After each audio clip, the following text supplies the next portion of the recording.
焦燥感くすぶったままの拙い炎何者かになりたくていくわでもなくただ駆け出した超絶なやしより諦め悪い挑戦者がちょっと無駄なプライド投げ打って燃える勇気連発させようか叶わないはずはない誰より強くなりたいそれより自分の弱さに負けたくない最前線へかっ飛ばして勝利目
Welcome, ladies and gentlemen, to another Omega Strikers Southeast Asian stream.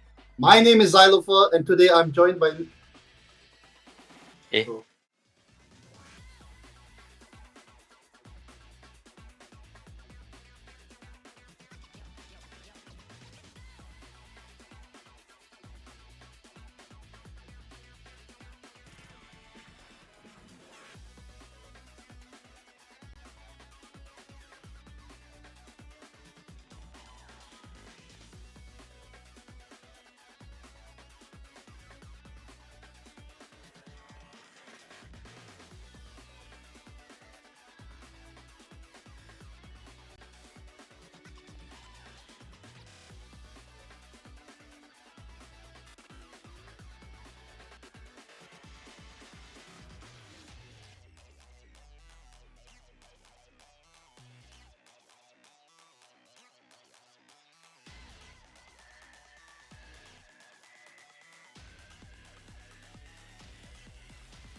Welcome, ladies and gentlemen, to another Omega Strikers Southeast Asia stream. My name is Xylofer, and today I'm joined by none other than the goalie chef of SEA, Mr. Kanami himself. Say hi, Kanami. Hello, Silo, and good evening to all our players and viewers today.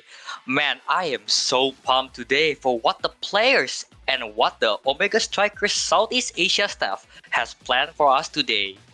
Indeed, Kanami. The OSC planning team have been tinkering away to come up with something new, something fresh, and something interesting for both the players and all our viewers here today. We have finally arrived at the long-awaited one and only Corelock 2. Wow, it's really been a long time coming, Silo. I remember back when I was playing during the first Corelock. Well, from a player to now being a caster here with me on stream, a lot of things have changed since then, haven't they, Kanami? Yeah, they have indeed a lot of things has happened, but anyway, Silo, I want to ask, isn't like call like a really long event? Should we have started like, I don't know, 2 hours earlier or something? As far as I remember, right, the scouting phase for Corelock 1 took close to 5 hours just to complete. Oh, Kanami, for once and only once, there is where you'll be wrong. This Corelock is being held in a totally different format. Actually, instead of boring you, right, with all the details and yada yada out of myself, why don't I let our tourney host and sponsor, Loco, very huge thanks to him for sponsoring this at least, to tell us how this tourney is going to be run out. Without further ado, let's have Loco take it from here. Yo everybody in the Seas community, welcome to Corelock 2 Rivalry Battles. So, what is Rivalry Battles and why is there a video for it? Rivalry Battles is something that will take place as a 2v2 contest, and then it will change to a 3v3 and a 1v1 and yada yada yada. That's why I'm making this video, to help explain how it's all gonna work so you aren't confused on the day. So make sure you remember what's in this video. So basically, you and a friend will sign up as a duo. The lowest seeded team, aka the lowest overall MMR teams, get to choose which opponents they want to verse as a duo. So it will be a 2v2 match. When you win the 2v2 match, you get to choose one of the players on the losing team that should join you. The person that you did not choose and that lost the 2v2 will go down to a 1v1 stage where if they lose, they will be completely eliminated. If they win that 1v1, they will be added into a pool for duos or twos, which I'll get on to later. But if you win the 2v2 and you take the player, you now have a team of 3. That team of 3 moves up to the 3v3 stage. In the 3v3 stage, whoever you're versing, the winner of that gets to secure a spot in the very final winners bracket. And there's only a limited amount of places in the final winner bracket, so you are going to have to blast out those matches. But if you lose the 3v3, here's the issue. One person will go to the pool for duos, and the 2 of you will stay as a duo and move down to the 2v2 stage. So what do I mean by one person joins the pool for duos? The pool for duos is pretty much people that won 1v1s and people that lost 3v3s. So they join together and make a duo to compete in the 2v2. So pretty much you won't know who your teammate is until they actually do one of these things. And then once you 2 join up and get out of the pool, you'll continue with the 2v2 matches. And it's just the same process constantly repeating. You win a 2v2, take a loser, 3v3. You lose the 2v2, go down to a 1v1, lose 1v1, eliminated, win 1v1, added to pool, yada yada yada. So this process keeps repeating until all the spots in the very final bracket have been secured.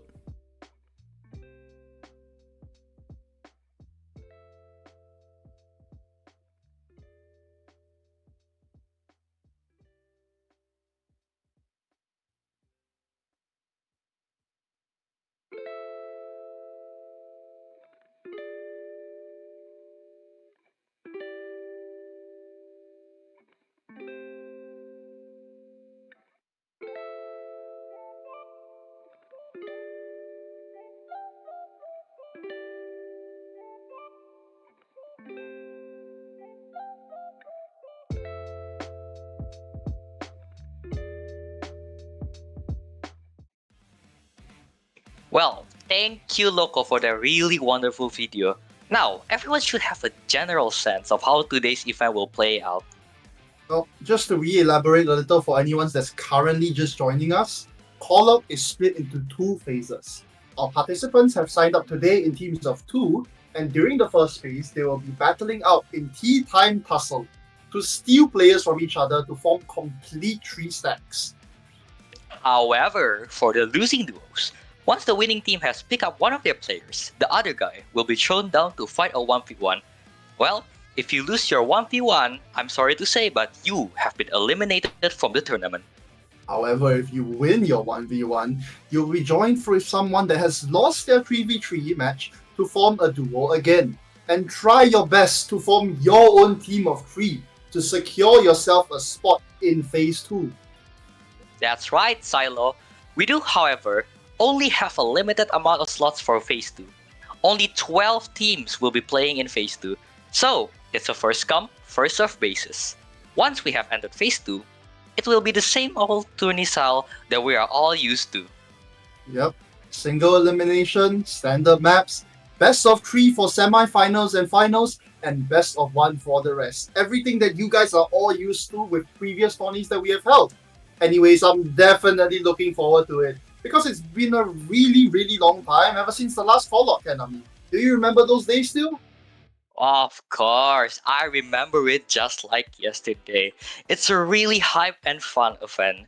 Hey Silo, do you participate in the first Corelock or not? Unfortunately, I didn't manage to make it to the first Corelock. Stuff happened and I just couldn't be around. Do you know what's the best thing that happens there? I don't know. Tell me what happened in Corelock 1. Did you know that Sai, the top 1 Asia, managed to team up with Stray Kato, one of the best Kazan forward in our region? Well, top 1 Asia and top 1 global at the time, no, of course he was. But having Stray and Sai on the same team, it's like basically declaring the whole tourney over, isn't it? Let's hope it doesn't happen today, yeah? Yeah, they basically won the first place. And also that event started the Rune Goalie meta in our region, with the match of Corelock versus Dragoon, both using Rune Goalie. Corelock. Our main character, which unfortunately won't be able to join us today. Well, Yeah, anyways, it's so sad, man. it's so sad to not have him around. Anyways, we kind of want to get into the first few games, but right before we get into the first games, I would like to talk about some of the highlight players of today. So we are looking at some of the teams that have signed up actually. Some of the scarier duos that we're going to have to be looking out for here today are players like Yescott and Flyerton being on the same team. Yescott being one of those really, really skilled Juliet players. We might see that Juliet get banned on later on, and we might not even see him play at all, in fact. Because everybody just doesn't want to see him on the Juliet. And being put together with Yescott as well. A player that is very flexible, that can play a majority of roles, but recently has been known for his amazing Aini plays. That's right. Also, we look at other teams such as, Stray Kato and Metri, one of the most stacked PH duo ever. With Metri being the crazy Luna players, the king of Luna in our region, and also Stray Kato being one of the best Kazan players here. Anyways, without further ado, let us load into the game real soon here. Unfortunately, we've been keeping some of our players waiting just for stream and just for your entertainment. But we'll be loading in right into the first games of today. I am sorry to any of you that have waited for long for this, but anyway, let's just get started into it.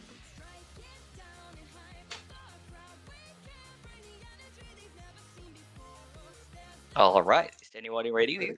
Are we in the game yet? And there we are.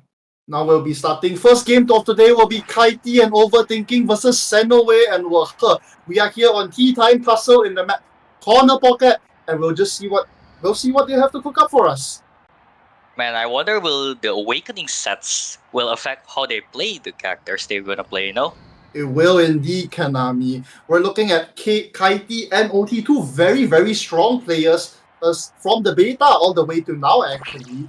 But they've just been returning because recently they're players that haven't really been playing a lot, and we'll have to see what happens here. I'm looking at potentially Kaiti, OT, and Wahe. If the three of them end up being a team here, it's going to be one of the strongest teams out there, I think. Anyway, looks like Kaiti's gonna pick Rune. Estelle, we may not Estelle, know yet. we're not really know yet. I think they're in the ban phase right now. What do you think about the map Corner Pocket, What do you think of Corner this Pocket. map? It's an interesting one, so to say. We're not very used to seeing these Tea Time Tussle maps here in a tournament format, but we'll have to see what they can do with it, right? Corner Pocket has those two holes on the sides there for the players to try and KO each other into, and potentially we might be seeing KOs as well. Tea Time Tussle being one of those game modes that just add a lot of power on, and wow, look at that, the Pro League flex from Kaiti already at the start of the game. Kaiti here seems to be running Strike Shot, but while Senoway has chosen to run Eject Button Kai. Interesting play indeed, as long as you see blue team are going for a big core control character such as Kai and Estelle, having a really long range. While it looks like Senoway and Wahe are having a standard place here. Sorry to interrupt you there, but Wahe gets taken out by Kaiti. That's the Tea Time Tussle special. Extra power to all defenses. And no, Kaiti sends the core down to Wahe. Wahe opens up one goal barrier, and it looks like it's going to be closer now for Senoway and Wahe to score. Just as I say that though, Kaiti takes out Wahe for the second time in a row. Wahe dribbling the core here on the front side. Senoway staying strong here though as the goalie. Really not letting OT try to score here. That's right, and you can see here the core going around overtime, and looks like the people are dying on the Ivy's hole here. Very interesting that people are not aware of this map. Gotta be careful around those. Oh no, what an out coming out from Wahe. Kaiti tries to reflect it away, but he doesn't hit it at the right angle. He shoots it straight back to Wahe, and Wahe outs it right in. That's the Juliet's Fiery Fist. Looks like the red team's strat of just stuffing the core into one of the goals are more effective than having a really good core control, but less stuffing power here. Exactly, and you really have to think here what Kaiti and OT might be going for, because they really were extremely lucky with the fact that Kaiti managed to get those 2 kills. Unfortunate positioning here from Wahe. If anything, you would think that Wahe being out at Juliet would be picking up more kills, and there he is. He picks up the kills as I say that. Kaiti in a 1v2 situation, not for long though. OT is back. Yeah, looks like Tea Time Tussle respawn timer is only 5 seconds, so dying may not be a big impact as Wahe misses the core hit there. Unfortunately missing out that core flip. Core flip also coming out of Xenoway here. Both core flips on the red team have been expended. Kaiti and OT looking to make a play for themselves here. It just looks like a 1v1 is happening on the top side here with OT and Xenoway. Okay, Wahe and Kaiti just having a little standoff at the bottom as well. That's both barriers open now for the side of Xenoway. Can he defend both sides? It's gonna be really hard if they because of Xenoway's ability to shoot all these projectiles from over the map. Yeah, that's right. It looks like they're on a stalemate right now, with nobody just scoring. The core going right and left. A bit of a stalemate right now. There's really not much happening. Cores bouncing back, bouncing forth. As we say that though, casters, what a nice outcoming from OT, the Giga Blast to send it right through Xenoway. Looks like the blue team shows that they can score as well, even though their stopping power isn't as strong as the Juliet with Waha here. Exactly, it is. But oh no, as we say that though, Kaiti loses his first goal barrier already. OT staying here on the edge a little too much. He might die for it, but no, it doesn't matter. Kaiti picks up a barrier of his own on the top side. Xenoway not being fast enough to pick it up. Wow, what a defense from Kaiti. An amazing strike at the right timing to deny the ultimate out of Waha. Looks like both teams are going for a single sneaky KO. And oh my god, OT with the barrage sends it right through Xenoway. It goes up the top side and Xenoway can't defend. Kaiti flexing the Pro League emote yet again. And looks like this is match point for the blue team here. Match point there, and oh my god, match point gets even closer as Kaiti picks up another barrier. He might be trying to solo this one, but no, it doesn't matter. He loses OT, P to Waha, and OT is back already. That fast respawn timer really is gonna help them a lot. The Giga Blast coming out of both guys here to try and send the core in the direction that they want, but unfortunately, Kaiti will be losing his barrier here. OT sending it through Xenoway. Xenoway has core flip, tries to get the core out of there. He gets it out of there, but not for long. OT is gonna try and send it back up. Kaiti with a really nice support here on the top side. And he does it! OT wins it out. Kaiti and OT wins, and I can't help but think that they might be picking up Waha here after this win. I also think the same as well. They might take Waha over Xenoway because Kaiti is already a goalie, and what they need is a good forward to help support them. Okay, but you have to remember as well, Xenoway isn't a pushover when it comes to playing forward. Xenoway is a really good forward player that usually flexes on that. I personally really don't like playing against him because of how much he KOs me, but Xenoway, a really strong competitor here. Though I really inclined to think that they would probably pick Waha over Xenoway, considering the fact that, they're just more used to playing with someone like Waha, right?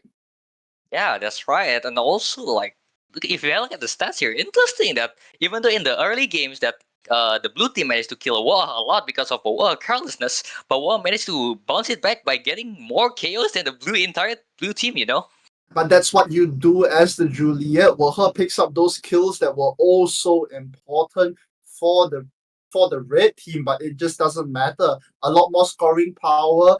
OT winning out his 1v1s against Xenoway, and that's just kind of what happens, right? Like it doesn't matter how many calls you get if you can't get the kills in time, right?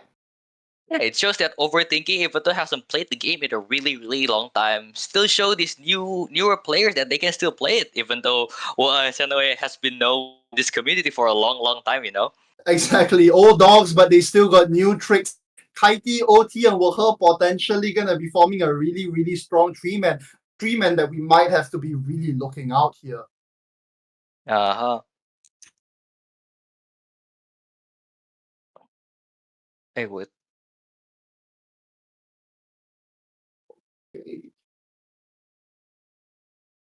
Well, it's almost like Kaiti's stack is being revived, right?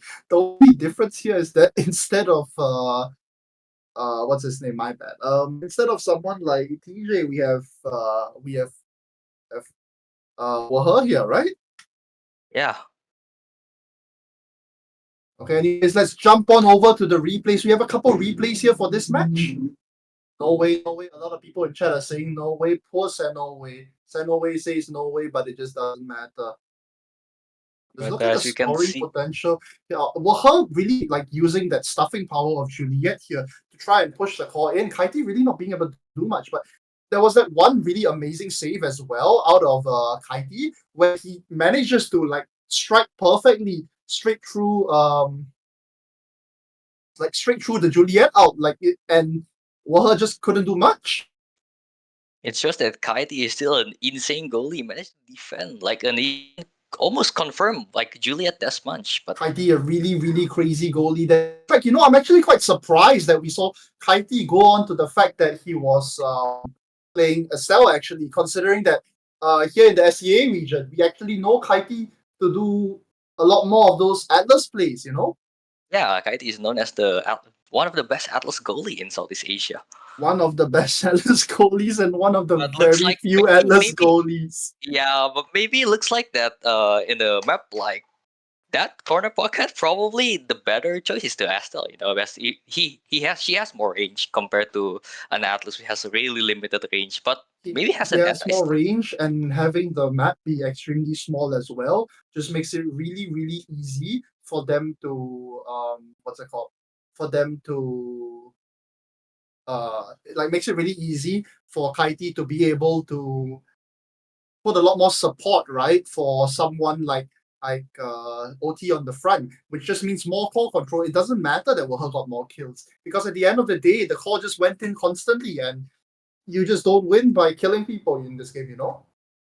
Yeah. And also overthinking with this crazy Kai plays using the barrage and Gigaplus to score against Xenoway there. OT being very particular about the way that he uses his his barrage, actually, considering the fact that he wasn't using his barrage to win out any of those strike wars, but he was using it for his 1v1s against Xenoway. Xenoway most of the time expending that barrage of himself a little way too early, which just means that he just doesn't have it in time. Anyways, it looks like we have our second game here prepared. We'll be loading into a 1v1 here. Now remember, like we said, Corelock 2 has games of 1v1s, 2v2s, and 3v3s. 1v1s are happening now because, well, just like Xenoway and Waha, they unfortunately lost one of their initial 2v2 games. Losing that 2v2 game simply just throws one of them down into the 1v1 because he's incapable of, winning it out.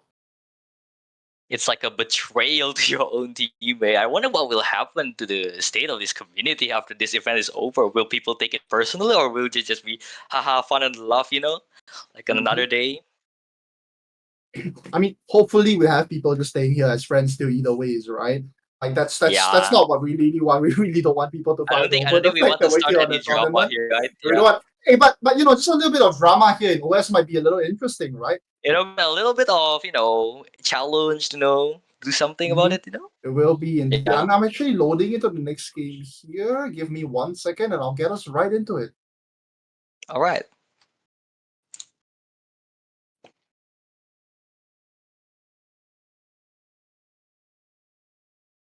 Um. Okay. Wow. And wow, this is Wow. one I What? did not expect, I did Konami. not expect this at all. So remember how earlier we were talking about Stray Kato and Metri Kato, being one of the yeah. stronger duos here today. It seems like they've lost their 2v2, and what's happened is Stray Kato didn't get picked up. They picked up Metri.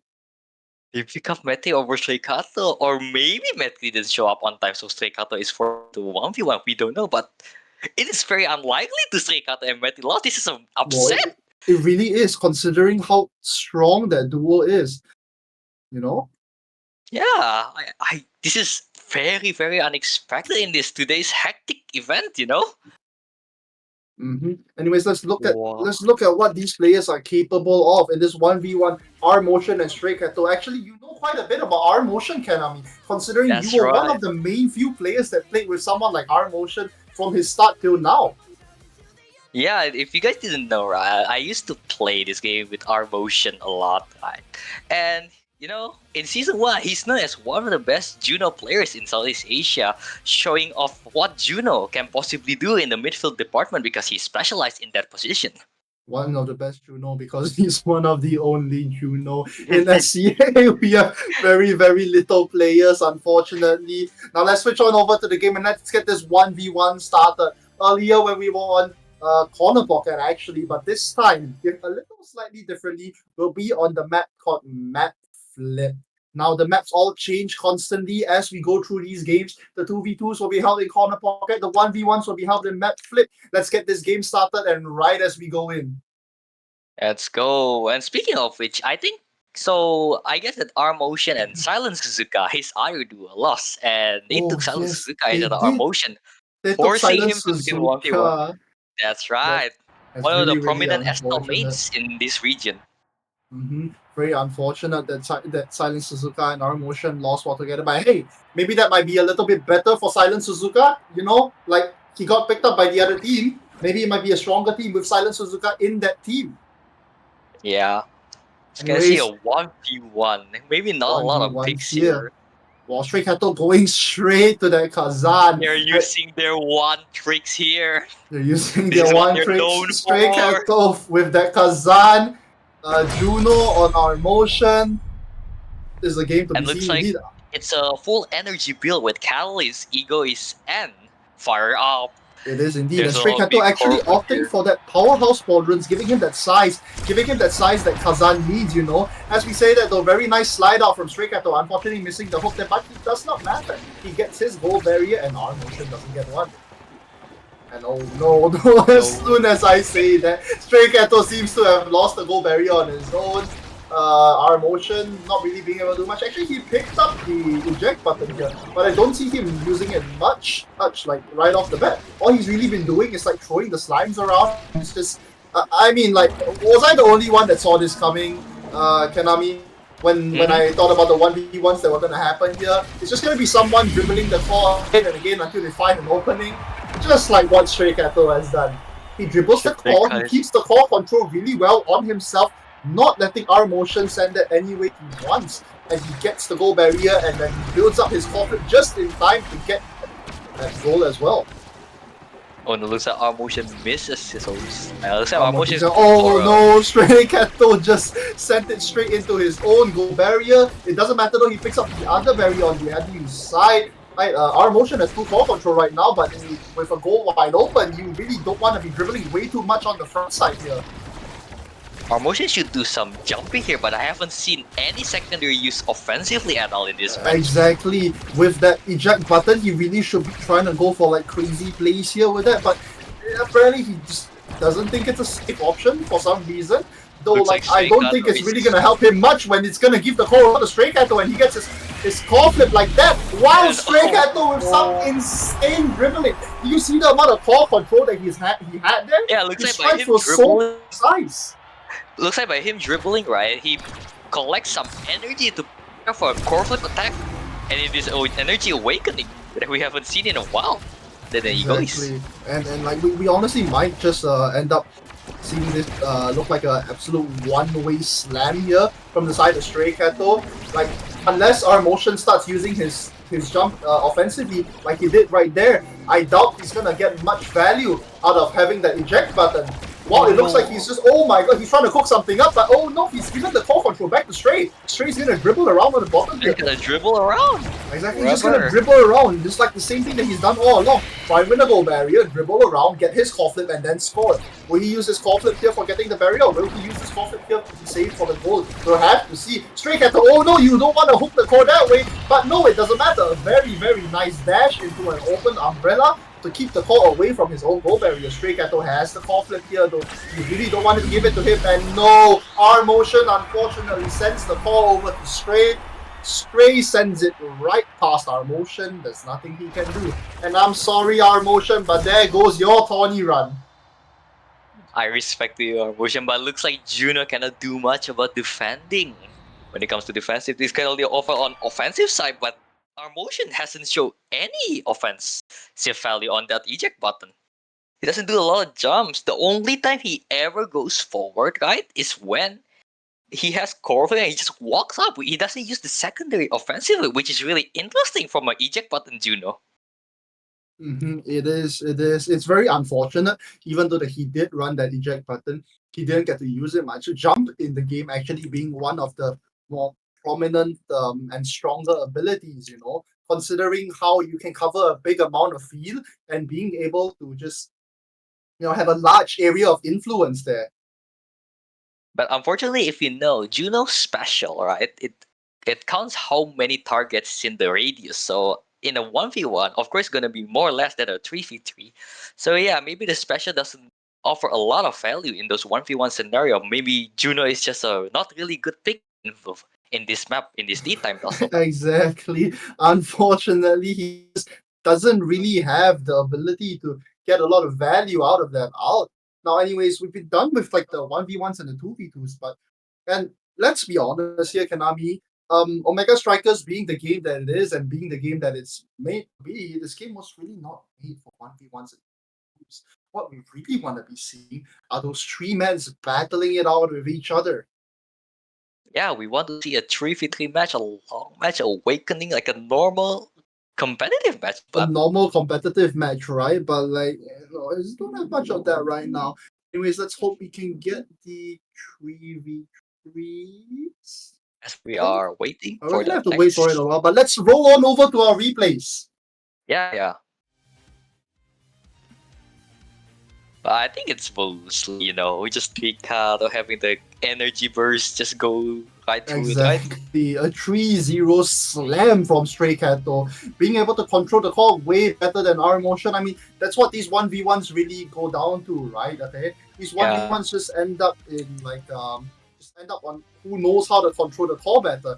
Because Stray knew how to control the core better, our motion just didn't have any opportunity to try, and he just didn't have any opportunity to, like do anything much with the core. Like constantly when he had the core, right, he just didn't allow the other player of our motion to do much of it. And you also don't forget that Seikato took Powerhouse Podron, and with being Kazan, he has a really advantage on winning strike wars over a normal strike. Indeed.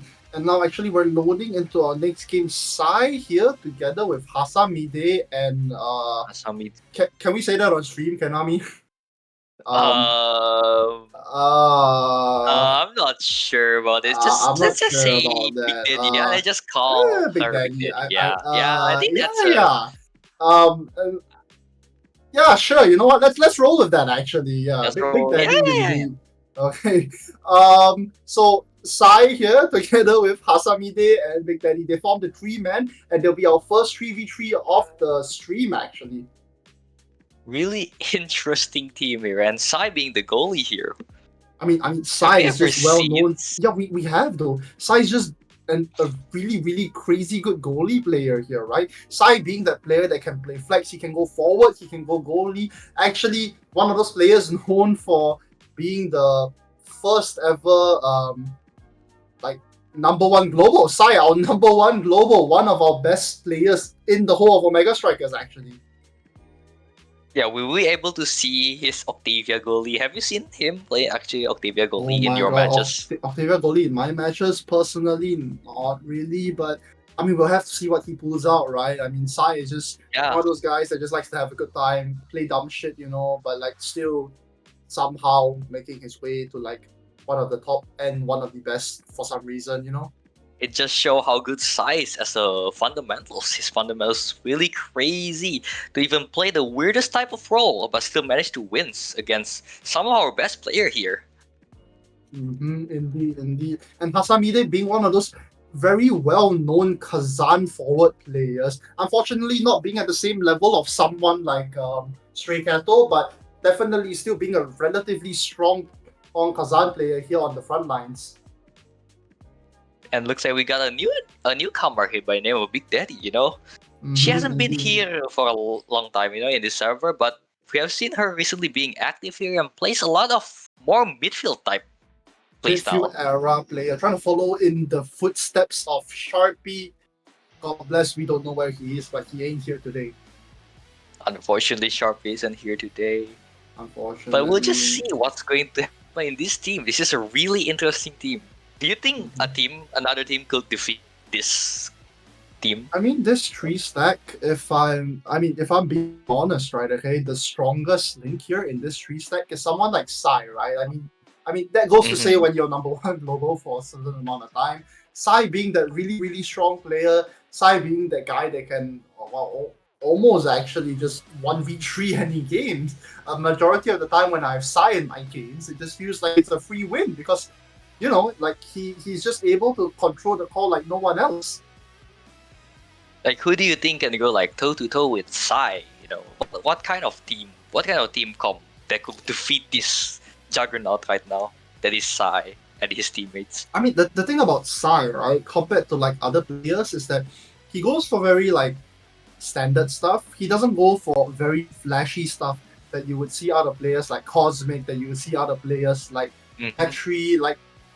But the thing is, right, okay, he's refined that skill and he's perfected it to such a level, right, that it just really doesn't matter. You kind of know what he's gonna do anyways, because no matter what, right, Sai just knows how to play that role at such a high level, at a level that people are really far behind and that they can't really catch up to. That, well, like, what are you really gonna do against that? Like, why does it matter that you know what he's gonna do when you don't know how to counter it?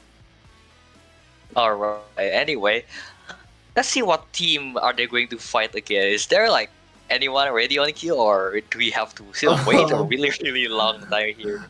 Compared to all other. Unfortunately, we've been waiting a while here in the lobby, but I don't Looks like think there's another tree man that's currently ready to be fighting against them.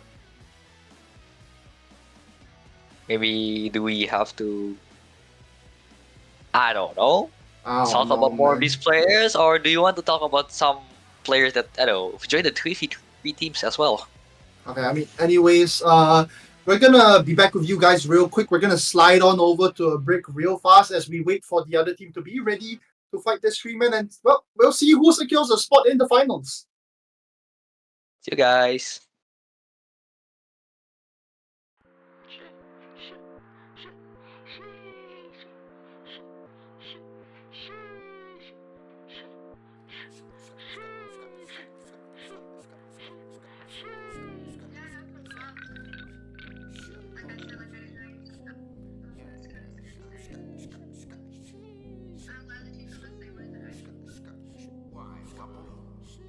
I'm on the wrist and I'm flexing the hoes and they cannot resist. Yeah, it's a fantasy. I see my deck and I be finna the risk. Yeah, medicine. I mean, my ex be calling my take a new pick. Yeah, ay, loving my jewelry. My life is a movie right bounce to a hit. Ay, ay.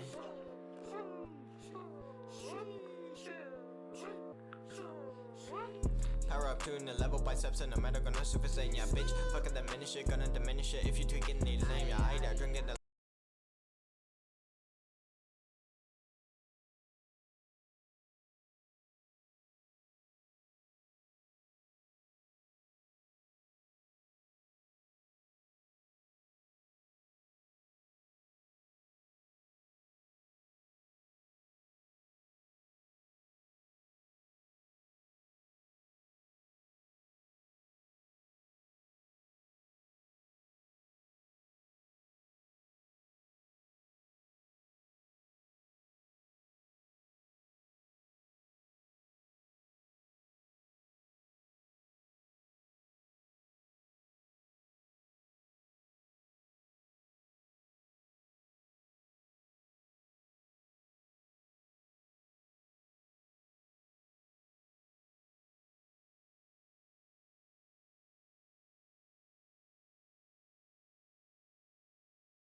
Santa Claus, ho, ho.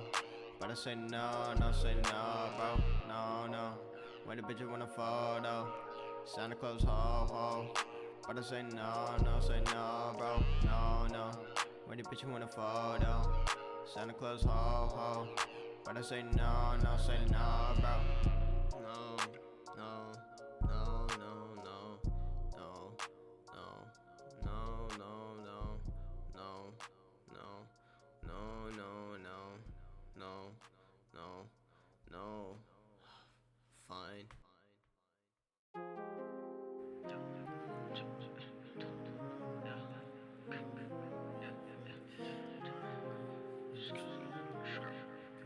Classic on the track, boy.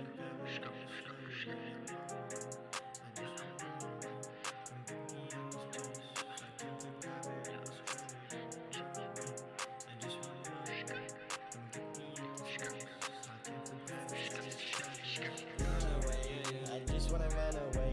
Come get me out this place. I can't feel gravity, it's tragedy. Run away. I just wanna run away. Come get me out this place. I can't feel gravity, it's tragedy. Run away. I just wanna run away. Come get me out this place. I can't feel gravity, it's tragedy. Run away. I just wanna run away. Come get me out this place. I can't feel gravity, it's tragedy. Motherfucker really not treating me right, so I gotta change plans and take a new flight. Need a new mindset to get me through the tough life. Now a bitch really flipped the switch just overnight. Fuck that. I don't know why the fuck you telling me love me like that. I don't know why this bitch into me like that's kinda whack. I don't need no reinforcement like a cherry I will blossom. Now I reach the top and bottom, smile upside down, I'm awesome.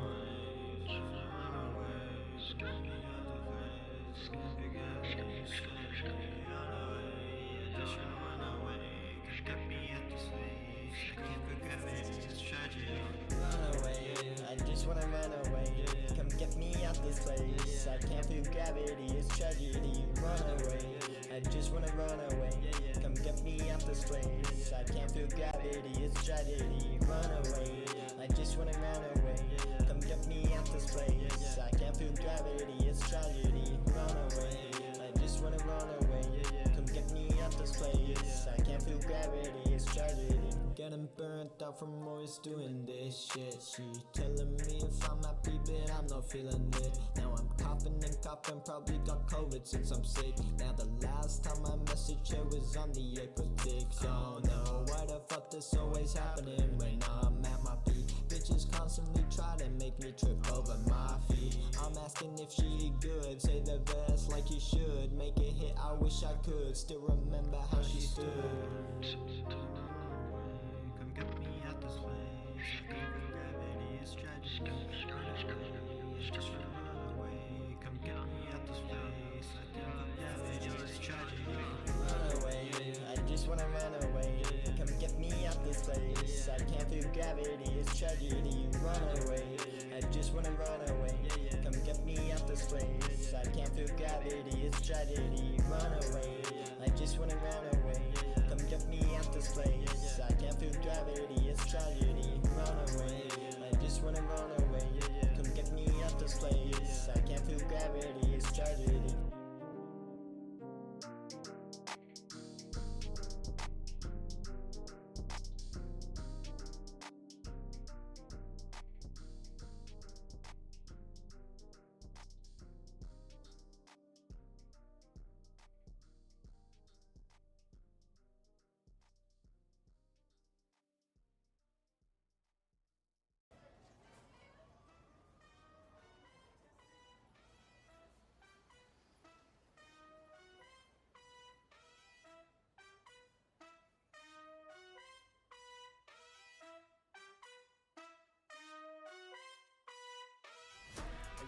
Where you at? Where you at? Where you at? Where you at? I'm telling you, where the fuck you at? And the motherfucker sitting lonely in a fucking shack. I don't really get the rats, but I still be making sad check.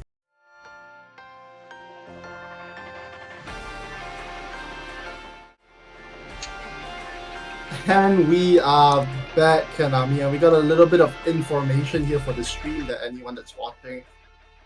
Half of the slots for the Phase 2 teams have already been taken up. That's how quickly we've been going, apparently.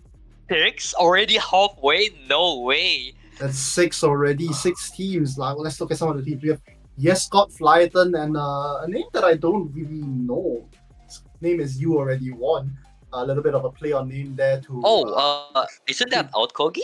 Is that our Kogi? Wow, it I might think be. that's Out Kogi. That is our Kogi. Our Kogi, one of the more older players here in the server. Then we have just running real quick through the rest of our players. We have Lyzum, Sensor, and Anvit forming a 3-man, along with Kafsal, Enzo, and Jones Do.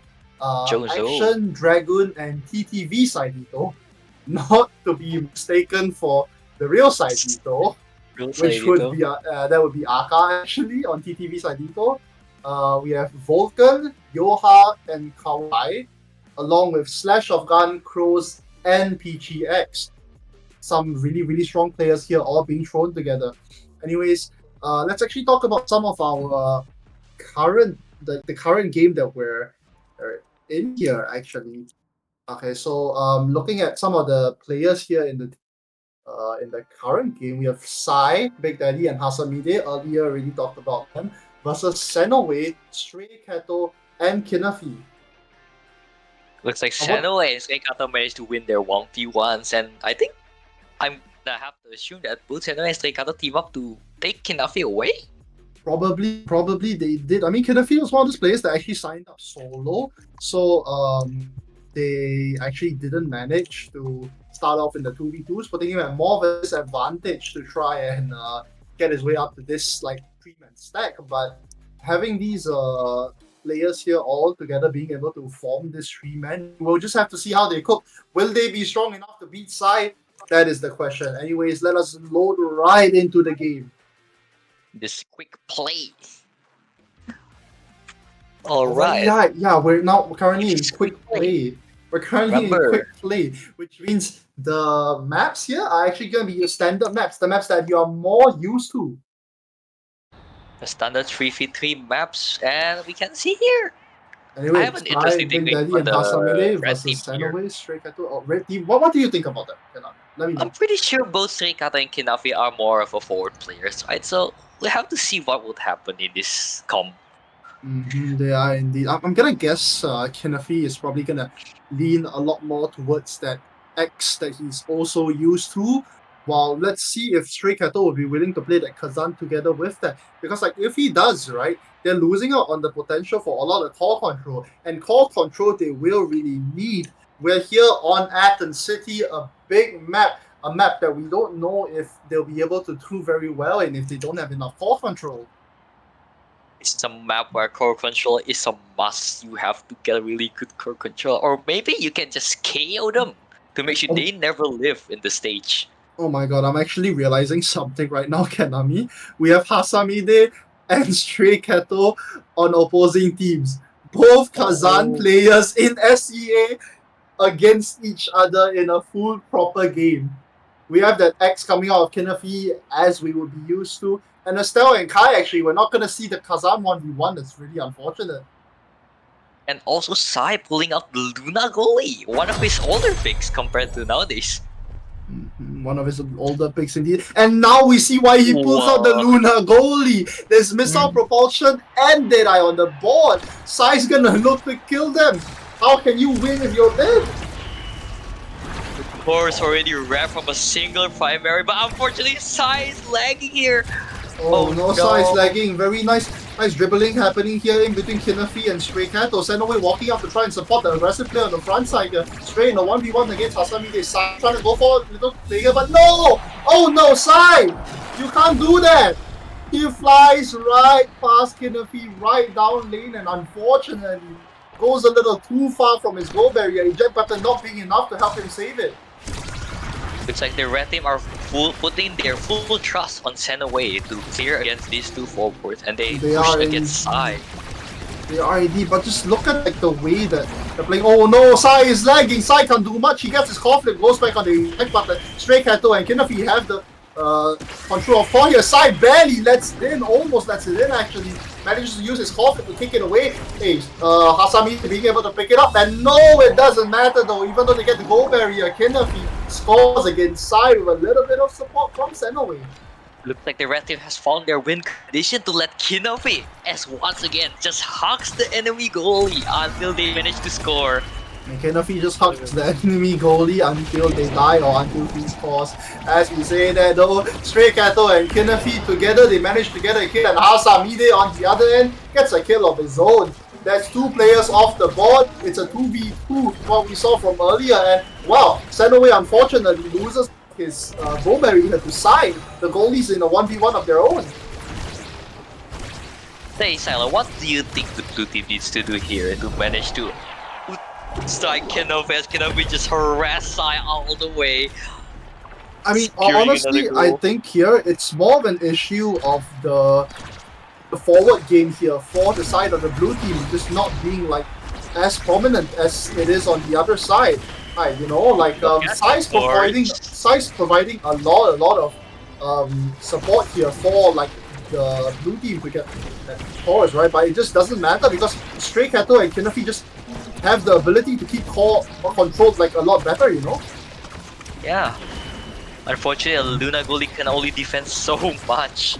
A Luna goalie can and wow! What a strike from Sai! So patient! Call almost go in, but Senoway says no way. Sai drops his bomb on top of Senoway here because he just doesn't have an elo left. They might be looking to kill Senoway here, but it doesn't matter! Kinafi smacks the goal right under Sai! I think they're pulling out their normal strat where Kinobi just hugs the goalie again. Will they be able to manage to do something to the blue team if Stray Kato is killed? Removing the bridge? Both forwards here on the side of Big Daddy and Stray Cattle doing fake strikes to try and bait each other out. That was really fun to watch. Senoway here on the backside. Actually, like notice the way that they're playing here. It's really just a thing of Senoway and Stray Cattle 2v2ing Hasamide and Big Daddy, all while Kinafi just tries to score on his own on the front line. Big Daddy expanding a core flip here, and that's not what you want to do when you can't really get it in. While Sai with a really nice dash though boosts down the lane to get the barrier for himself. Kinafi dribbling on the front side here down to Sai, but Sai has that core flip. Sai still has that defense if he needs it at any time. Kinafi looking to get aggressive here on the front lines. Looks like Sai's with the goal here. Both having core flip. Sai forced to use the core flip. Kinafi missing the core flip here. Wow, very nice shot from Sai, but it doesn't matter! Send away with a beautiful strike shot to send it away. And there it is. Hasamide picks up the first goal for the blue team. Maybe the blue team can pull this off if they just manage to kill the midfield here. I think Stray Kato's the biggest problem here, not Kinafi. Stray Kato has been able to get the perfect core control, even scoring a barrier there. Indeed, and not just with Stray Kato as well, but with Senoway. As we say his name though, Senoway says no way to Sai's chances of winning this 3v3. They do not form a team here. Senoway, Kinafi, and Stray Kato form themselves a 3-man. That's Looks like one more team to the finals. The 7th team for today's Corelock 2. The 7th team for today's Corelock 2. Hopefully we're going to see the game slow down a little bit more after this. But wow, we have so many teams here already ready to go into finals. Finals being that standard tourney layout that we're very used to. Yeah. And also, I'm still interested in Sai picking Luna here. I mean, like, sure, if you can get a lot of damage with Knife Edge, Missile Prop, and Deadeye, but you're defending on Athens City, which is a really hard map, because if you're losing on the core control, you're gonna struggle a lot to defend those big barriers compared to something like Imisap or even Oni Village. Wow, in really indeed anyways. There was like really amazing plays out there from both teams. Unfortunately, while we have Sai, that really strong player, I'm inclined to think he didn't pick the right character there. Luna being one of these very aggressive Luna being one of these like very aggressive goalies, right? Unfortunately, not having control that you need, you know. Yeah, having both Kazan and yeah, Era is a good pick for those type of bully, but Kazan is on Athens is a really strange pick considering how much core control you need to help your Luna goalies to Anyways, cover the let's area that the Luna can defend. Anyways, let's go on over to the replays here. All the goals being scored on over by the red team. The team of Senoway, the team of Kinafi, and the team of Stray Cattle. And we got the wrong replays. Um, But isn't it mostly gonna be Kanafi, just 1 second striking Sai because of how oppressive he is in the presence of Sai? I I mean, that's just kind of what it is, right? It's a majority of it was all just kind of the second striking Sai not being able to win it out because he just doesn't have the core control that he would usually get on a character like Kai, on a character with like a lot more speed, you know. But all he has instead is Luna. Like, what are you really gonna do? All you really have is that boost, right? And the boost is only really gonna help you in a situation where you're in a 1v2 against the enemies when they have the core at penalty line. And also, you have to remember the Luna dash cooldown nerfs where they increase the cooldown by 3 seconds, which Okay, is anyways, really majorly a lot. Kanami, thank you for that. I think we did get our replays fixed. Let's head on over to the replays. Yeah.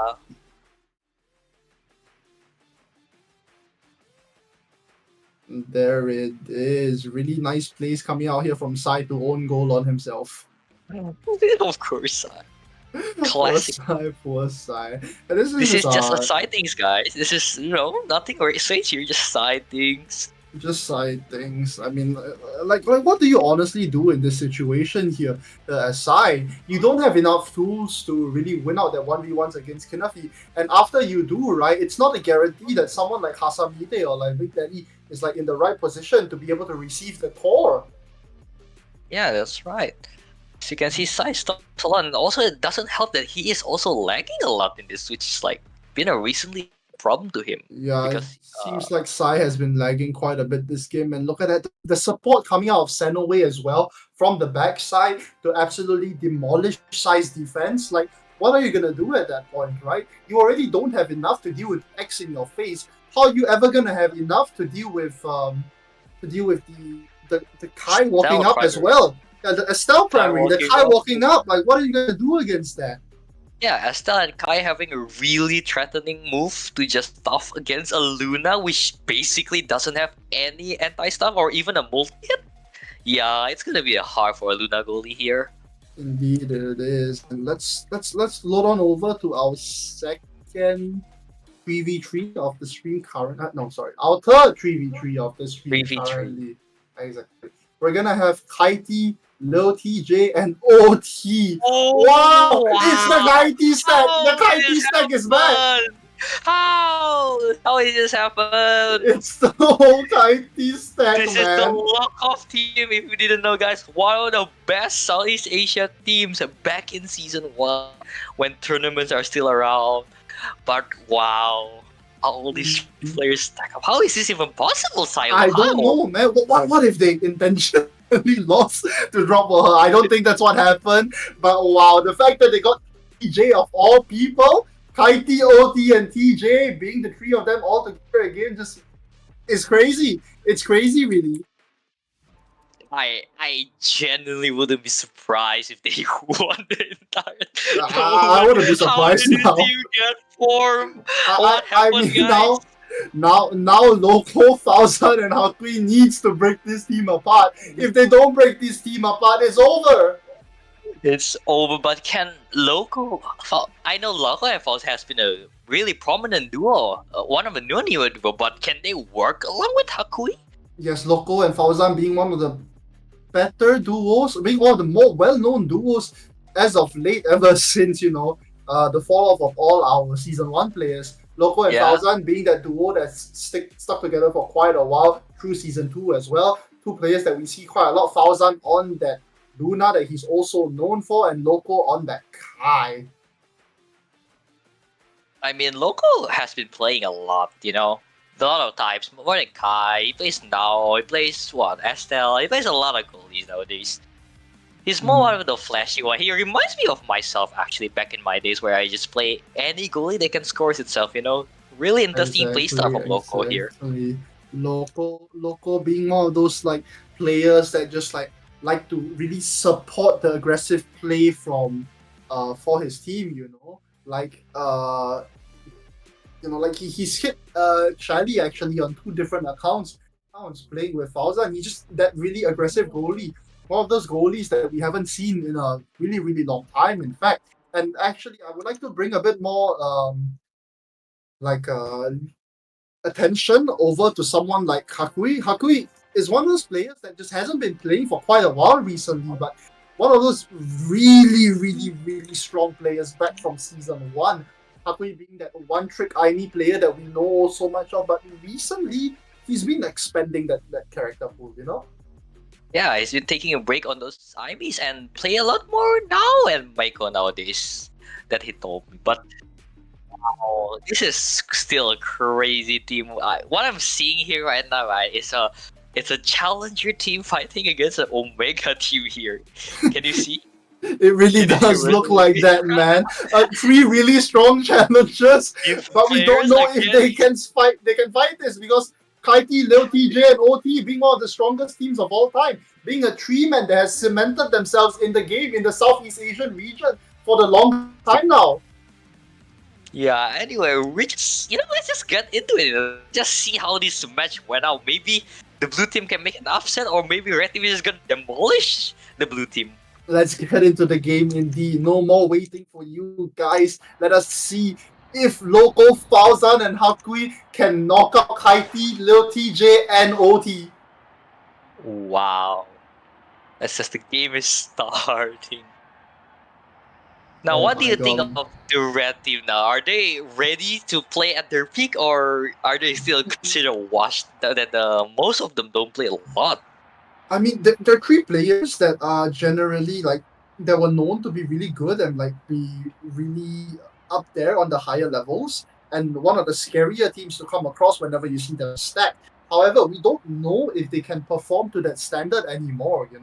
They've been away for a long time now. Haiti, TJ, OT, it's almost like a match made in heaven. The 3 of them returning together like this. Indeed.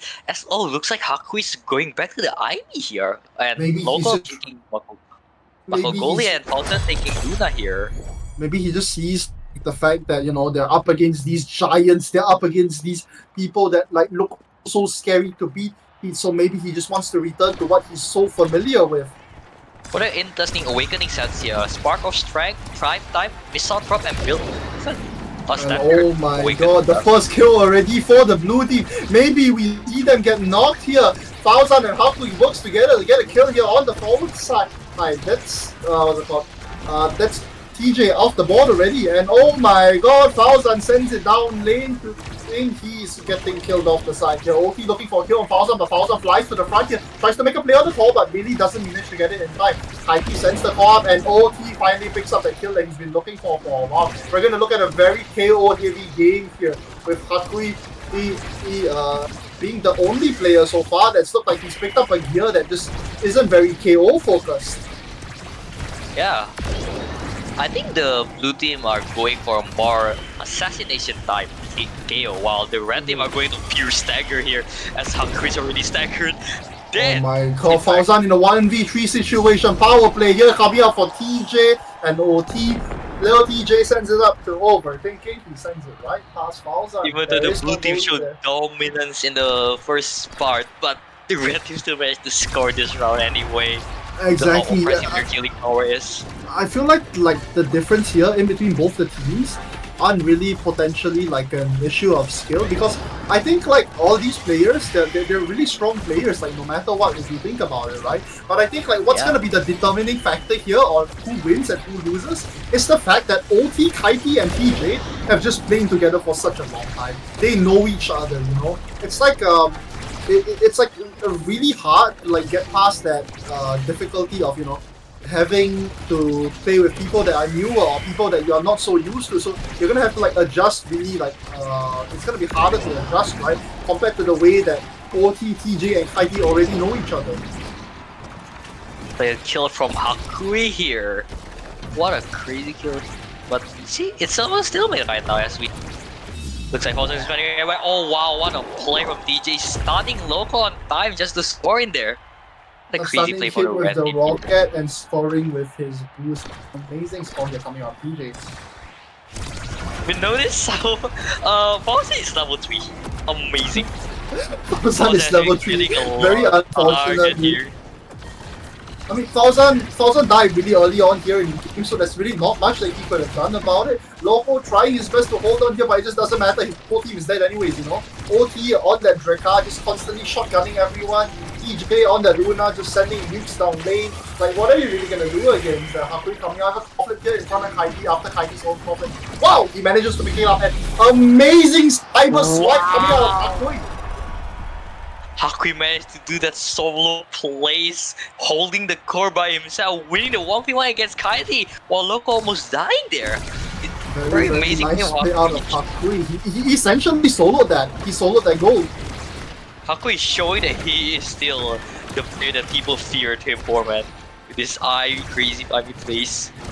Exactly, indeed. But it just doesn't seem like they're kind of like targeting Hakui as hard as they are Fauzan, right? Fauzan unfortunately still being level 4 here. Wow, TJ goes for a really nice core flip into a dash here, but unfortunately it doesn't really go in. Loco keeping strong here on the front line. Hakui and Fauzan is looking to die at any moment. And just as I say that, Kaiti sends Hakui off the edge. OT wins a strike for out of Loco, and the core goes right through. Fauzan not being able to do much to help. The red team are playing for Chaos and they are getting that Chaos to win against the blue team here. The blue team cannot do anything. They have enough KO power in this comp. Exactly, they unfortunately just don't have enough KO power. Like individually, right, they can pick up kills, but like it just doesn't matter when like there's so much damage on the board, there's so much damage for the red team here. Oh my god, dribbling god Loco! He doesn't let the enemies touch the core at all. He sends it out forward and Hakui tries to do something with it. Unfortunately not being able to do much here. Kaiti unfortunately sending it into his own goal barrier. Nice cyber swipe coming out of Hakui to send it right into the second goal barrier. That's one barrier, that's two barrier. Core goes up to Fauzan. Core flip coming out of Kaiti here. Kaiti, he shoots it up to Fauzan. Fauzan down to Hakui. Hakui tries to make a play on the front here. Cyber swipe, rocket, and there goes the Luna of the red team. Hakui gets caught from Loco and he sends it up. Kaiti doesn't have any abilities left to stop him. Looks like the blue team shows that they can indeed KO as well, and getting a power play is enough for Loco and Hakui to make a play to score there with a crazy red fast score. As you can see here, Indeed. but the red team shows that they're crazy at scuffle killing as well happening here here. on the front side. Unfortunately, Core really not being able to go on both ways. Loco's team have already lost one of their barriers. If anything, like Fauzan picking the pummelers here might honestly be like a little bit of a loss for him. Like, you know, like, while they do want the kills coming out of Luna, right? Okay, Fauzan not having any sort of ability to heal himself just destroys like what's it called? Destroys his ability to stay alive, and like what does it matter if you can get kills if you can't stay alive long enough to get those kills? Because unfortunately, just as we say that though, the pattern of this game seems to repeat itself non-stop. Loco dies here on the left side. Fauzan and Hakui putting up a relatively good defense here. Hakui taking over the goalie role. Core goes forward here, and oh no, a shotgun blast coming out of OT to send it right past Hakui. That shotgun blast was so perfect that it wins against 2 strike from Loco and Hakui, and match point goes to the red team. The dream team are about to enter as one of the team in phase 2 here. Maybe we might see the dream team enter indeed. And oh boy, it's gonna be a scary tournament if we see this dream team make it pass. This is the thing that we're trying to prevent. The first Corelock, but it now happened in the second one. What a story we get here. Our Corelock one was made in a way to pray that, you know, teams like this don't form, right? Overpowered and really strong teams that seem like they'll fucking destroy the competition don't form. But it seems like it's happened here in Corelock 2, you know? Corelock 2. By chance, by luck, by fate, we don't know, but these teams are formed indeed. Exactly. TJ standing in front here with a new goes for the boost, but no, he misses it up. Cyber Swat coming out Hakui and an attack happens here on the right side. Unfortunately, no goal barrier to be picked up yet here for the team of the blue team here of Hakui 1000 and Loco. As I say that though, they pick up a barrier of their own. Giga Blast coming out of Kaiti. Kaiti unfortunately missing the core. Core not really gonna get to where they want. Oh no, Loco! You just got core flip. No. Loco not being able to react fast enough to core flip the core. And It's unfortunately, they made it through. The dream team made it through. the dream team of Kaiti, OT, and TJ. How did this team even happen? Wow, what an amazing showcase of this stacked team. But looks like the teamwork that OT, Kaiti, and TJ shows still can't win against a duo, and a solo at Hakui. Hakui didn't do good enough just to win against this crazy three stack, but we can't really blame him. These three people has been playing together since the beta days, a really long time, building teamwork and friendship over the plays that they have. What an amazing Friendship team. is a I don't know so much about that, you know. I mean, maybe, you know. I mean, I don't know the guys personally, but Kaiti being one of those players, better well known for not being very nice to most people. But yeah, Maybe we can just wow. imagine it, We just imagine it that they're friends, they're good Yeah, friends. they're good friends. I mean, but I can't believe it though. Kaiti, OT, and Lil TJ reforming here. That's a crazy squad. Crazy team indeed. Okay, anyways, let's slide on over to the replays. Wow. What a play here. Just look at that. Like, they just constantly get so many kills here. With even Kaiti, even though he's on that Kai, right? Okay, Kaiti being able to help out with the kills as well. Look at the way he uses his barrage. He doesn't use it primarily just for core control only, but he uses it to get like so much damage out on for the red team as well. Looking at this play right here, using that Giga Blast to pick up the kill and sending the call forward to OT where he just does his own thing. Yeah. It shows that you don't need to use any abilities to defend if your enemy is dead. Exactly. A really powerful showcase from the red team here. They just play a really, really strong game of teamwork here. Just TJ, Kaiti, and OT being like so much of a stronger team in general, being one of those teams that just know each other for so long. Like, how are you gonna beat a team like that? Indeed. Well, unfortunately for Loco, Pauze, and Hakui, they are maybe not yet have entered the phase 2, but I think they can still have a chance, here. Maybe not yet, but now they're going to be sent back down to 2v2s and 1v1s respectively.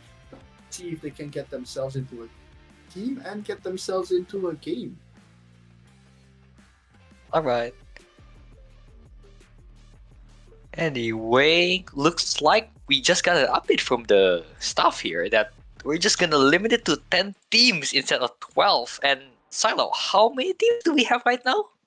How many teams do we have right now with that current win from Kaiti, OT, and TJ? We have 8 teams all ready to go. That leaves 2 more slots, 2 more chances for players to play together and maybe make their way into the finals here to try their best, to win themselves the grand prize. Yeah, that's right. So, who will be these 2 teams that might enter here? I'm looking forward for it, definitely. Indeed. I mean, so far we have a lot of strong names here that's like up on the board that have already made it through. We have teams like Escort, Flyer, or like people like we have so many strong names on the top. Actually, one of the stronger teams that I'm looking at here is Vulcan, Yoha, and Kawhi. Vulcan being that really, really strong Kai player on the back that plays that goalie position as well, while Yoha and Kawhi, known for their aggressiveness, known for their abilities to pick up goal barriers and pick up goals without having to expend much. Basically being those players that are very, very strong at being able to make the most out of not having much with. And well, as we were talking, actually, Kanami, it seems like But another team just made it into the finals. what And team?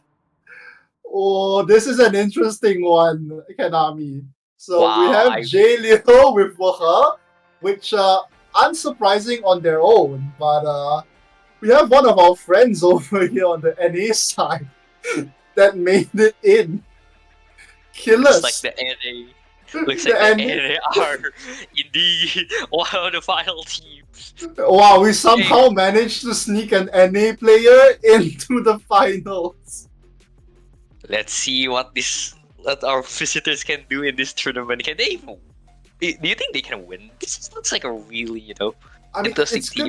gonna be tough, right? Okay, with like people like with a player like J Leo, right? You have a lot more aggressive power on the front line. So even if killers can't really um go for any scores, right? It's kind of fine, right? Because J Leo just has so much more ball control on the front line. J Leo just being able to assist Waha there just proves that they can score even without the help of killers. And killers, just because he's on high ping doesn't mean he's gonna be any slacker, right? Killers being able to potentially play something like Juliet, or I mean, unfortunately, we don't really know much about some of these NA players. But we'll just have to see what he chooses to cook, right? Maybe he can go for KOs instead. Maybe he's just going to be there to stun out the enemies while the other two try to help him score. That's right. Wow, there's a lot of teams named here, and I'm really interested. But I am still kind of like, wow, how did Kaiti, OT, and TJ still manage to get even as a team? That still is the craziest thing that has happened in today's event. That is I am crazy. That is really, like, really I crazy. am looking forward for this interesting play. And I'm really, really excited to see like that team play specifically just because they have killers on their team. Let's see what NA has to bring here. Let's see what NA has to show us. I say they can beat the Kaiti three stack. I think. I I think it's mean, doable. we'll have to see. Like there are still a lot more stronger Asia players here as well. Not saying that the team with the NA player won't win, but we'll just have to see what's gonna happen there, right? Okay, we're gonna have really strong players here on both end, and actually, as I say that though, funny story here. Loco, Fauzan, and Hakui were playing together last game. Loco and Fauzan are currently gonna be facing Hakui here in the next game. Hakui joining up with Metri here, which has won his 1v1. Yes, Metri and Hakui. Hakui joining up here with Metri, which has won his 1v1.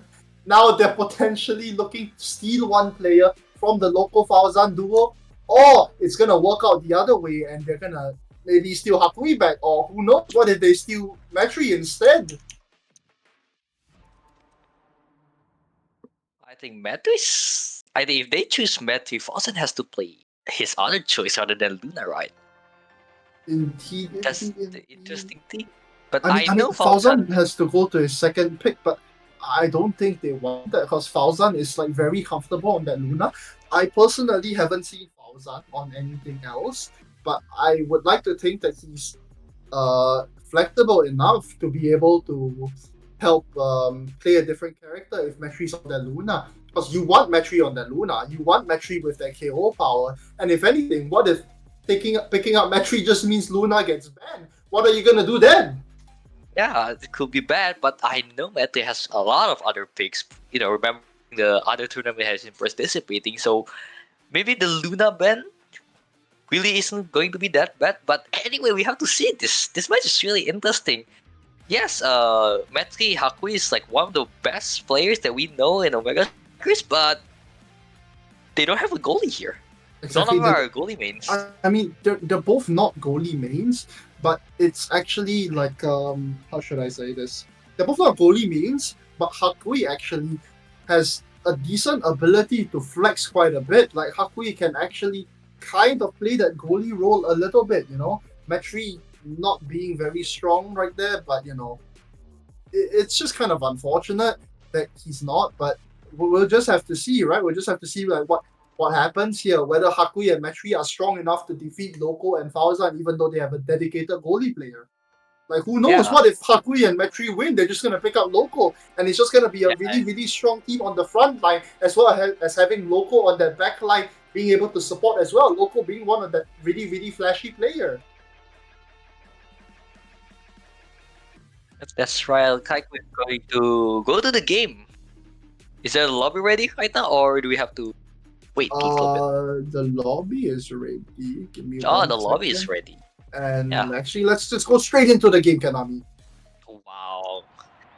Let's see what's going to happen here as Hakui picks the goalie role as expected here.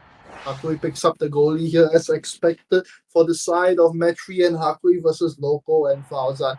Hakui, the teammate that was to Loco and Fauzan previously, current enemy, trying to steal Loco away. Or I mean, it's gonna be weird if we see them try and steal Fauzan here, but we'll just have to see what they pick, you know?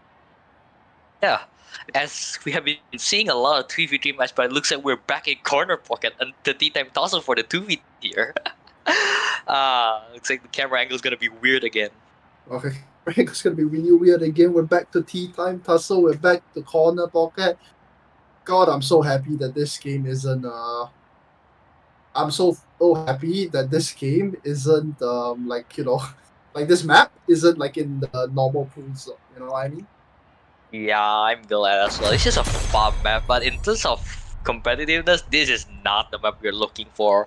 As we can see here, looks like a Luna mirror here. Both using pumpers and wow, prize fighter stack on stack and adrenaline rush. They In have corner indeed pocket? Fauzan and Loco. Oh my god, just look at the aggressiveness here coming out of Loco and Fauzan together. Loco being able to help Fauzan with the forward scoring, it doesn't matter. Fauzan wins out the 1v1 against Hakui to pick up the goal barrier. Fauzan tries to go for an aggressive play on the front side. Metri dropping the nuke to keep Loco away from the core. No core control means you can't really get it through. Metri going for a dasher, unfortunately not being able to make it happen much. Hakui trying to send it to Metri, but it really doesn't result in much. And oh, there we go, Loco and Fauzan working together to get the call right past Hakui. Looks like both Luna are looking for a kill to proc that adrenaline rush, but has managed to able to do one. And I'm actually getting word here apparently that even these one of these teams win out this game and pick up the other player, right? Okay, it might not matter at all because I think the current last 3v3 is actually happening as of now. The 3v3 is happening, standing for the last team here.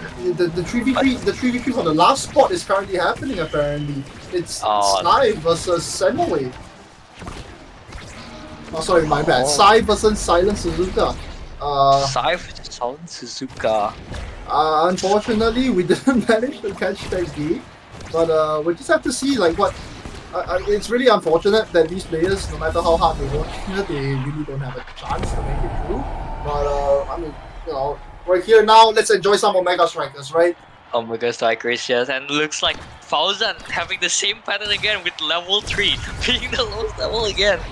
Fauzan unfortunately not being very strong here. Oh my god, almost dies over to Metri. Metri being one of those players that's known very well for picking up kills here on the side. And wow, it doesn't matter though. Why does Fauzan manages to pick up a kill on his own? Very nice nuke coming out, and oh my god, he gets both barriers at a very unlucky angle there for Hakui. He unfortunately loses out on his second goal barrier. It looks like Metri is being low HP here as Fauzan started to crack up some levels. Both red team having core flip right now.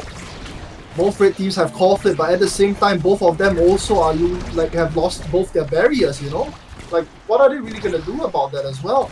Yeah. As long as Loco and Fauzan play their cards right here, as long as Loco and Fauzan play the core control well, and they get it to the front, they can go really easily here because they have both barriers open. While on the other side, Hakui and Metri hasn't opened one of their own. Even though Hakui and Metri are known for their crazy individual skills, it's the synergy that both Fauzan and Loco have is still better. They can win against this red team. The synergy that they have is way better. Loco sends the core up to Fauzan. Fauzan boosts it in. It doesn't matter if you have both core flips. It doesn't matter if you try to make plays like that if you can't score. Oh my god, what a nuke though! Metri picks Thousand off the side of the map, and there goes the other Luna as well. What a Giga Blast coming up from Loco and so my bad, Loco and Hatui having been the only players left alive in that situation. The Luna are playing a risky game right here. Bombs comes out. Both Lunas playing a really risky game right here. Both nukes flying out the side, both rockets, boosts flying everywhere. They have so much killing pressure, but there's unfortunately not much killing happening here. Oh no, Hakui, you can't be doing that. He unfortunately lost out on a really easy save there potentially. I think blue team's just one goal away from winning this match, honestly. Blue team is one goal away and they're getting closer and closer. Oh no, Hakui and Metri, they might be really good players individually, but I don't think I've seen them really work that well together. Unfortunately, Hakui not being really able to defend just as well as Loco has been able to. That's right, as Loco was the goalie player with Hakui. He's more a forward player, you know. Oh my god, what angle! Hakui sends the core down and it bounces off the ID hole in the top side to send it right into the barrier. And they send the core upwards and no, it doesn't matter. Metri not having that boost to go up and support that score here. He uses the boost instead to kill off Fauzan. They pick up another gold barrier anyways in a 2v1 situation here. Fauzan respawns, but no, it doesn't matter. They don't really get to do much with it. And oh my god, Fauzan and Loco let the core in. Metri is a beautiful score.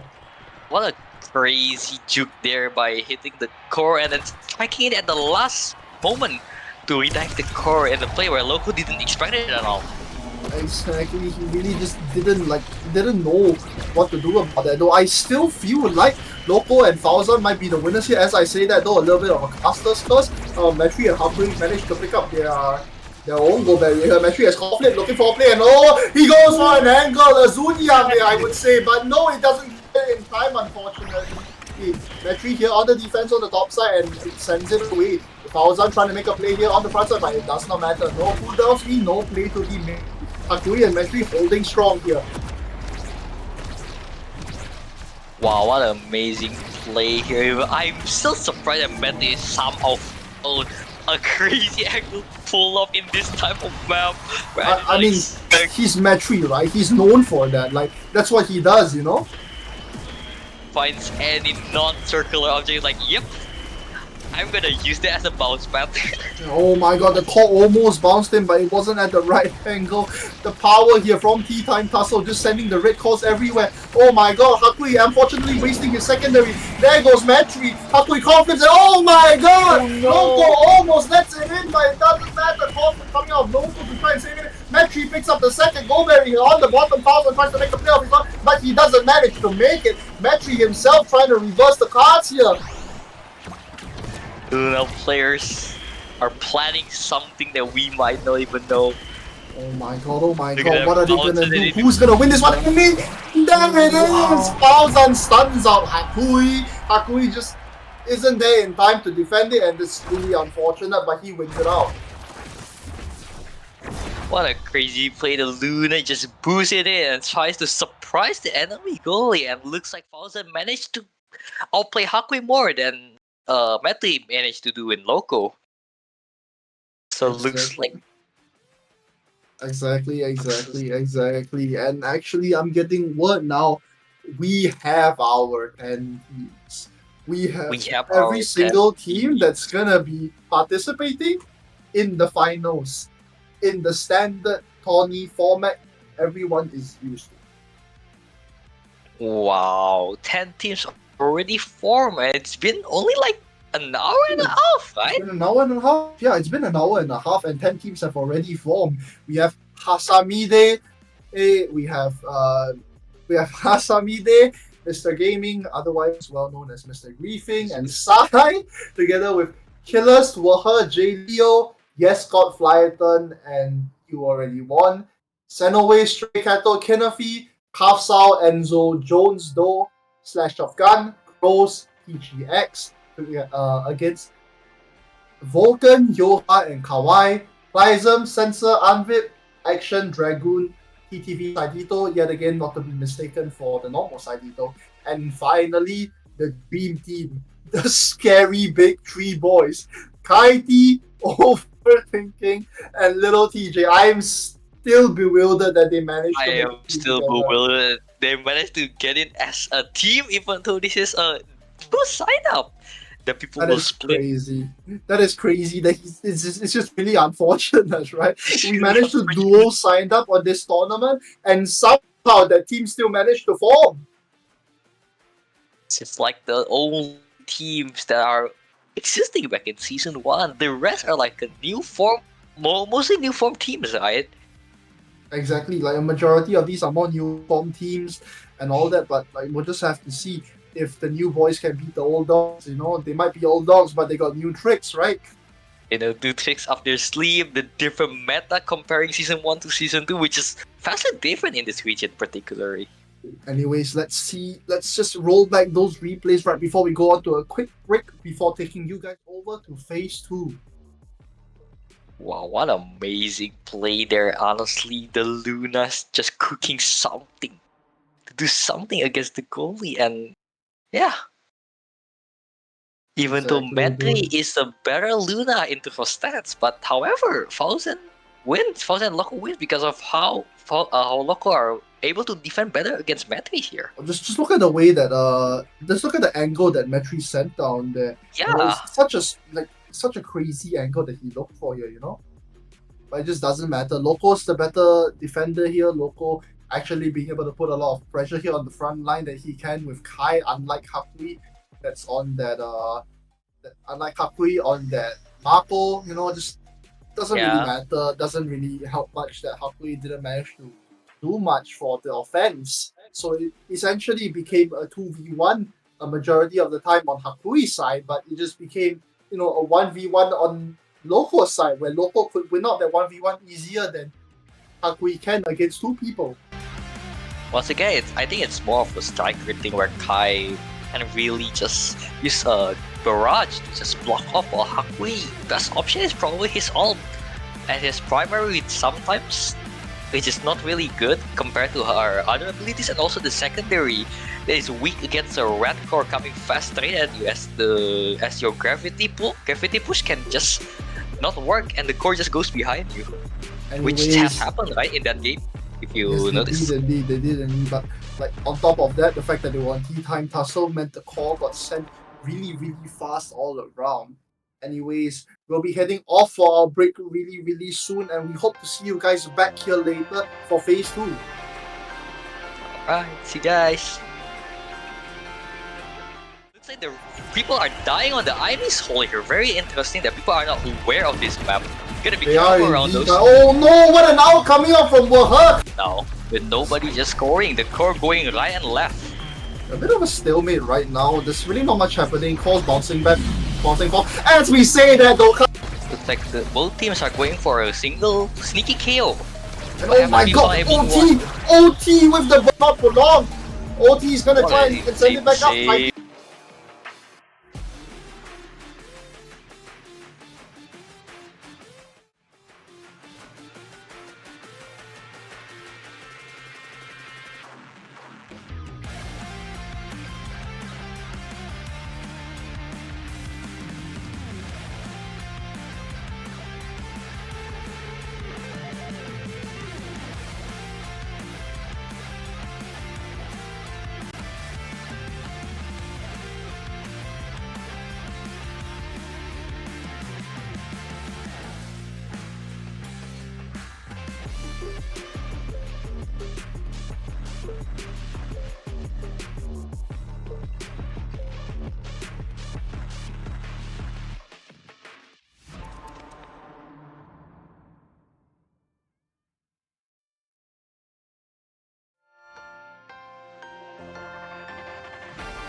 Where you at? Where you at?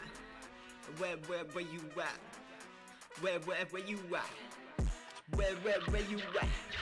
I'm telling you, where the fuck you at? And I'm motherfucking sitting lonely in a fucking shack. I don't really get the racks, but I still be making sacks. JK, I'm selling caps, so I gotta reenact. I don't know where I'll be going. Looking to different ways, got the power like Gordon. Feeling so like O'Maya. Wanna lesson it's a fight, and they showing everything that might go right in the night. And every time all these people really wanna fight. Like Santa Claus, and you know they all nice. Call me Mario the way I slid through the pipes. I don't really know what's happening tonight. She be making plans, really calling me the man, but I ain't really your fam. I won't follow with this gram. I know you just a fan, looking sexy with a tan. Cost a penny or a grand, getting dirty in the sand. Doing it back, just like magma. Drink another slick and I maybe just Fanta. Feeling hella slick, but I still miss the Black Panther. Wakanda forever, call it national anthem. Yeah, I'm ready with my suit, yeah. You too slow, you better go and move. Yeah, I don't really know how to calculate the truth. Yeah, dancing in the party got me feeling in the groove. Moving on, and I'm prepared to die. Like the Phantom Troop, I need to get some scholar eyes. Push to my limits, yes, I need to try. Ready to overload, just like my guy. I'm telling you, where the fuck you at? And I'm motherfucking sitting lonely in a fucking shack. I don't really get the racks, but I still be making sacks. JK, I'm selling caps, so I gotta reenact. I don't know where I'll be going. Looking to different ways, got the power like Gordon. Feeling so like O'Maya. Wanna lesson it's a fight, and they showing everything that might go right in the night. And every time all these people really wanna fight. Like Santa Claus, and you know they all nice. Call me Mario the way I slid through the pipes. I don't really know what's happening tonight. She be making plans, really calling me the man, but I ain't really your fam. I won't follow with this gram. I know you just a fan, looking sexy with a tan. Cost a penny or a grand, getting dirty in the sand. Where you at? Where you at? Where you at? No, like, where the fuck are you? Where the fuck are you? You late to the party? You didn't show up, did you? What the fuck?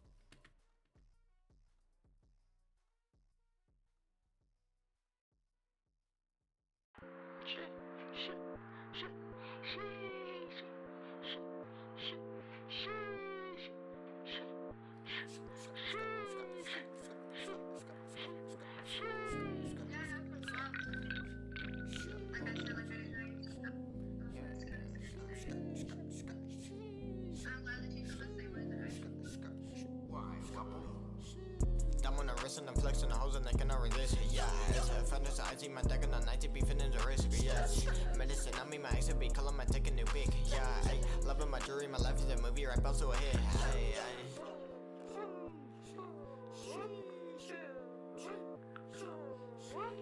Power up to the level, biceps and the metal gonna super saiyan. Yeah, bitch, fucking diminish it, gonna diminish it if you tweaking need a name. Yeah, I eat that, drinking the lemonade, wishing for better days. Tito, renegade, kinda lame, man. Pain with a pain, I pain with a. Don't get too close, it's dangerous. Fucking that bitch if you negative. Call it a match cause I'm positive. She a freak and I wanna hit. Going goofy on another hit.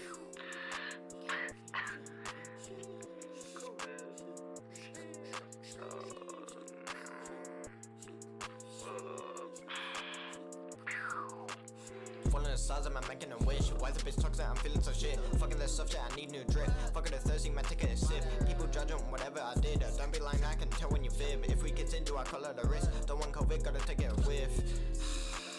Feeling so icy, cutters of ice. Japanese rice, don't wanna fight it. Fucking that bitch, fucking tonight. She wanna fight it. I don't want beef, it's saying I cheat. But it's just me. Camera say cheese, sucking on these, walking on cleats, money on trees.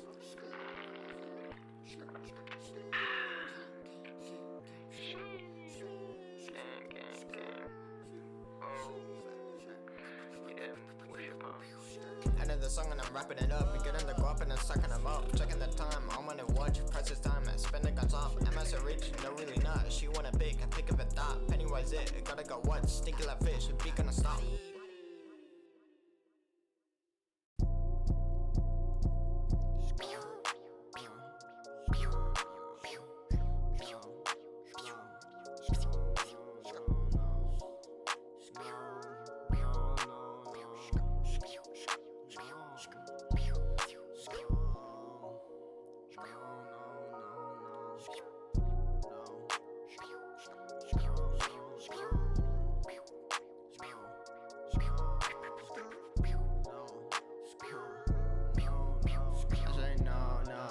Why the bitch wanna fall though? Santa Claus ho ho. but I say no, no, say no, bro, no, no. Why the bitches want a photo? Santa Claus, ho, ho.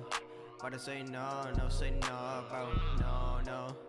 Why they want a photo? Santa Claus, ho, ho. But I say no, no, say no, bro, no, no.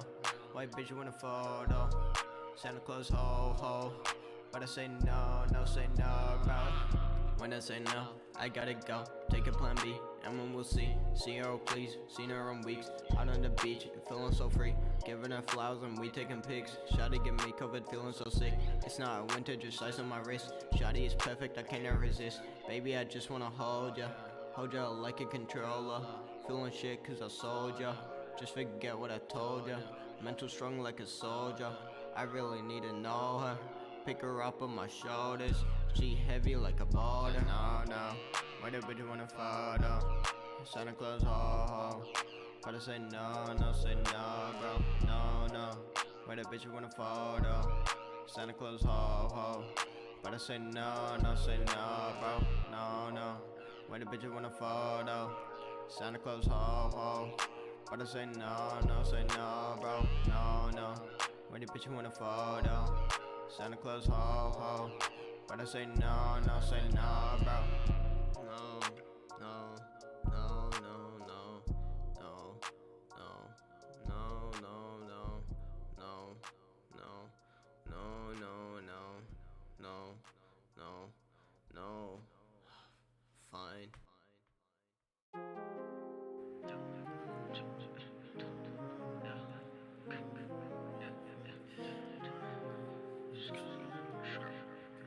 Classic on the track, boy.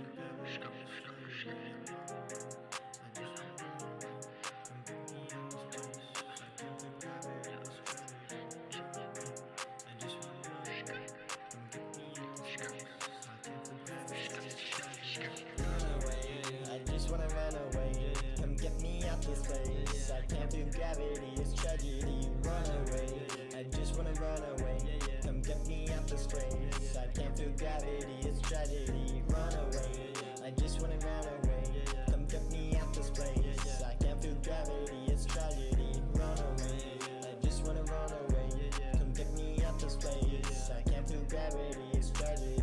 Motherfucker really not treating me right, so I gotta change plans and take a new flight. Need a new mindset to get me through the tough life. Now a bitch really flipped the switch just overnight. Fuck that. I don't know why the fuck you telling me love me like that. I don't know why this bitch into me like that's kinda whack. I don't need no reinforcement like a cherry I will blossom. Now I reach the top and bottom, smile upside down, I'm awesome.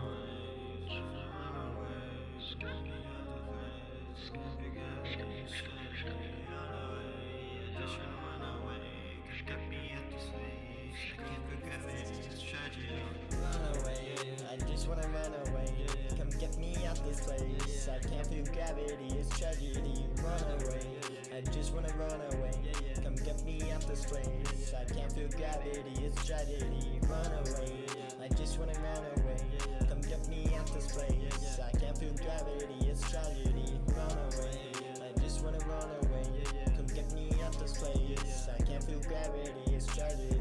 Getting burnt out from always doing this shit. She telling me if I'm happy, but I'm not feeling it. Now I'm coughing and coughing, probably got COVID since I'm sick. Now the last time I messaged her was on the April 6th. Oh no, why the fuck this always happening when I'm at my peak? Bitches constantly try to make me trip over my feet. I'm asking if she good, say the best like you should. Make it hit, I wish I could still remember how she stood. Come get me out this place. I can't feel gravity, it's tragic. Just run away. Come get me out this place. I can't feel gravity, it's tragic. Run away, I just wanna run away. Come get me out this place. I can't feel gravity, it's tragedy. Run away, I just wanna run away. Come get me out this place. I can't feel gravity, it's tragedy. Run away, I just wanna run away. Come get me out this place. I can't feel gravity, it's tragedy. Run away, I just wanna run away. Come get me out this place. I can't feel gravity, it's tragedy.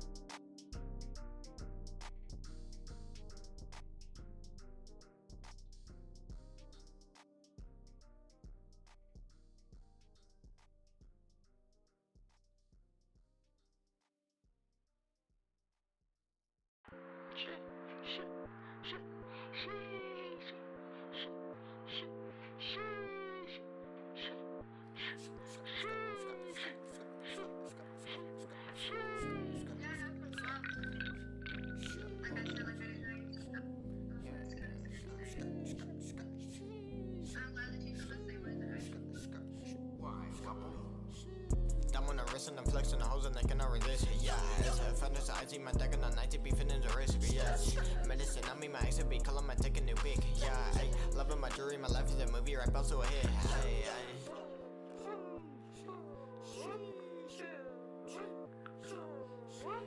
Power up to the level biceps and no matter gonna super saiyan. Yeah, bitch, fucking diminish it, gonna diminish it if you tweaking need his name. Yeah, I eat drinking the lemonade, wishing for better day. Tito, renegade, kinda lame, man. Pain with a pain, I pain with a. Don't get too close, it's dangerous. Fucking that bitch if you negative. Call it a match cause I'm positive. She a freak and I wanna hit. Going goofy on another hit.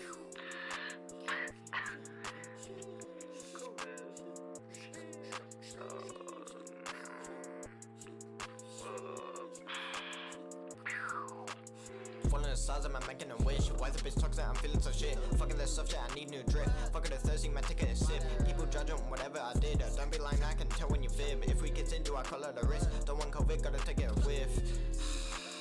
Feeling so icy, cutters are icy. Japanese rice, don't wanna fight it. Fucking that bitch, fucking tonight. She wanna fight it. I don't want beef, it's saying I cheat. But it's just me. Cameras say cheese, sucking on these, walking on cleats, money on trees.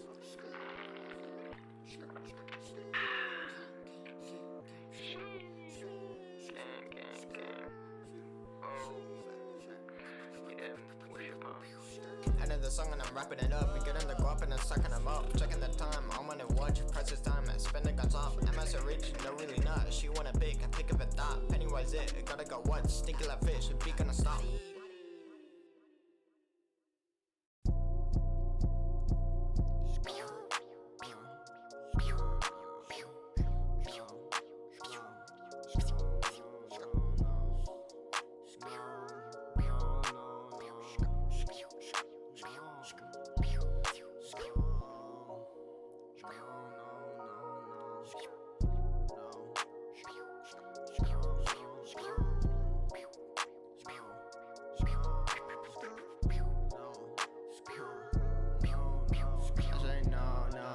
Why the bitch wanna fall though? Santa Claus ho ho. But I say no, no, say no, bro, no, no. Why the bitch wanna fall though? Santa Claus ho ho. But I say no, no, say no, bro, no, no. Why they wanna fall though? Santa Claus ho ho. But I say no, no, say no, bro, no, no. Why bitch wanna fall though? Santa Claus ho ho. But I say no, no, say no, bro. When I say no, I gotta go. Take a plan B, and when we'll see. See her, oh please, seen her in weeks. Out on the beach, feeling so free. Giving her flowers and we taking pics. Shawty give me COVID, feeling so sick. It's not a winter, just ice on my wrist. Shawty is perfect, I can't resist. Baby, I just wanna hold ya. Hold ya like a controller. Feeling shit cause I sold ya. Just forget what I told ya. Mental strong like a soldier. I really need to know her. Pick her up on my shoulders. She heavy like a boulder. No, no. Why the bitch wanna fall though? Santa Claus ho ho. But I say no, no, say no, bro. No, no. Why the bitch wanna fall though? Santa Claus ho ho. But I say no, no, say no, bro. No, no. Why the bitch wanna fall though? Santa Claus ho ho. But I say no, no, say no, bro. No, no. Why the bitch wanna fall though? Santa Claus ho ho. But I say no, no, say no, bro. No, no, no, no, no, no, no, no, no, no, no, no, no, no, no, no, no, no. Fine.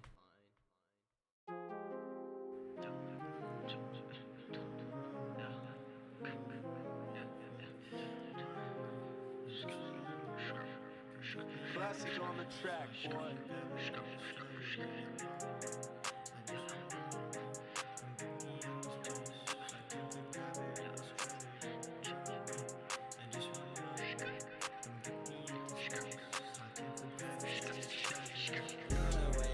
I just wanna run away. Come get me out this place. I can't feel gravity, it's tragedy. Run away.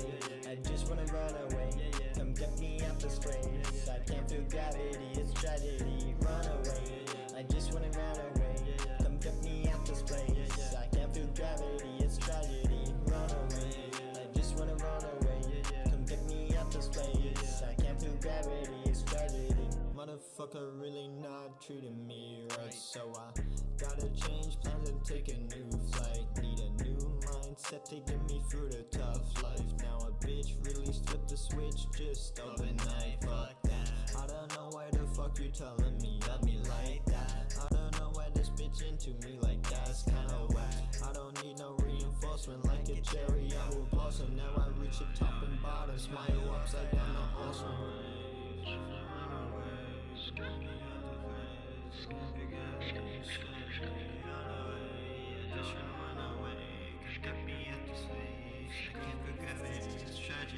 Run away, I just wanna run away.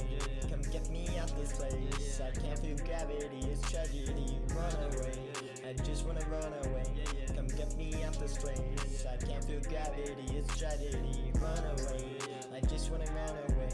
Come get me out this place. I can't feel gravity, it's tragedy. Run away, I just wanna run away. Come get me out this place. I can't feel gravity, it's tragedy. Getting burnt out from always doing this shit. She telling me if I'm happy, but I'm not feeling it. Now I'm coughing and coughing, probably got COVID since I'm sick. Now the last time I messaged her was on the April 6th. Oh no, why the fuck this always happening when I'm at my peak? Bitches constantly try to make me trip over my feet. I'm asking if she good, say the best like you should. Make it hit, I wish I could still remember how she stood. Get me out this place. I can't feel gravity, it's tragic. Just run away. Come get me out this place. I can't feel gravity, it's tragic. Run away, I just wanna run away. Come get me out this place. I can't feel gravity, it's tragedy. Run away, I just wanna run away. Come get me out this place. I can't feel gravity, it's tragedy. Run away, I just wanna run away. Come get me out this place. I can't feel gravity, it's tragedy. Run away, I just wanna run away. Come get me out this place. I can't feel gravity, it's tragedy.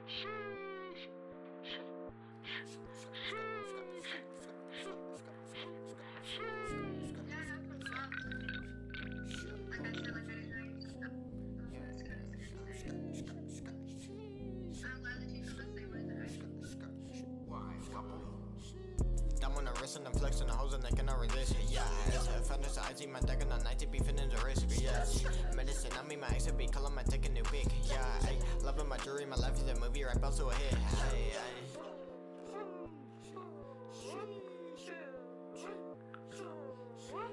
Power up to the level biceps and the metal gonna super saiyan. Yeah, bitch, fucking diminish it, gonna diminish it if you tweak it, need a name. Yeah, I eat drinking the lemonade, wishing for better days. Tito, renegade, kinda lame, man. Pain with a pain, I pain with a. Don't get too close, it's dangerous. Fucking that bitch if you negative. Call it a match cause I'm positive. She a freak and I wanna hit. Going goofy on another hit.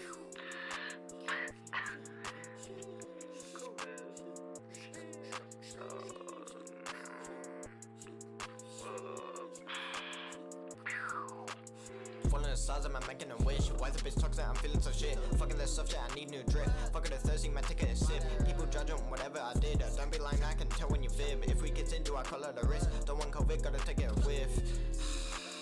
Feeling so icy, cutters are icy. Japanese rice, don't wanna fight it. Fucking that bitch, fucking tonight. She wanna fight it. I don't want beef, it's saying I cheat. But it's just me. Cameras say cheese. Sucking on these, walking on cleats, money on trees.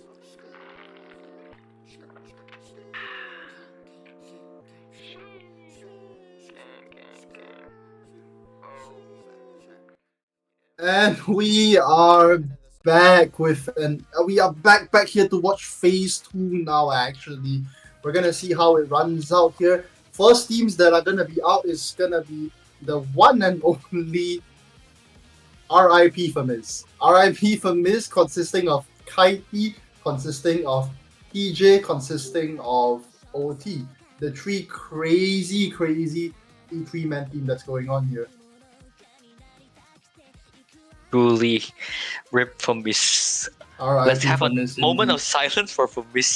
He's been one of the prominent players in this community. Yeah. Very, very well known prominent player in this community. Anyways, before we get into the games, okay, I actually just want to give a huge shout out to someone that unfortunately couldn't participate today, but I did get a little something created for him in the fact that Hordek unfortunately isn't here today with us on stream, neither is he here in game with us, but I got HP Cat to create a little something. Justin, if you will. Happy birthday, Cordek. If you guys didn't already know, today is Cordek's birthday. Everybody wish him a big happy birthday in the chat. Happy birthday, Kodak. Happy birthday, Cordek. It's unfortunate that you couldn't join us today, but I really, really hope you do enjoy this. Oh, HV Cat also says happy birthday to you. No, we're not singing. We're not singing. We are not singing on stream. No, we are not. We are singing not singing on stream. I'm sorry. No. I'm sorry, but we are not singing on stream. Happy birthday But to you, happy though, birthday to Cordek. Kodak. Happy birthday, Hope Kodak. you have a great day today, Cordek. Yeah. Anyways, now going back into our games, actually. So we're gonna have RIP for Miz, which is the team of Tighty, Overthinking, and Lil TJ versus IME. That's short form for In Memories of Esco, which is gonna consist of Vulcan, Yoha, and Kawaii. And that name In Memories of Esco comes from the fact that Kawaii and Esco are a duo that have consistently played together all along, Yeah, for them to make these teams, they have to sacrifice one of them, and unfortunately, for Miz and for Esco, yeah, they didn't manage to get into phase 2. Exactly. It's very unfortunate. I mean, for Miz just didn't show up at all.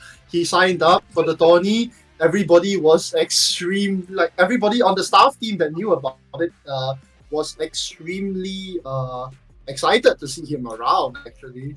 But it's just unfortunate that we didn't really get to see Miz play today. We were really, really hoping to see Miz show up today. I was already excited for Miz when he just joined the tournament, but maybe probably something came up that he cannot play or something. But anyway, are the teams ready right now, Silo? I'm checking right now with our backend team. I do not know just yet. I'm hoping we can get into the game real quick. Anyways, actually, let's pull up a couple player cards here of our coming up teams. Yeah. Let's have a quick look at what these players are known for, what these players can do here for us. Kawaii being that really well-known Juliet player here on the front lines. Kawaii generally usually playing with Esco, because Esco being that one-trick Kai player, actually constantly helping Kawaii with all his aggressive plays. Today, unfortunately, we don't have Esco here together with him. Instead, we have Vulcan with him. We have Yoha with him. They are a force to be reckoned with when alone. They are a force to be reckoned with when with good teammates. But we'll have to see if they are a force to be reckoned with now when they are together. Yeah, and also Yoha is one of our best Southeast Asian Zentaro player, right? Known for his crazy core control as a Zentaro, defining a playstyle in this region, in fact, so that every good Zentaro players usually play for core control. Exactly, indeed. Oh, and then you look at the other team, the dream team, right? Okay, the team that we are currently going. I'm gonna place my bets on them, Kanami. I don't know about you, but I'm placing my bet on this team, absolutely wiping the rest of the tournament. Yeah, that's a really, logical bet, but I don't know, man. I think anything could happen. I mean, yeah, anything could happen. Who knows? They might get wiped out right here. Yeah, I know it. They might get wiped out by this, newer generation, because, as I can say before, they haven't been playing seriously for a while now. Maybe the newer generation can finally topple down the old dogs here. Players here in SCA. And unfortunately, our game is actually not quite ready as of now, I think. Yeah. Our games are not quite ready as of now. Apologies, but we'll send you guys over to a quick break. We'll be back in hopefully less than about 5 minutes to see if Yoha, if Kawhi, and my god, brain fart, dude, I forgot who was on that team. Yeah. Yoha, Kawhi, and Vulcan can knock out the dream team of Kaiti, Overthinking, and TJ. We'll be right back. Make sure you guys tune in here.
And we are back. So sorry for the small amount of break that you guys had to wait there. But the game is finally ready. We have Kaiti, Overthinking, and Lil TJ versus Vulcan, otherwise known as the names these bra, Yoha, and Kawaii Desu.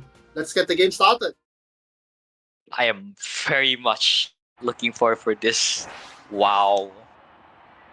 This is In truly memories one of the of stack Esco teams. versus RIP Famiz.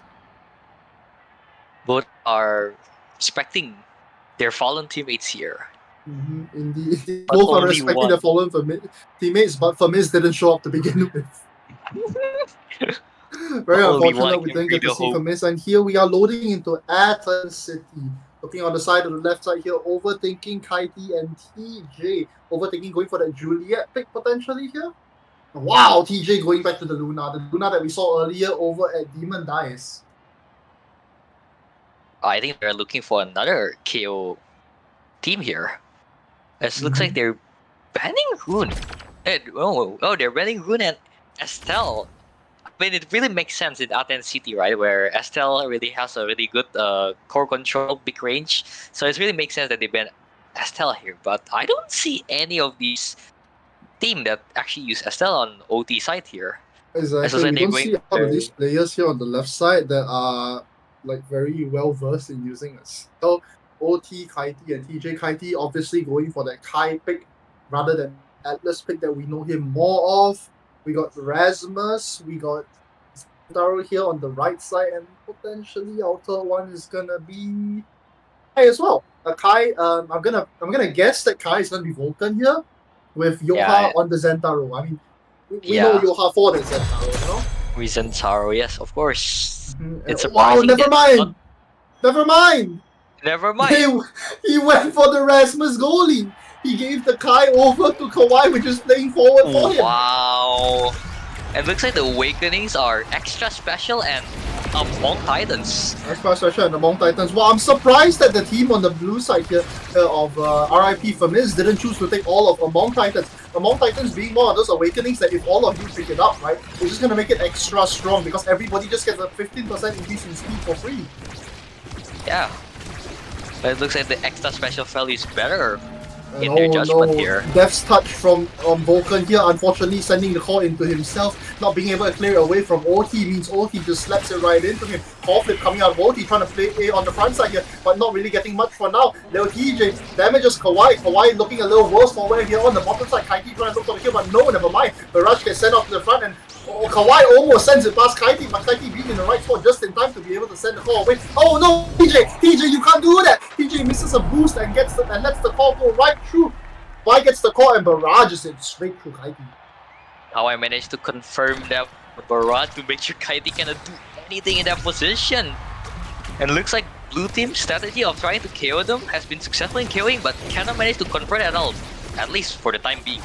Exactly. I mean, that was just kind of a blunder on the side of TJ. Oh my god, as I say that though, TJ says, screw you, Xylo. He boosts himself to the front, hits a perfect call flip to send it right past Vulcan. When you think of a Luna main, you didn't think of TJ, man. TJ is just the one knows Luna, but here TJ showed how amazing he is as a Luna player. Wow, just like as you say that, he does what is needed here. He sends a very nice out to the front just to take Kawhi off the map. Yeah, Vulcan here trying to dribble the core, keep it on himself while waiting for Kawhi to come back. Perfect show of core control here. Oh, is Kaiti AFK? Oh, hopefully is not. Kaiti Just AFK right standing now? there. No, he's not. He's What's just standing happening there. here? That's a very Kaiti thing to do. That's a. Are you sure that's a very kind thing to do, or maybe I mean, there's some technical difficulties in the player department here? hopefully there aren't any technical difficulties, but I've seen Kaiti do that quite a bit. Maybe he just Yeah. decided there was a. Never mind. I think we lost Kaiti. Huh? Huh? What happened? What is happening in this game? We are there Kaiti, mats? OT, and Wait. T are currently Let them pick the scoring on themselves. Huh? Let them pick the map. Oh. Oh. Remake. Okay, I guess we're I think we remaking the have game. come into Read the the- technical difficulties here. Read the Okay, chat, a bit of man. Read the technical chat. A bit of technical difficulties here. I'll bet on that. We're remaking the game because they haven't picked the map.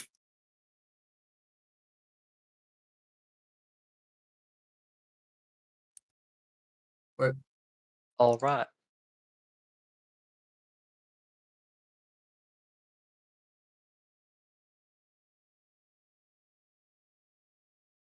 Kanami, do you have access to the? No, it's all on you, know. It's not on me. It's you. It's you. You are I the don't have lobby either. leader. Huh? I cannot. You cannot terminate the match. No. Apologies, ladies and gentlemen. We seem to have run into some technical press escape? difficulties here. Wait, why you cannot remake? Oh. Oh no, this is not good. All time is being wasted. Kanami, can you cancel the match?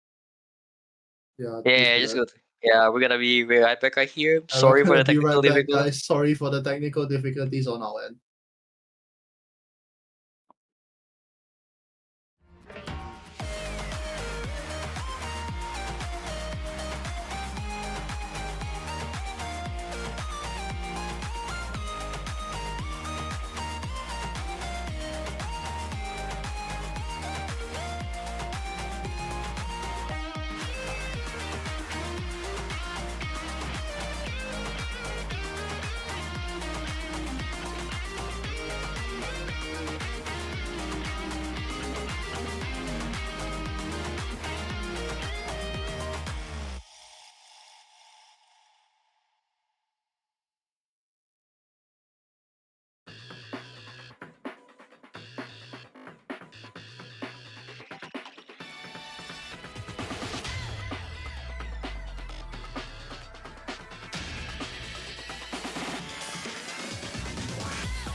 And we are back. So sorry for the small mess up there on our end. We're gonna load straight into the game for you. It's gonna be Kaiti overthinking and Lil TJ versus Vulcan, Yoha, and Kawaii. Let's get our game started.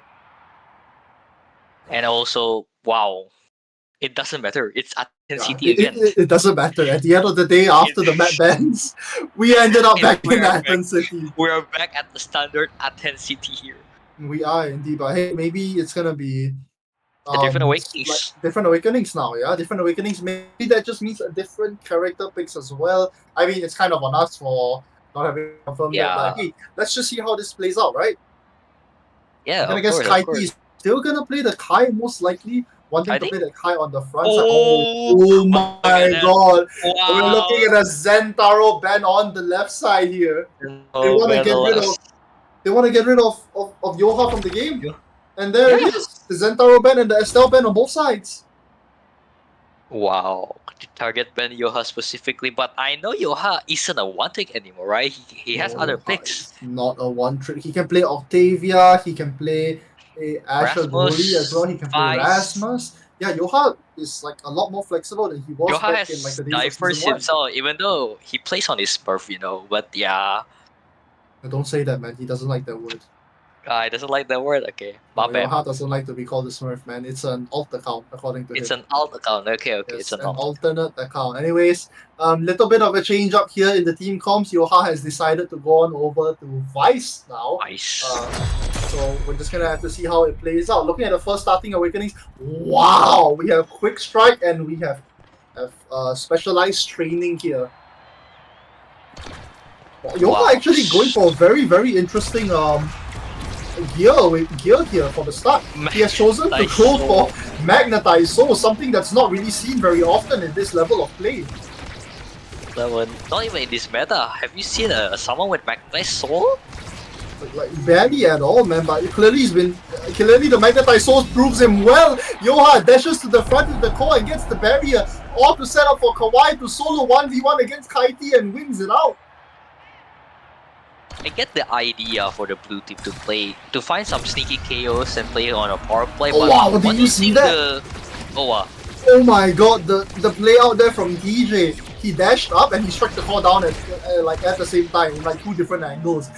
Essentially making it really hard for Vulcan to figure out what's going on there. Vulcan wins his 1v1 against OT. Kawaii tries to go for a Giga Blast here on the front. OT winning on the strike ball against Kawaii. Oh no! That's the fiery fist! Overthinking slams Vulcan into the goal with the core. And that wasn't even with specialized hit, there was just pure fiery fist. That was pure fiery fist. He didn't even have specialized training. OT is one of those guys here that chose not to go for specialized training. He chose to go for quick strike instead. He wants that better core control, and understandably so, considering how big of a map we're on here in Athens City. Wow. Lil TJ tries to go for a core flip here to pick up the goal on his own. Core flip coming off Kaiti, and oh no! Kawaii doesn't touch the core, neither does Vulcan, and the core goes straight in. It may look like anyone game since both the red team or it has the core flip right now. They can do some plays at any moment at this point. Exactly. Even though they have lost 2 goals so far, they have 2 core flips, and wow, that first core flip with a nice vice out turns into a kill and a barrier. Second core flip coming out of Kawaii there, and they managed to get the goal. Kawaii sends it right under Kaiti, and Kaiti is shooting the wrong way. The team play from red team, both Kawaii and Yoha, which he hides name for some reason, are amazing. Yeah, Yoha hiding his name. Yoha, please read the rules, that isn't allowed. But anyways, back to the game here. Vulcan sends it down to Yoha. Yoha, unfortunately, not being able to keep core control well enough. EJ makes a 1v1 play against Vulcan and wins it out. Kawaii sends the core at the bottom here, down to Yoha, and oh my god, Yoha loses the core again, but doesn't matter. Kawaii manages to pick up a barrier off his own. They're trying to keep the core on the front side here, but no, overthinking, tries to dribble the core up, but it doesn't matter. Like, it just doesn't seem like any team can really keep core control for a long amount of time here. Both teams are kind of going in a scuffle back and forth, though, as I say that, Kawaii with a very nice shot down below. Amazing passing play there. From Vulcan. He just passed to Yoha, and Yoha passes to Kawaii. Passing to the place where the blue team cannot candle at all. So yeah, it's just insane. The Exactly. teamwork here are outweighing the blue team here, the legendary 3-stack ban in season 1, which is really Are we amazing gonna for me. potentially see them get knocked? I mean, not so, right? Like, there's no way this 3-stack gets knocked out. Yeah, there's no way, but we see here that it might be just possible for the red team to win the newer generation, beating the old dogs here. Anyways, looking at Wow. some of the awakening picks here, very interesting pick coming out of Yoha actually to go for Egoist here. And Like, also Kawhi taking team player here instead of Vulcan here. Exactly, Kawhi taking team player is something that we didn't think we would see, considering he's one of the more he's one of the forward players, right? Team player in SEA is seen to be taken usually by goalies, you know, overthinking, dribbling the ball here on the front, trying to set it up for TJ. TJ tries to dash forward with a boost to try and make it work, but no, it doesn't make it work. OT going for a dash, and dash unfortunately is not really taking through. Oh my god, there goes OT. Punished for trying to play the core, punished for trying to play the game. Vice Ice here kills out OP. And looks like the red team are going to more play. And oh, they managed to get a barrier here. I think that's why he wanted the Egoist all along. He managed to pick it up. OT tries to do a fiery fist to send it away, but it does not matter. It doesn't catch the core, and Kaiti unfortunately not being ready for the core flip either. The core slides straight into the two of them. Looks like the red team, even though they pick a really weird awakening such a team player and Egoist, managed to make it work out against blue team right now. I think I'm seeing like what's happening here on the red team side, on the right side of in memories of Esco, is that because Kawhi has that team player, Yoha is actually standing very far forward. Yoha is standing very far forward to allow Kawhi to make use of that team player, to allow Kawhi to send that call forward faster, send it in a direction that maybe Kaiti isn't aware of, send it in a way that Kaiti just doesn't expect at all. Yoha, I've noticed, even though he's playing the Vice here, even though he has those ranged abilities, isn't really looking to play the role of a midfielder. He's more looking to play the role of a scorer here on the front. Quite ironic that Johan takes Magnetized Soul here, you know? Yeah, ironic because he's not gonna be at midfield. As we say that though, very nice thing happening on the top side here. OT slaps the ball in with his fist. And Vulcan didn't manage to save with the secondary there. Unfortunately, Vulcan can't do anything. Silo, what do you think of the Rasmus goalie pick here from Vulcan? It's a very interesting pick. I mean, it's not one that we haven't seen before, but at the same time, it's not one that's usually seen anyways, right? Very nice kill here coming out from the side of Yoha. Yoha slaps Kaiti off the map with a supernova, and you know, Vulcan just sends the call up to Kawhi. That team player really coming into play here, sending the call a little bit faster over down to Yoha. Yoha being able to pick up the call and score on the side of Kaiti. And let's not forget about Yoha's specialized training, managed to kill Kaiti that fast. Exactly, as well. And poor Kaiti just didn't have enough. Kaiti just didn't have enough. What's it called? Elusive to really like dodge that out. Unfortunately, overthinking puts a Core, and Vulcan didn't use the pendulum swing on time to stop the Core from scoring into his goal. Yes, pendulum stream trying to make its way over to save the core, but no, unfortunately it doesn't. Wow, dash punch here coming out of overthinking. The standard Julie combo, and wow, little TJ dashing into the right place to use that core flip on top of Vulcan. Vulcan loses the core control, Vulcan loses another goal, and the second set goes over to RIP for Miss. What a fast execution from TJ and overthinking, just executing the barrier and the goal instantly to bring back set 2 for them. As you can see here in the awakening section, right? Oh wow, dead eye.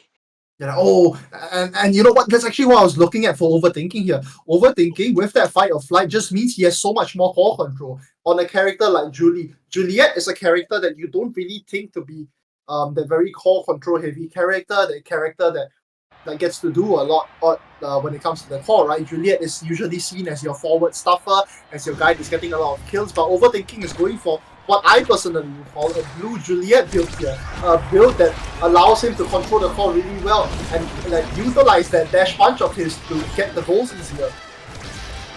Yeah, that's right. And also an interesting pick from DJ taking extra special over Deadeye there. An interesting choice from Luna, but it kind of makes sense since in the first awakening, specialist training is one of the trainings, so maybe he wants to play more of the special. Indeed, Core goes on the top left here, and Kawhi wins 3 strike wars, 4 strike wars. Unfortunately, it's not enough. Yoha tries to help out on the front here, but no, it doesn't matter. Oh my god! There it is, that fight or flight coming into play here for overthinking. All that speed is too much for Vulcan to handle. What a crazy dribble play with the help of Firefly and Quick Strike managed to make overthinking to outplay Vulcan. Unable to do anything there. And honestly, it just shows like the power of what overthinking can do here with those awakenings. Wow! Kawhi running forward just in time to be able to pick up a free barrier there. Unfortunately, the overthinking doing kind of the same himself here on the right side. Supernova coming out of Vice here to try and send the call forward, but no, it doesn't really go anywhere.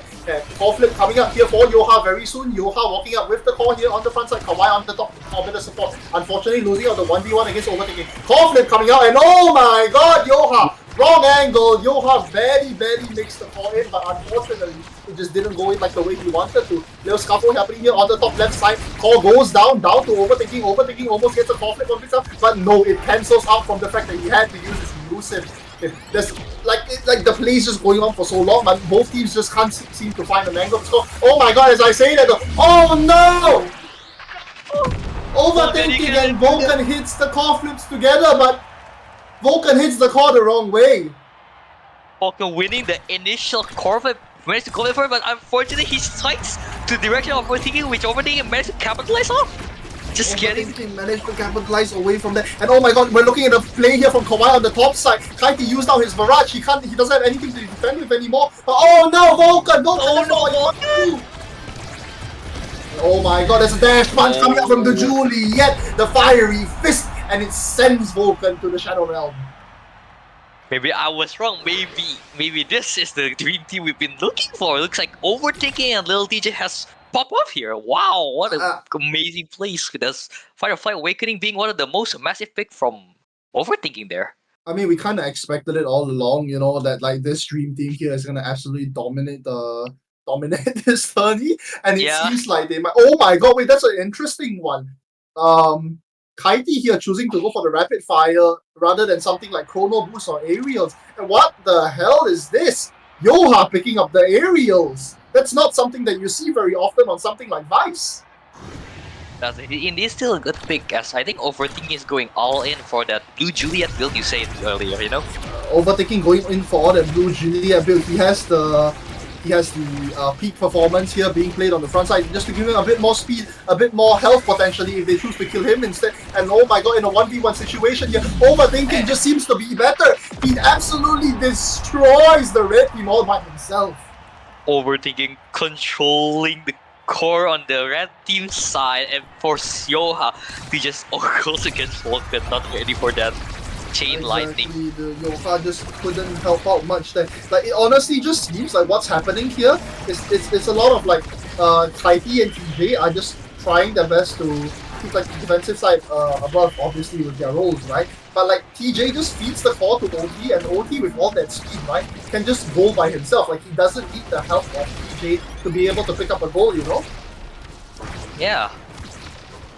Meanwhile, on the other side here though, the way that Kawhi and Yoha have been playing so far, they've been playing a very like team-orientated style, right? Okay, they've been trying to get that 2v1 against the goalie non-stop, but like it's a totally different story when it comes over here to the left side of the blue team in RIP for Miss. Little dribble happening from Overtaking, that very nice primary coming out of him, and oh no, Kawhi loses his core flip, but it doesn't matter. That's not all that he needs. He passes it over to the Vice of Yoha, and Yoha sends it right in. I was about to compliment how Overthinking just managed to core control really good as a Juliet, and then that play just happened, a surprise play.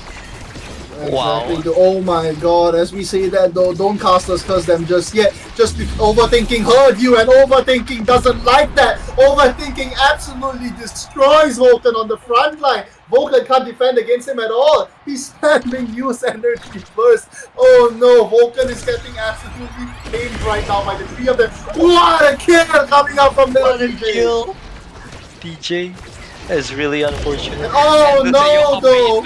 As TJ gets killed, he gets killed as well. Cole gets sent forward towards Yoha. Cole flips on two sides, and Yoha just call flips it on Kaiti. Kaiti not having a barrage, not being able to defend. he just can't do anything about that. Yeah. Maybe Red Team can still manage to pull this off. Maybe we can win the set for him, probably entirely the game here. Maybe so, But- maybe so. Like, this is what you're looking for, right? If you're the team on the red side here, if you're the team of, like, rest in peace, as well, like, you know, I'm actually starting to like, realize, right, okay? Kawhi here on the Kai doesn't seem that crazy, but, like, he's playing a very, like, silent role, right? He's not being very flashy, he's not being, like, a crazy defender or what sort, right? Okay, but what he is doing is playing the support role like perfectly well, giving the core constantly to Yoha, so Yoha can do something crazy with it. But as you can see in this position, right, I think Kawhi is playing more forward role here while Yoha is playing midfield in this current state. I mean, Although they are playing. that's the general things that happen, like from situation to situation. And oh my god, what a conflict coming from Kawhi! Wow. Shoots it up to Lil TJ. TJ didn't expect it. Core flip after core flip. Looks like Kaidi's getting scored by all these core flips, man. Wow. 4 sets down, and I really don't know who's gonna win here. If This you're, is I think, anyone's game. oh my god, Vulcan needs to deny that big fish. If that big fish goes over to overthinking, I think it's over. And think there it's it over, is. but- Of course he does. He denies the big fish, Also overthinking, taking the knife edge here. taking the knife edge, but thankfully he didn't have that big fish. Having more speed and more size is just absolutely gonna demolish Vulcan. Vulcan's already struggling quite a bit here on the front line against overthinking, but anymore, and he might not be able to defend.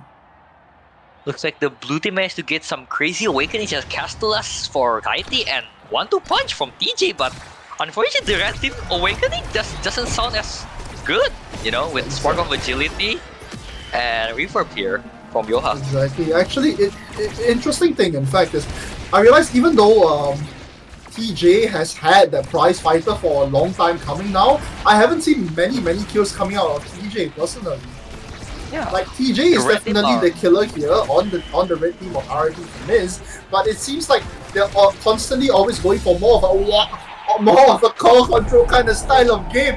Oh my god, as I say that though, Kawhi, notices how he uses his barrage. He never uses it to win a strike ball in middle or like take control of the core. The way he uses it is always to score and only score. Having the barrage up online every single time he needs it against Kaiti just makes it so hard, so hard for RT for Miz to defend against him.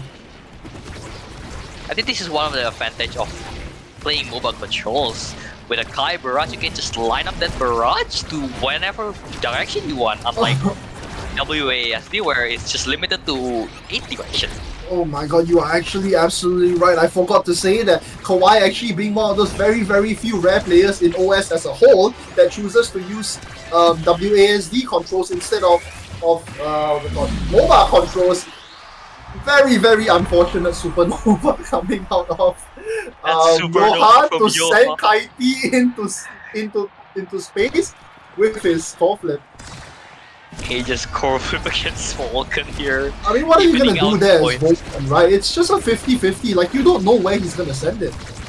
Exactly, Oh and with my Erasmus God, not the having barrage coming any in good strong, abilities to yeah. cover with all angles. Oh no!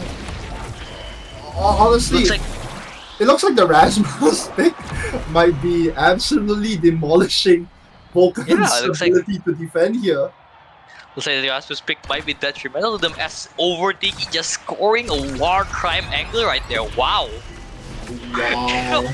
That's pretty. No, Oh my god. TJ. Little TJ and Kaiti unfortunately letting up a goal barrier of their own. Kawaii Desu has the core all in his control now with the secondary up. Never mind, it goes down real quick. Call being sent down to Yoha. Yoha versus OT here, and Yoha seems to win it out for now. OT has a call flip. The call flips in front of Vulcan. Vulcan doesn't defend it in time. OT 1v3 here on the front line. Little new coming out from PJ here to try and support the play, but it doesn't seem to be working out real quick. Kawhi has control of the call. Kawhi is dribbling. Kawhi is trying to make a play. There he has his call flip. Call flip. He needs the call flip in front of Kaiti here. Tries to send it, but no. OT with a very nice defense here on the front side. Dina immediately by OT right here as we see.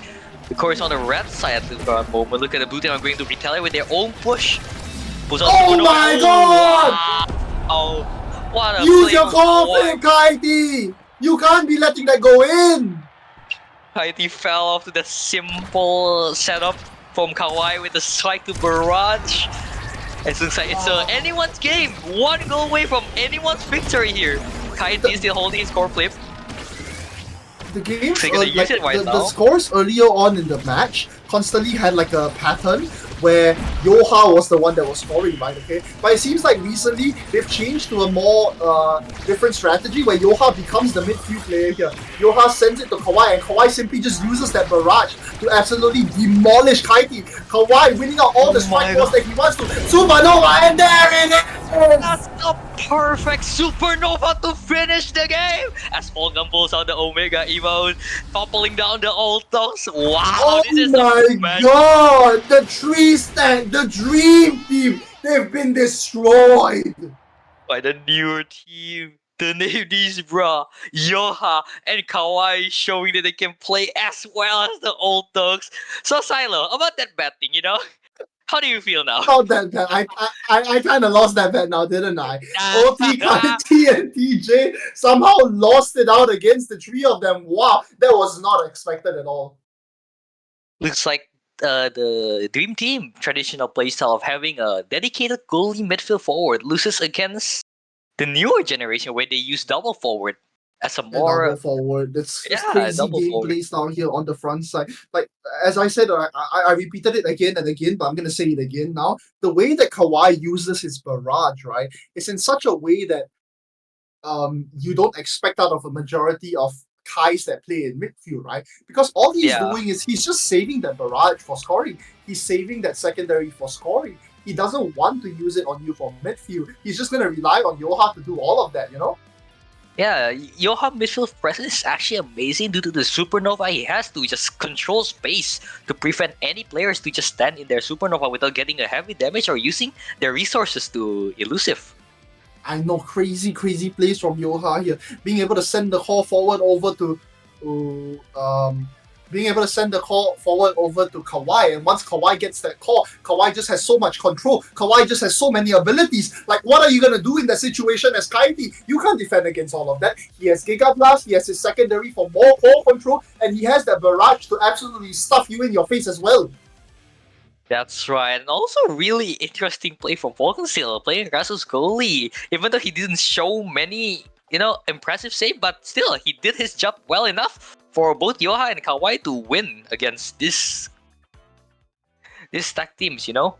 Actually, like a really interesting way that Vulcan decided to use Rasmus was hooking the core towards himself before an attack even starts, right? Like, he basically makes it so that, instead of like OT using his core control, using his dribbling to make it up to Vulcan and shoving it in his face, right? What he did was he hooked the core into himself.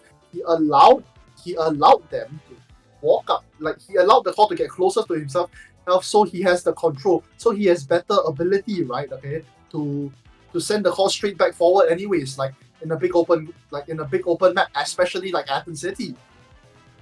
Yeah, do you think like Kazan will work as well with that type of playstyle where you just hook the core away from your enemy to you so you gain control?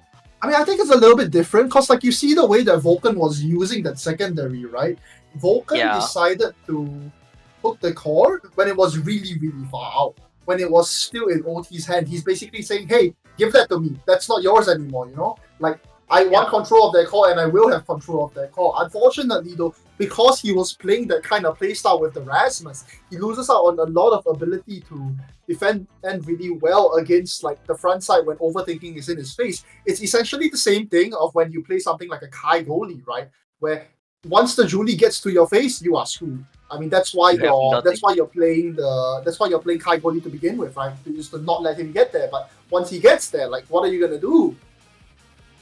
Yeah, there's nothing much you can do since Kai has a projectile, and the best way he can do is just a Giga Blast to hope that both the Julia and the core got hit. Exactly. Preventing any Like, there's push. not much for you to do there. Just like how there's not much here for Vulcan to do on Rasmus. Rasmus just unfortunately not having like enough abilities to stop him from goaling. Maybe Athens City wasn't the one designed for probably Rasmus goalie. Maybe Vulcan has better maps that he can play on other than Athens City. Because Maybe what I it's just know the in wrong map Athens pick, City, right? Because what I know in Athens City, right, is that when you lose barrier, everything just went wrong because it's how easy it is to just lose barrier instantly. It's so hard to defend due to how big the barrier is when you compare it to like, as I speak again, Imis app or even Oni Village, right? In the single barrier. Exactly. Like, oh my god, look at this replay. This replay was really unfortunate. Wow, How the yeah. supernova sent Kaiti right into place to core flip it into Vulcan. And Core flip even though into Vulcan Vulcan. had the core flip, he just wasn't close enough to do anything. It was a Yeah, 50-50 and Vulcan unfortunately just lost. Amazing goals here happening from the side of both teams, honestly. Yeah. To showcase that how amazing C players here participating in Corelock today. Wow. Indeed. And also, the wow, beautiful, do you see beautiful supernova to end the match as well. Yeah. Also, do you see the war crime angle executed by DJ's dash there? Whoa, that is also crazy, and it happened so unexpected while we're talking about something else. Crazy. Anyways, while we've been babbling on the way, we've had one of the players waiting for us actually. Vulcan, the goalie here on the side of my bad, in memories of Esco, right? Okay, has decided to come in to do a interview with us. So we're gonna pull Vulcan in real quick, and we're gonna send you on over to listen to Vulcan. Right.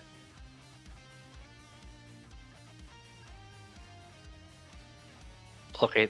Oh, never mind. It looks like we're having a little bit of issues real quick. Yeah. A little bit of technical issues real quick. Anyways, just like going back to that, right? Okay.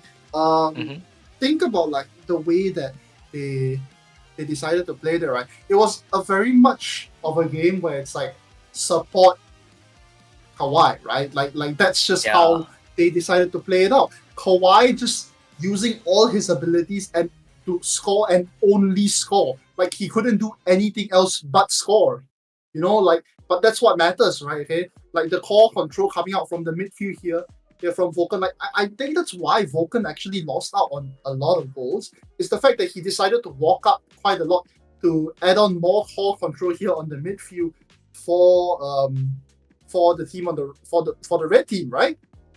Yeah, that's right. But I noticed that during the middle set, right? I think Kawhi and Yoha switch role there, where Yoha plays a little bit more forward, while Kawhi plays a little bit more midfield. But it shows that the blue team managed to win that set. So I think that strategy was not working out. So they have to change it back to their default playstyle here. I mean, that's kind of why, like, that's probably why, actually, we saw the midfielder boots coming out of Yoha. Like, it's so rare that you were to see someone run Magnetized Souls in a game of this level and in a game in OS at all, right? Okay, but Yoha picked the Magnetized Souls and Yoha really controlled the midfield. All that speed allowed him to constantly run back and pick up the core, or when, you know, something like slick kicks wouldn't allow him to. I mean, it's not common for us to see something like Magnetized Souls. It's actually like, if anything, if you're going for core control, we tend to see things along the lines of slick kicks. We tend to, or if not, right, then we just go for kills. We just go for the pummelers. We just go for any sustain potentially with siphoning one. And if you need more kills, then we have vicious vambrace. But midfielder boots, like, that's something that we rarely see at all. That's what we rarely see in this region, because particularly we don't have a really dedicated midfielders player here, you know? I mean, very, very little midfielder player. Unfortunately, the two crazy midfielder players aren't here today. Sharpie, big shout out actually to both Sharpie and Hanabi. Both over in Thailand right now. And they're just having a little bit of fun going out clubbing, as far as I heard. Anyways, it seems like we are ready for the interview, and this is Vulcan, my friends.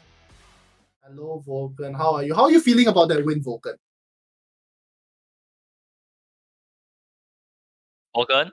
Hello, Vulcan. Vulcan, you there? Hello, Vulcan. You mind speaking? Vulcan, you there? Oh yeah. Yeah, there sorry about that. That's the man himself, Vulcan. He's here. So how are you feeling after that win, Vulcan? Man, I'm full of adrenaline, and good evening. good evening to you as well, Vulcan.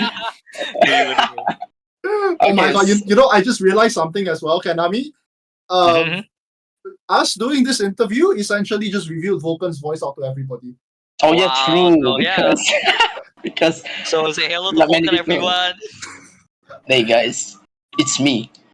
Anyways, what are you thinking about that game, Vulcan? Like, it's very interesting to see what your team decided to play there, right? Like the Rasmus goalie, the midfielder boots on Yoha. Like, what was the strat there? Okay, so uh, the first thing is that we know that going into the match, the barrier is going to get broken.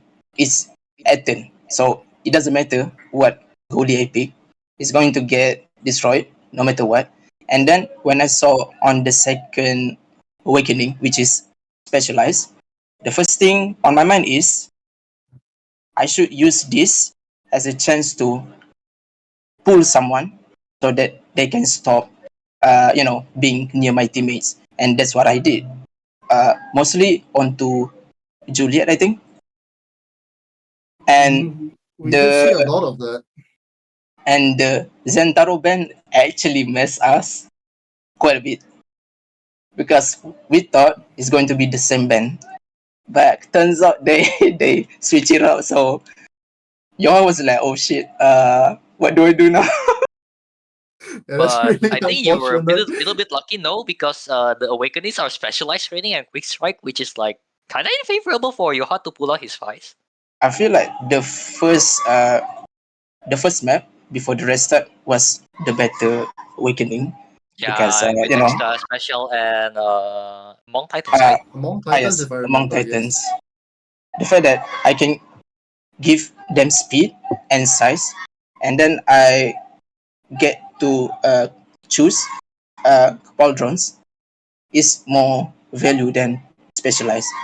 But honestly, Mm. my own teammates they played like crazy. The fact that Kai he managed to like score a goal, even though even though it looks really hard. I think that changed the game. And Indeed. Vice Alti is just a clutch at some point. Yeah, it really is. And also at the same time, like we talked about this a lot earlier on stream, and just to confirm with you, but was it actually like one of your strategies going into game here to have Kawhi, even though he's playing Kai, right? Kai being one of those characters that are known better for being able to like hold down the midfield, for having all that core control in the middle to send it to your shover, to actually have Kawhi on the front instead with the Kai to score.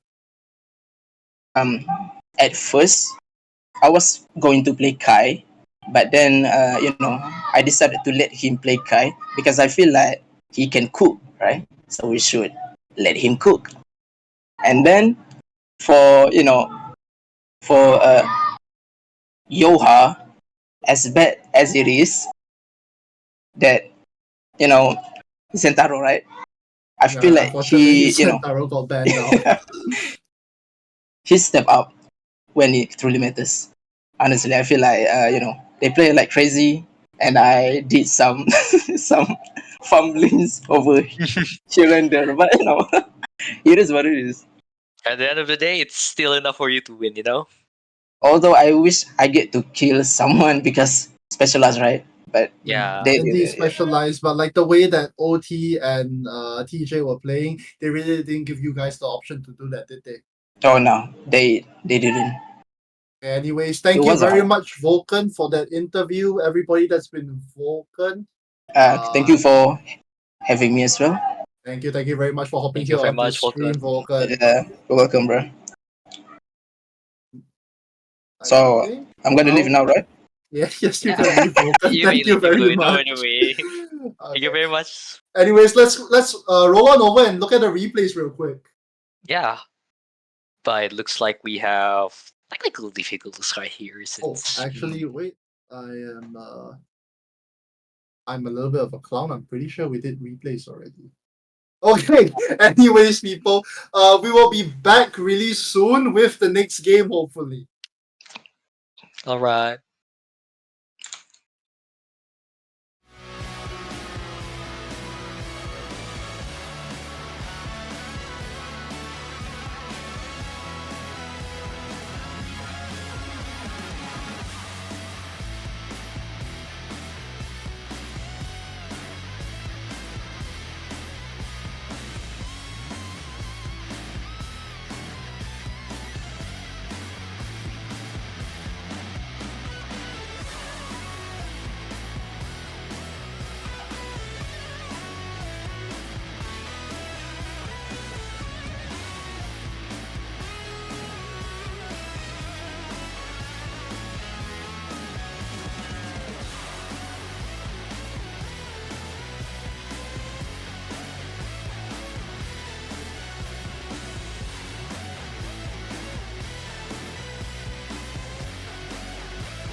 And we are back, trying to introduce some of the teams here to you guys for this next 3v3 going on in our other quarterfinals.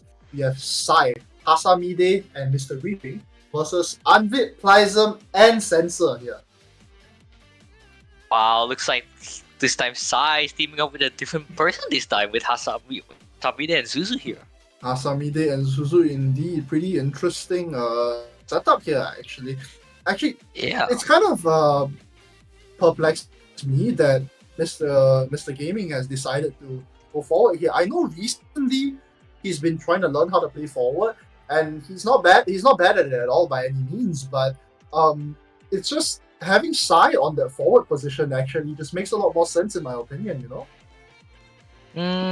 Honestly, the way I see Mr. Griefing now is that I think he doesn't want to play goalie anymore, so he wants to stick as a forward main forever now.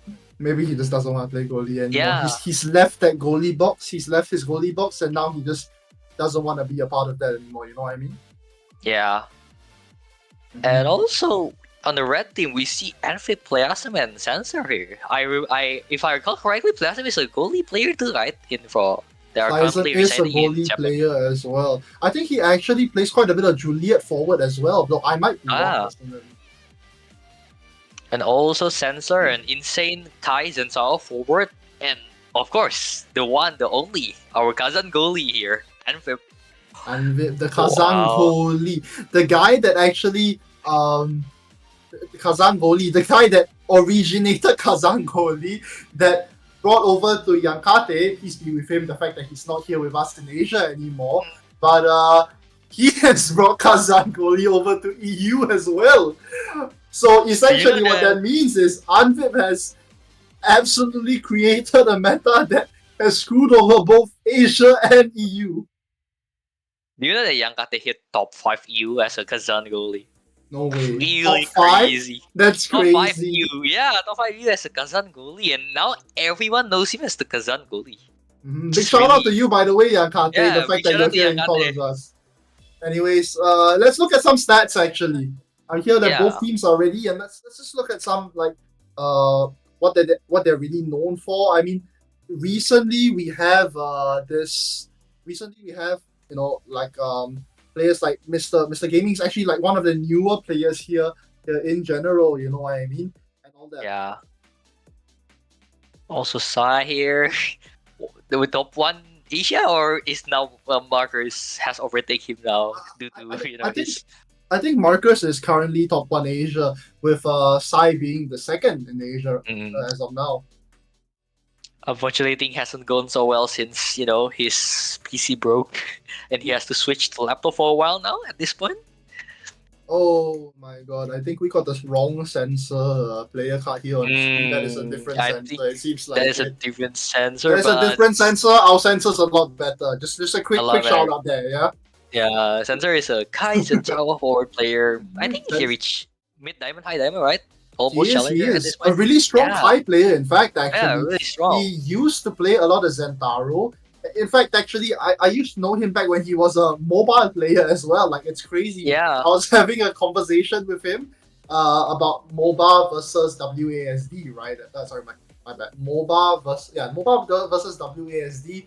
And Sensor actually used to be a mobile player, which is the insane thing. And here he is with us today, absolutely demolishing the pool of players here. Yeah. Anyway, let's just go into the game right away. Anyways, let's go straight into the games here. Anvit, Plism, and Sensor versus Sai, Hasamide, and Mr. Griefing. I refuse to say your real name. Mr. Griefing, you are from now on. You are from now on, Mr. Griefing. Thank you, King Bob Tournament. Thank you, King Bob Tournament, for letting us know his real name, his true name. His true nature. Silo, can you name one Indonesian player that does not throw? No, I don't think I can. Every Indo player I know here in SEA is like a top 1 thrower, man. It's like we Indonesians just have a throwing debuff, It's just genetic at this point, It's no longer like, yeah. Anyways, loading here into Night Market. Night Market we haven't seen in a very, very, very long time here, actually. I miss this map so much. I really love this map. for the I know. middle part. I love this. Actually, it's kind of interesting because like you see what's it called? You see a lot of players actually dislike this map in general on forums and stuff when it comes into Omega Strikers. But it's kind of interesting. I think it's just the fact that that middle barrier makes it hard for them to pass through. Makes it hard for people to play a very like teamwork passing game, right? Which just doesn't make it seem very like ideal of a map for a lot of players. Yeah. Anyway, I see here like a tip. I think the blue team are going for a brawling comp here with Zuzu taking Drekar and Hasami taking Kazan here, both having really good KO potential. I mean, potentially so. Hamide being one of those players that's known really well for playing that Kazan.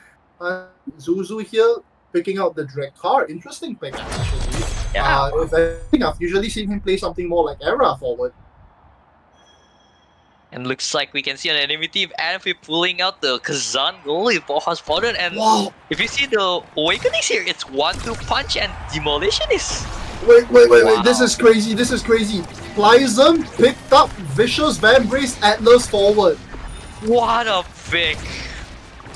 What the hell is that? That's What something a I've never pick. seen before. Oh, Sensor standing AFK at the front. No, I don't. What No, I don't think that's the They're just waiting. Possibly Hasamide in a 1v1, 1v3 here on the right side, however, it doesn't manage to get it through in time. Sensor gets the call, tries to send it past side, but it doesn't matter. Those size team here looking a little bit more worse for wear, considering the fact that, you know, they lost both their goal barriers while... Wow, I'm the peasant. And I think we're seeing something very interesting here. Very interesting pick from player with the Yeah, very forward. interesting pick from Plyzum. I don't think he plans to play forward here. I think he plans to be the second goalie at midfield. And also the interesting choice for Red Team to assign Plyzum as the midfield Atlas and Sensor as the Kai forward here. I mean, we have seen that Kai forward go to war with Kawhi destroying the Kaini stack there, but wow! Still like Sensor just Giga Bless Sai and the core and just scores it in! Wow! Was it, even though they're playing a weird type of comp here, but it's working for them. Indeed. Amazing. Like if you look at like both comps, right? Okay, something like Hasamide and Zuzu's comp here on the left side team with Sak here looks like it makes more sense, right? Okay, it makes more sense that this team will be winning up. Clearly, that's not the case here. Oh no! Unfortunately, the red team here on the right side expends both their conflict and one goes to waste. Plyzum picks up a goal barrier, but Sensor can't say the same for himself. Oh no, unfortunately. It looked like they're trying to get a kill on Sensor here, and there goes Sensor off the top side of the map. Plyzum coming down to try and help Andre, and no, there's a conflict coming out. Andre tries to conflict off his own, but unfortunately not being able to conflict just in time. Conflict sends it out back past Sai back to Zuzu, and Plyzum has full control of the core. Sai lagging out a little bit there, but his conflict comes in just as he needs it. Hasamide in a 1v1 here, Andre, but oh no, Hasamide is gonna die very soon. No, Hasamide is trying his best to stay alive. Plyzum controlling the core on the top side here. Core keeps sent up to Plyzum, but no, it doesn't really leave the location at all. Oh, they got in here past Sensor. Sensor trying to make a 1v1 player on the front with Sai. Sensor unfortunately not being able to get. Oh no! Sai Giga Blast the core in the wrong direction. Sensor trying to go for a barrage here for free, but he unfortunately doesn't make it. Andre, what are you doing? Andre, you can't be missing that. Hasamide pulls the core into Plyzum's primary. Plyzum's primary hits it forward, and oh, Sai sends it back. Indeed, that's a secondary comer. Sensor almost sends it in with a barrage. Unfortunately, it's not the case here. What an amazing play. And look, do you see how Kazan really plays well into the overtime where every close form strike that can be hit, the core just turns around. Look at Sai. I mean, the close form hit is one thing with the extra power, right? But it's the 1-2 punch as well, giving him even more power on top of that. But unfortunately, Zuzu managed to snipe with that Bolton Bolt, sniping into Warcry angle where an epic and a hook on time. Giving a score to the blue team. Like, it's just like one of those things that like you don't really want to see happen. Oh my god, just as I say you don't want to see that happen. If you're Sai, you don't want to see that happen as well. 1, 2, both barriers are gone, and a 3 from Sensor. But just hit straight past Sai. And the teamwork play, awesome, and Sensor is so insane right there. Sai cannot do a single thing there. Wow. And oh my god, look at that, the chrono boost and aerials out on the first round. Both Kais are going to be picking that up, but the question is who wants what. What's what? A Sensor going to pick Spencer Aerials. picks up the aerials, and Sai picks up the chrono boost. Konobu. Just as we guess, oh no, illegal awakening. What is perfect form Wait doing a here, guys? minute. Why is Wait the perfect form? a Wait. For those of you Hmm. that don't know, perfect form is not supposed to be here. It's been removed from the awakening set. So it being here essentially means it's a black market awakening. And also the rest awakening picks are standard pick with Zuzu trying to get more control with Firefly and Hasamide taking more cooldown to maybe get a KO, more KOs potentially. I think Plasm's idea here with picking up the perfect form is actually just to deny it from Hasamide. If Hasamide picks up that perfect form, then he just has so much more damage, so much more core control, everything that he could possibly want. Oh no, Anvit unfortunately losing out on both his goal barriers here on the right side. I'm putting up a relatively decent defense here. The Plasm there for the support. Sensor on the front side trying to make an attack, but not really getting anything right now. Yeah, unfortunately. As it looks like M's spending all his cooldowns on Samina right now. What? This is the weird thing I found about him, that he just likes to spam cooldown on the enemy forward to maybe tell him, shoo, go away, maybe, I don't know. But they may be risky since he don't have any cooldowns for defending the core. As overtime comes in right now, Red Core are going with the help of 1-2 punch here. Hasamide tries to go from the hook there, but he unfortunately doesn't get it. Anvit denies it just in time. Anvit picks up his own conflict here actually. A stronger amount of defensive power here from Anvit, but he doesn't use it! Hasamide slides the core straight past him. What a perfect close secondary to ult from open secondary to ult from Hasamide there. Just redirect the core enough for Anvit to kind of catch it on time, even though Anvit has the core flip. Amazing play from them. And it seems like what this team here on the left side of Size have changed to doing is for Mr. Griefing to do a lot more KOing instead, right? Like Mr. Griefing tries to go for the kills here, while Hasamide tries to 1v1 score against Anvit. Two core flips here on the front, none are used. Sai with a nice Giga Blast to send the core straight back, but unfortunately isn't enough. Mr. Griefing gets sent the core's on the top side, flies him in a 1v1, 1v2, two Sensor is here. They try to get it past Sai, and unfortunately Sensor misses out on the Giga Blast, flies him in the location just in time, and they unfortunately lose out on one goal barrier. No. What happened to Hasamide? I think what happened there actually was the fact that Anvit actually sent a Anvit core flip and core flip Hasamide off the map, making him lose his own. I think I see Playasam primary just comes out there to kill finish of Hasamide there.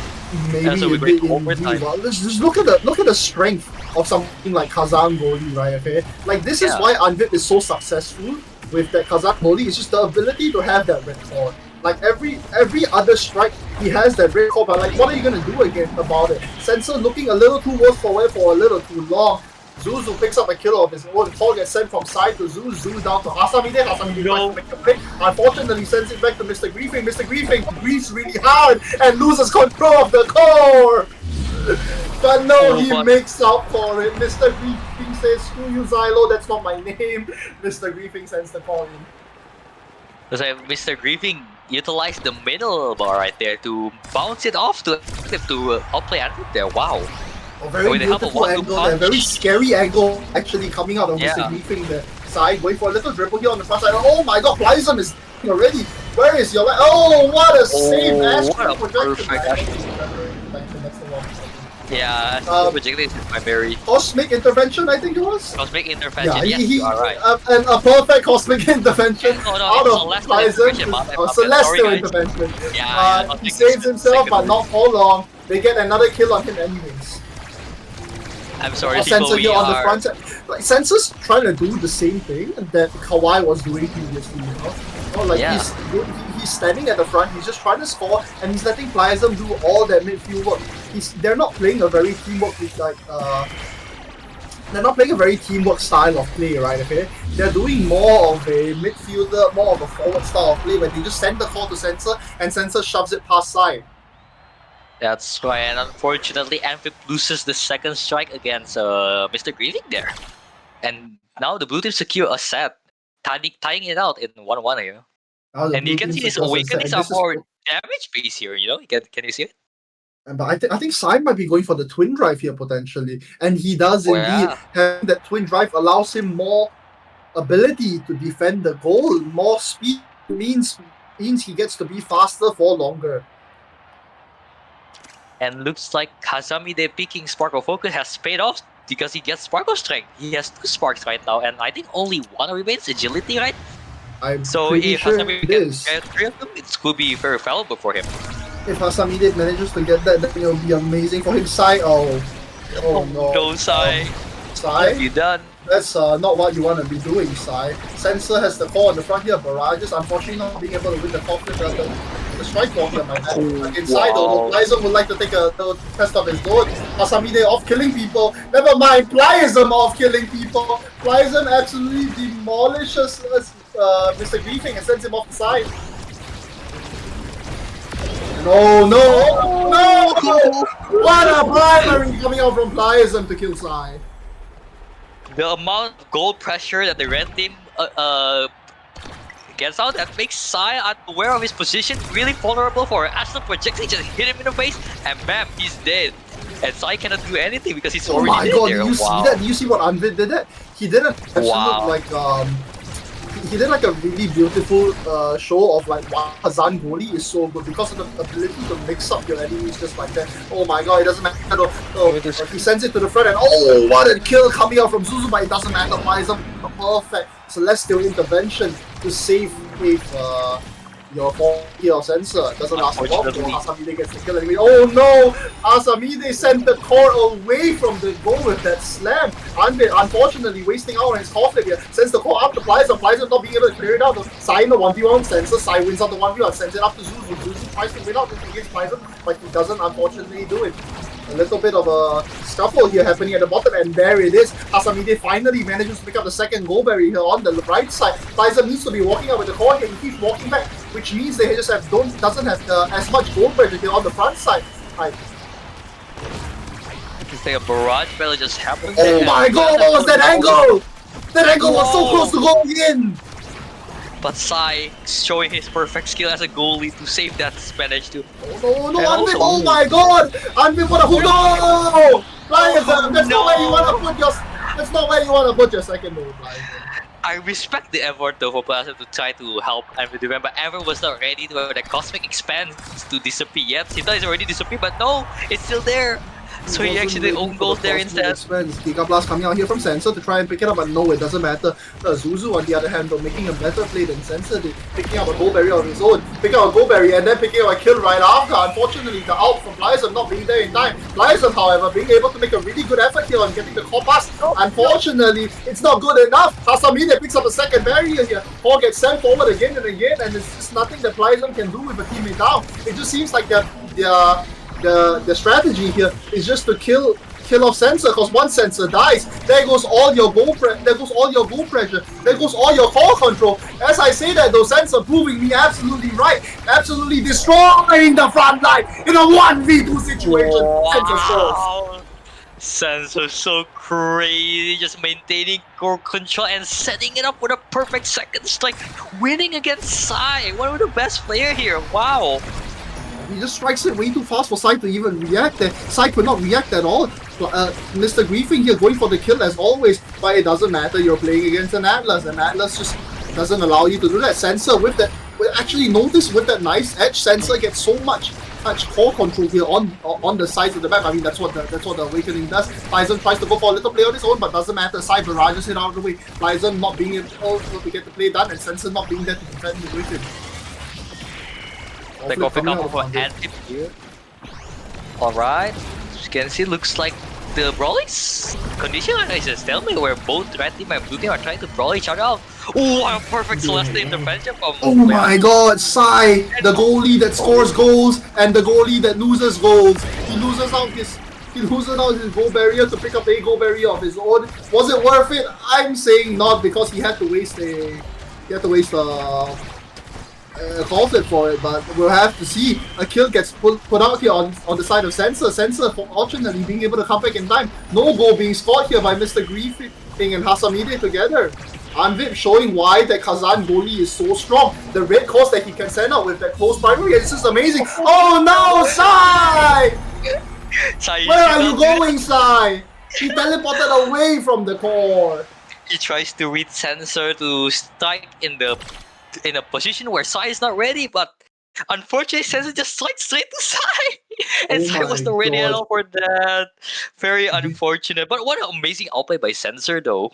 Do you see what I see, Kanami? Something Yeah. that Hasamide might really want here. The question is, will they deny it from him? Will they deny it? I think they're thinking about it. And oh my god, he gets it. Wow. He gets it. Hasamide gets Gets spark it? of leadership. That's Hasamide more gets spark- cooldowns. That's more strength for your whole team. I think we're about to see a roll. We're about to see a roll on the other side here.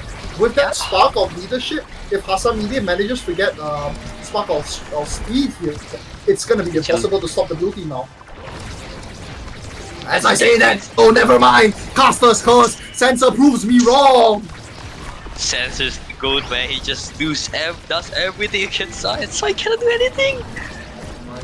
Wow. Side here, like even though he's not really using a lot of his abilities, it's more. I think this is a better way to say it. Sai has been showing like the ability to use his cooldowns for not only defending but for bowling as well. Wow, Hasamide, what a hook there to send Sensor off the map. Unfortunately, Mr. Griffin with a missile prop managed to shotgun blast away. My god, Bryson almost throws that. Wow, what a hook from Andy to try to save the core. Core plays by, he sends it right into Hasamide. The both done smack the core, one smacks it in the wrong direction and the other one in the right. It's indeed the advantage of having close form strike as Kazan. You are having more range. An usual striker here, giving you like an advantage if you use it properly. Like maybe Anvit felt safe there, being able to shoot the core down because he didn't expect that the one that was going to be in front of him was Hasamide. He didn't think that it was going to be the one with the better strike that was going to be in front of him. Wow, what a three-pronged attack there coming out from Sai as well. Sai protecting the front line here as well, acting as that midfielder, essentially allowing both Mr. Griefing and Hasamide to play forward and not worry about the midfield at all. And that's here we see Sensor trying to make a play right here. It looks like, oh no, Oh my god! Wow, what a perfect golden ball to get Amphib clear up. The thing that he does not do a lot, but Zuzu managed to perfectly capture it and really like a book. Amazing plays. I think Blue Team's gonna make a comeback here. Thanks to the Spark of Lizard, has a meeting for 5. It's the spark of leadership, I'm telling you, man. Like, it's all they really need to destroy the— oh no, Andre, he misses his strike! Crumble! He crumbled against Air. That was the legendary Airman absolutely destroyed Anvip in a 1v1. What it looks like is that Sensor might destroy Sai in a 1v1 soon though, never mind. Sai with that twin drive sends the call. Oh my god, Wow! What a perfect Giga Blast to bounce in off that way! Where Amphib cannot catch with his hook. Did Sai actually intentionally did the angle, or is it just luck? Oh my god, I there mean, it knowing is! Sai, The spark of agility! the spark of agility right there will. But he's so far though. He's so far. Yeah, he's so far away. I don't think Hasamide is gonna get it. They have to deny it from him. If they don't deny it from him, they're all screwed. With spark of leadership, what that means is that Hasamide can share all of that with the rest of the team. Oh, a perfect deny from Sensor there. Wow. Sensor recognizes how strong it is. Sensor recognizes that it's gonna absolutely screw him over. So what he does is he denies that spark of agility, spark of leadership, not being able to play out too much of like a leader. And what's interesting is Blossom taking egoist here. Really interesting thing. And oh no, They went for the kill on Plism instead here of Sensor for once. Oh my god, start walking up here with the core, but it doesn't matter though. Andre poking away, but oh my god, Hasamide and Zuzu doing their job here as forwards and scoring. Oh my god, the team play coming out from Hasamide and Zuzu here. There has been 2 KOs from Hasamide open primary there. Wow. The red team gotta be careful with those abilities. They may just kill you with that instantly. Wow. Oh, Hasamide missing a hook here. Giga Blast coming out. Sensor tries to score on the front side here, but doesn't manage to get it. Anvik with a very nice hook to screw over Hasamide. Hasamide didn't see where it was gonna go. Doesn't matter though, he loses to M, and potentially the best player here in SCA is Mr. Zuzu gets the core, and no, he doesn't want the core though. He wants your life. He wants to absolutely destroy Sensor. Sensor just hasn't been able to live a majority of the game, even though they have an Atlas. Well, never mind though, Mr. Zuzu kills both Sensor and the Atlas of Plasm at the same time. What is this immense pressure that the blue team is giving to the red Antwerp right now? But I think a lot of their power comes from the fact that Mr. Griefing is just killing Sensor. Like Sensor is trying to make that edge of Knife's Edge work really well, but he just can't because every time he steps to the edge, right, Mr. Griefing hits a primary, then he hits an ult, then he hits another primary. Like, what are you to do? You're in stuns so often that it's not like you can survive for very long anyways. And Plyson can't do much about it, even though he has the Celestial Intervention as well. Oh my god, Anvit, what a nice primary to get a kill for yourself. Anvit said he's had enough. He tries to absolutely kill the other teammates' players as well, but it just doesn't seem like he's going to be doing much. Mr. Griefing's back in any time now, and he's going to look for another kill yet again. You only have so many outs as the Atlas. What a crazy cosmic expense coming out from Plasm there. He's holding off Cataret. Shoot. Win this at this point because it's so really hard as both all the blue team almost. Oh my god, Sensor! Sensor! What a Giga Blast! To deny Hasamide and also removing his core flip, removing the threat for Amdip. Removing the threat for Anvit not having to deal with that on the front line anymore. And I think actually like what's happening here or what's like working out really well here for Mr. Gaming is the fact that Drakkar has that invisibility, just allows him to sneak up on Sensor when he least expects it. As we say that though, Plyzum seems to have picked up a kill of his own. Oh my god, side, the eject button just doesn't come back in time. Plyzum manages to pick up a goal barrier. Sensor here on the front side. Oh my god, Mr. Griefing looking to kill Sensor here again. Sensor looking a little bit worse for wear. Very worse for wear. Anvit loses the core, and there it is. I called it straight. The spark of leadership was all he needed to push his team to win the game. Oh no, how unfortunate. Amphip has lost many times due to that angle, that cheeky angle, just catching Amphip off guard. He's not fast enough to catch those type of shots, man. It's so unfortunate. Wow, what Silo, wow, that is just an amazing match. And the blue team, even though they are losing in the first two sets, in the first and the third set, they show that with enough KO they can just win against them. Especially a lot of assassination happen. Exactly. Like And with Hasamide using that spark of leadership to give Zuzu those extra cooldowns, to give him that extra power. I think it's the power that he really wanted, and it's the power that he really needed to absolutely like just destroy Sensor there. Sensor, even though he absolutely like was smashing Sai on the front side there, he was absolutely demolishing Sai's ability to defend, but it just doesn't matter. Even though Plyzum and Sensor seems to have better teamwork there on the front when it came to scoring, like what are you gonna do if one of them is dead, right? Sensor being that midfield presence, Sensor being that scoring presence, no longer being alive just means that, well, you can't do much without him. That's right. And you can see in the replays here, wow. I think the early one is for Sensor getting those barrage setup, getting those amazing second strike against Sai here. I know Sensor really showing that he could like get a lot more scores here than the other team on the right. But it didn't matter though, right? Like once they noticed that Sensor was the issue, once they noticed that hey, we can't leave this guy alive. If he stays alive, he's gonna score on us. You know, like once they realized that, all they did was kill Sensor. Like look at a majority of these like replays. You notice like what's the one thing that comes in common here majority of the time? Sensor is dead. Sensor is dead in so many of these replays, and it's because of the fact that Mr. Gaming just kills him like non-stop, right? Mr. Gaming kills Sensor, and then Sensor can't do much, you know.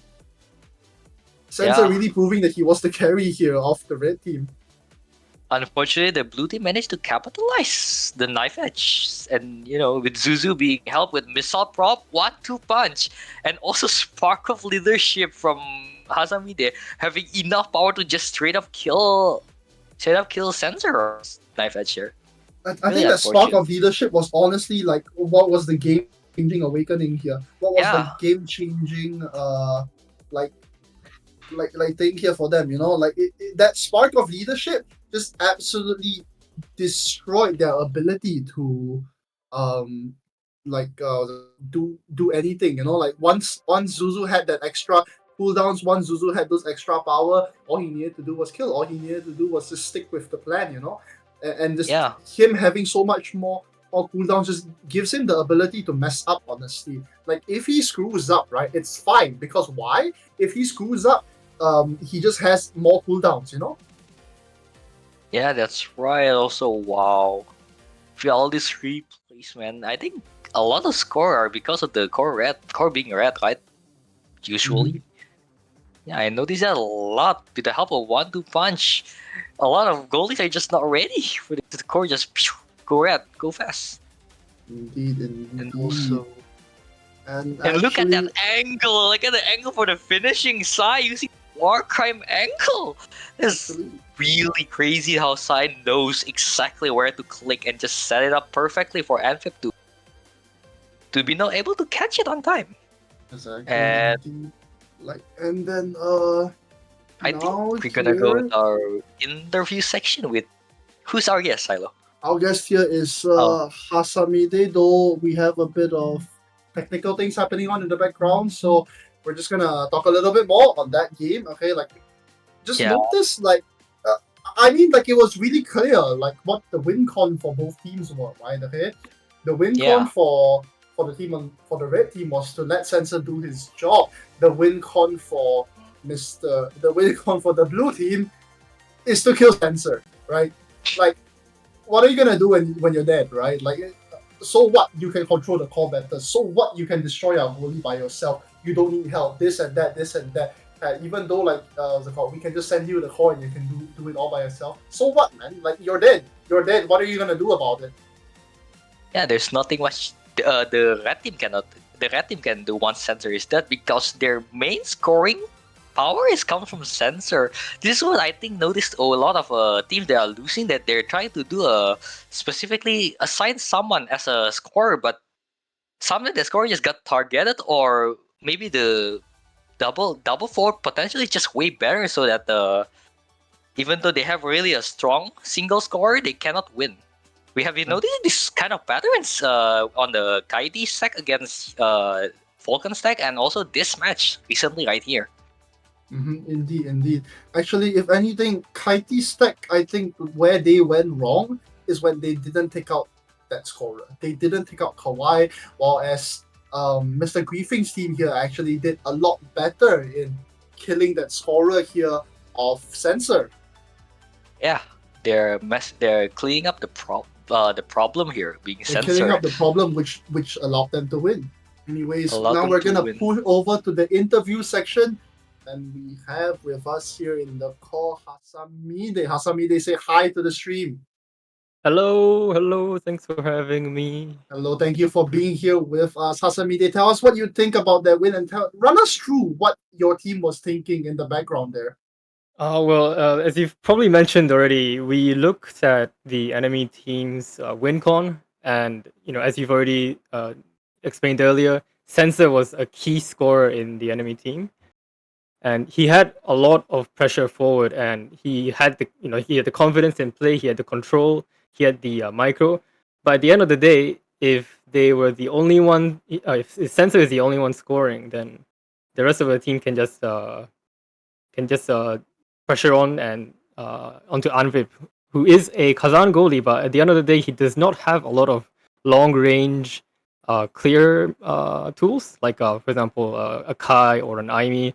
So as long as we get into his face, we know that it will eventually go through.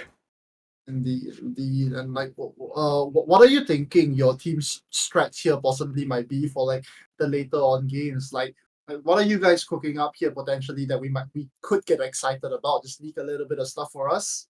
But we really like brawling, so we're gonna bring brawler comp, hopefully Because all the way to the top.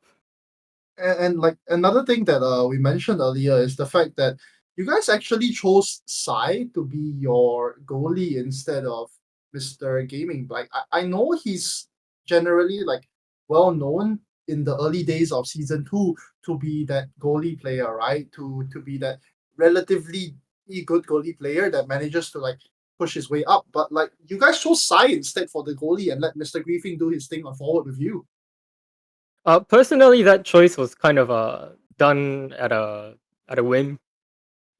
Not necessarily any choice in particular of whether who is a better goalie or not. Mhm. But I did play with Sai 2 other times in the previous rounds. So personally, I am used to having him in the as the goalie. Yeah. Exactly. Oh yeah, Exactly. another question, Hasabi. There were I noticed that in set two you start taking Spark. Is that what Yeah. you're planning from the beginning, or is it Well, just you hope? so the What thing what, is what are your with thoughts when you take Spark of Focus there, which the is thing with really interesting for me. sorry, yeah. So the thing with Kazan is he benefits a lot from cooldowns and power. And well, if I had access to one of those tools from Spark, oh well, it could be a Spark, which is weak on its own, but I was confident that we would be able to play out at least a few sets more to scale a little bit through Spark, and I was really happy to see the team Spark of leadership at the end there. Here's the thing. I noticed that there's also reverberation, right, which gives you cooldown reduction and stagger. What made you not take that over Spark of Focus? Oh, simply because built different. Is it no? What's the Spark item? No, not Spark A item. big The stagger fish? item that Oh, gives stagger item? you Uh, power based on your health. That one is out of rotation. So Oh, build different. Sorry, not he's build talking different. about bulk up, Bulk bulk up. up. He's talking Yes, about bulk bulk up. up. Yeah, bulk yeah, up. he's Yes, talking about sorry, bulk up. I Yeah. couldn't think of the So name. you're not going for a stagger build, but yeah. It's Yep. crazy though that you managed to bring it out with Spark of Strength and Spark of Leadership helping your teammate to get a better stats. Yes, I was really happy to see that, and I was Yeah. tempted to go for other choices, but my heart told me no, go for it. Give it to Sai and Zuzu, Mm-hmm. and shout out Indeed, to them as indeed. well. Anyways, thank you so much, Hasamide, for being here with us on stream, for being here to do the interview with us. Big congratulations to you guys and wishing you guys all the best for your upcoming games. Thank you so much. Yo, good I'd luck, like to give Hasamide. a shout outs to Loco as well. Thank you so much for sponsoring the event. Wow, big shout out to you, Wow, Loco, big for shout sponsoring this out, event. Loco.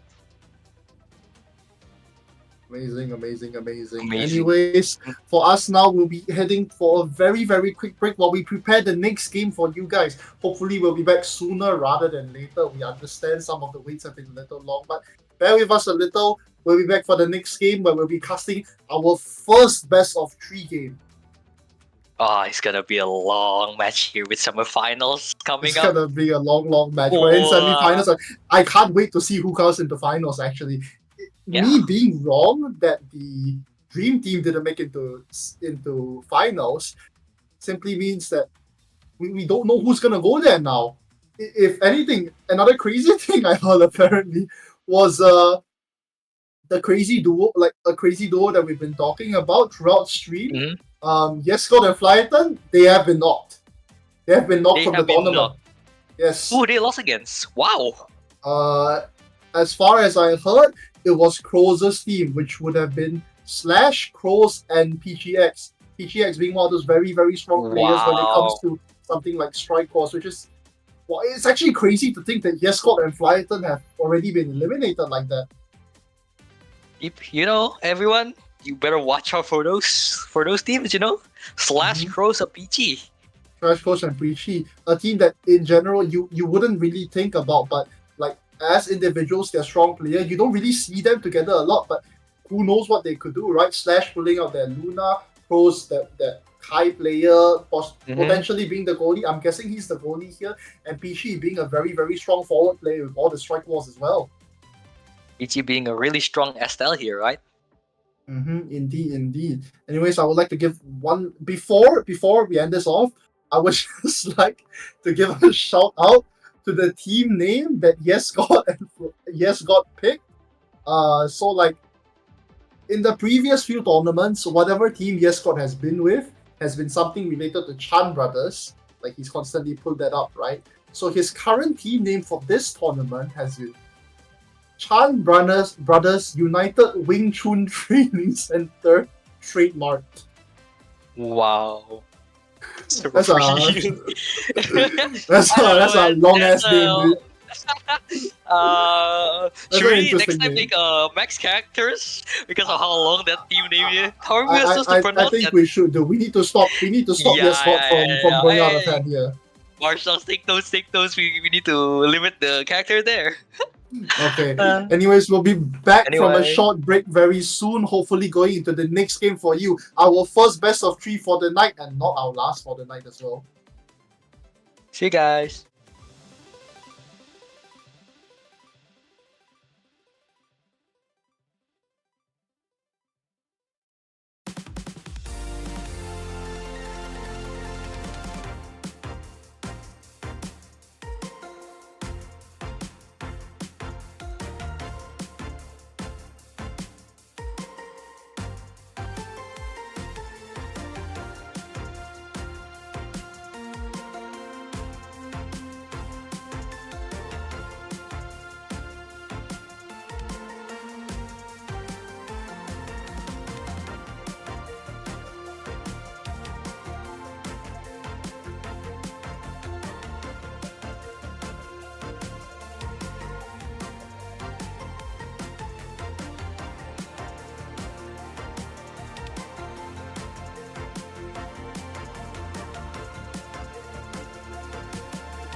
And we are back and ready to start the next game for you guys really, really soon.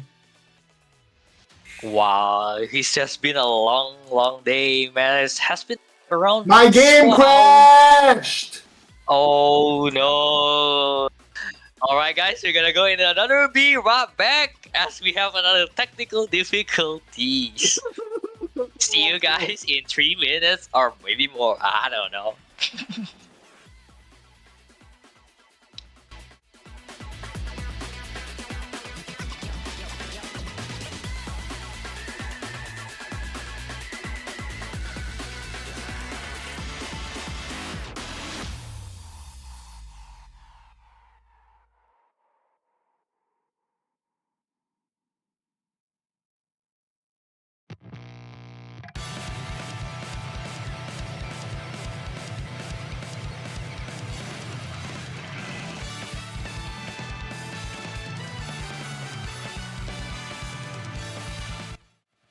Sorry for that, guys.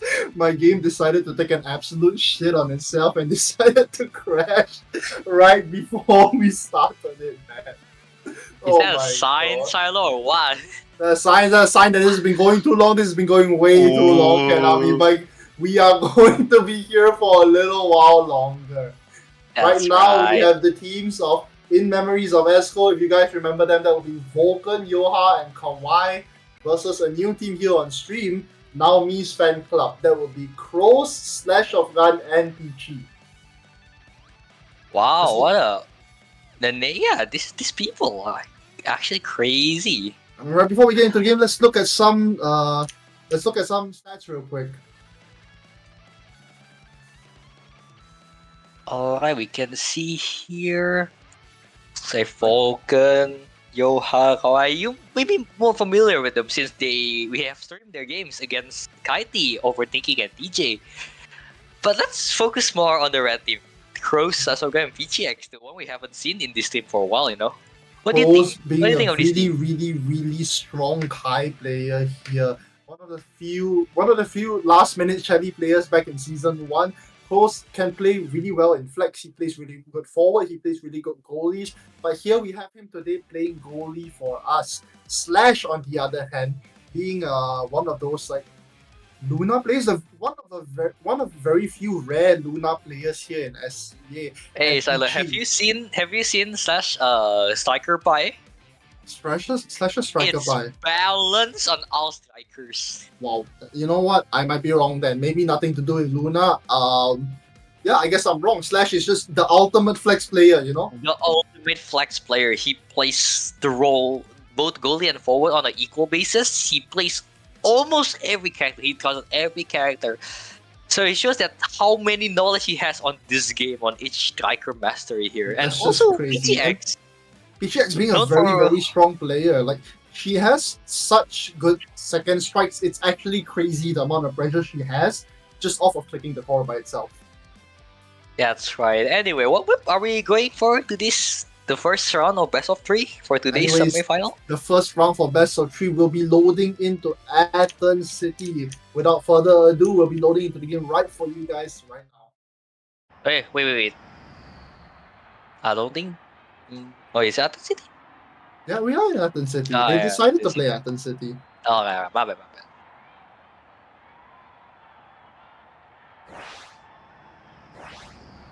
Alright, let's get into the game. Our first semi-finals today. Our first semi-finals game of the night. First of 3 to be streamed before we go and stream finals. Is this going to be a... It's gonna be a long night, Konami. It's gonna be a long It's night. gonna be a long night. Is it going to be closer? Is this going to be a... Yeah. This game, I mean, What do you I think? don't know. We haven't really seen these 3 players here on Nami's fan club like play together before. So like it's hard to decide like whether they have that team synergy, whether they have the prowess here that they need to beat who I would be considering the new giants here, you know, knowing that they wiped out Kaiti's team. And oh my god, there it is. That's the Estelle ban. We expect there's the Zentaro ban. Two crazy target bans here. Target ban of Zentaro being Yoha's target ban. Yoha's one trick, his Yoha's one specialty, trick. and also Estel ban, which is also good at Aten City, but it's convenient and also Peachy's main. It's So let's convenient see to how the tease me, game but goes it does. here. I think, honestly speaking, the Zentaro ban might have been more of an impact towards Yoha than the Estelle Estelle was on against Peachy. Peachy, because Peachy being that player that's really good at second striking, right? And conveniently as well, she's actually pretty good at playing Era, which just means that more Oh. ability to second strike even better, bigger size, faster speed. That's like everything that you would want for her kind of playstyle. Anyway, we can just see the Awakening here. Demolitionist and Glass Cannon. A Wow. demolitionist for both Kawhi and Yoha here on the left side, while every single other person in the game picks up glass cannon. That means Peachy, Slash, and Crows all pick up glass cannon here on the right side. And looks like history is gonna about to repeat itself as Vulcan using Rune Goalie.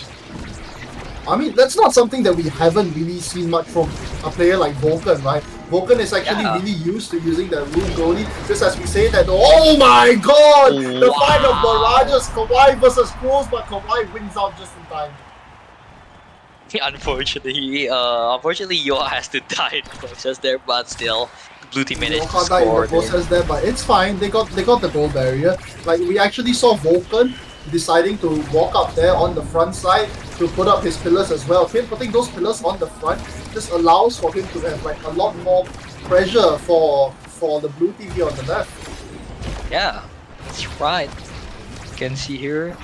I think the blue team's got the better core control here at the current moment. But I may be At the wrong. current because moment, they have the Slash better playing core Luna. control, but Slash playing Luna might be honestly be like what's gonna be the downfall here. Luna having like that really strong goalie scoring potential, but not as strong when it comes to core control, which is what you want to see on a map here like Aten City, which is what you want to see against a team like them. And it looks like Yoha just did a crazy play. He hooks the core, cutting the passes and scoring of himself. Exactly. The crazy Scoring momentum over he on has. Crows unfortunately not being in the right position. A banish coming out to banish off Slash Shotgun into the Shadow Realm. Vulcan trying his best here to dribble the core on the front side. Peachy up to Slash down to the barrier. Slash has his core flip. Slash tries to go for a kill here on Yoha. Strikes it right under Yoha. Yoha unfortunately keeps his core flip though here. Slash not being able to do much with that one. What a crazy barrage. Wow! What amazing an place. out And coming out from Slash to pick up an amazing kill on Yoha. Slash sends the call up to Peachy. Peachy's in the right position to smack it right past Vulcan. Vulcan with while no shrinking pillars left. Vulcan to make him unable to move anywhere where he desires. Exactly. Vulcan with no pillar left. Vulcan doesn't manage to really do anything much there, you know? Yeah. That's what we're seeing. We're looking at a balance match right now. Oh no, Oh Peachy no! missing his Peachy core misses flip. her core flip. But it doesn't matter though, they still managed to pick up a goal barrier anyways. 2 core flips here on the side of blue team. Peachy sends the call forward to Slash. Slash goes for a boost it into Vulcan. Vulcan sends it away. Core flip coming out close down to Peachy, up to Slash. Vulcan hitting his own core flip down to Kawhi. Kawhi doesn't have the ability right now to score. Kawhi, however, has his core flip, but it doesn't matter. He doesn't really use it against Crows. Crows managing to send the ball right back out to an attack. Distraction has been a really major play on the red team here. Crows providing support from the goal line.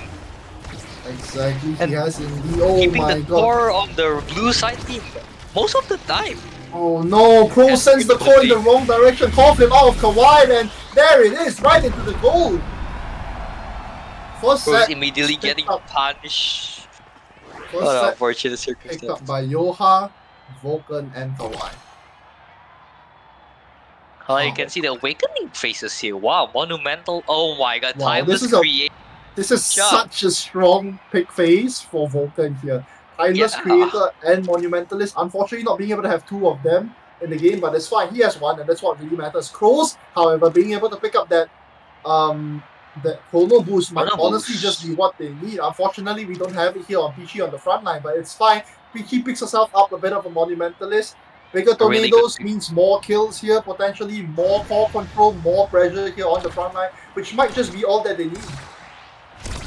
I know this is an interesting pick for Kawhi, taking Hotshot and Kai. What do you think of Hotshot for Kai? Hotshot for Kai is really interesting because like what you're only seeing a use in there is like the only use that you see out of Hotshot on Kai is off the barrage and the Giga Blast, right? Okay, but that Yeah. simply just means he has more barrages as long as he hit those barrages. You know, like it's very interesting because you can almost think of it almost like a rapid fire, right? With more primaries, but it's a rapid fire that requires you to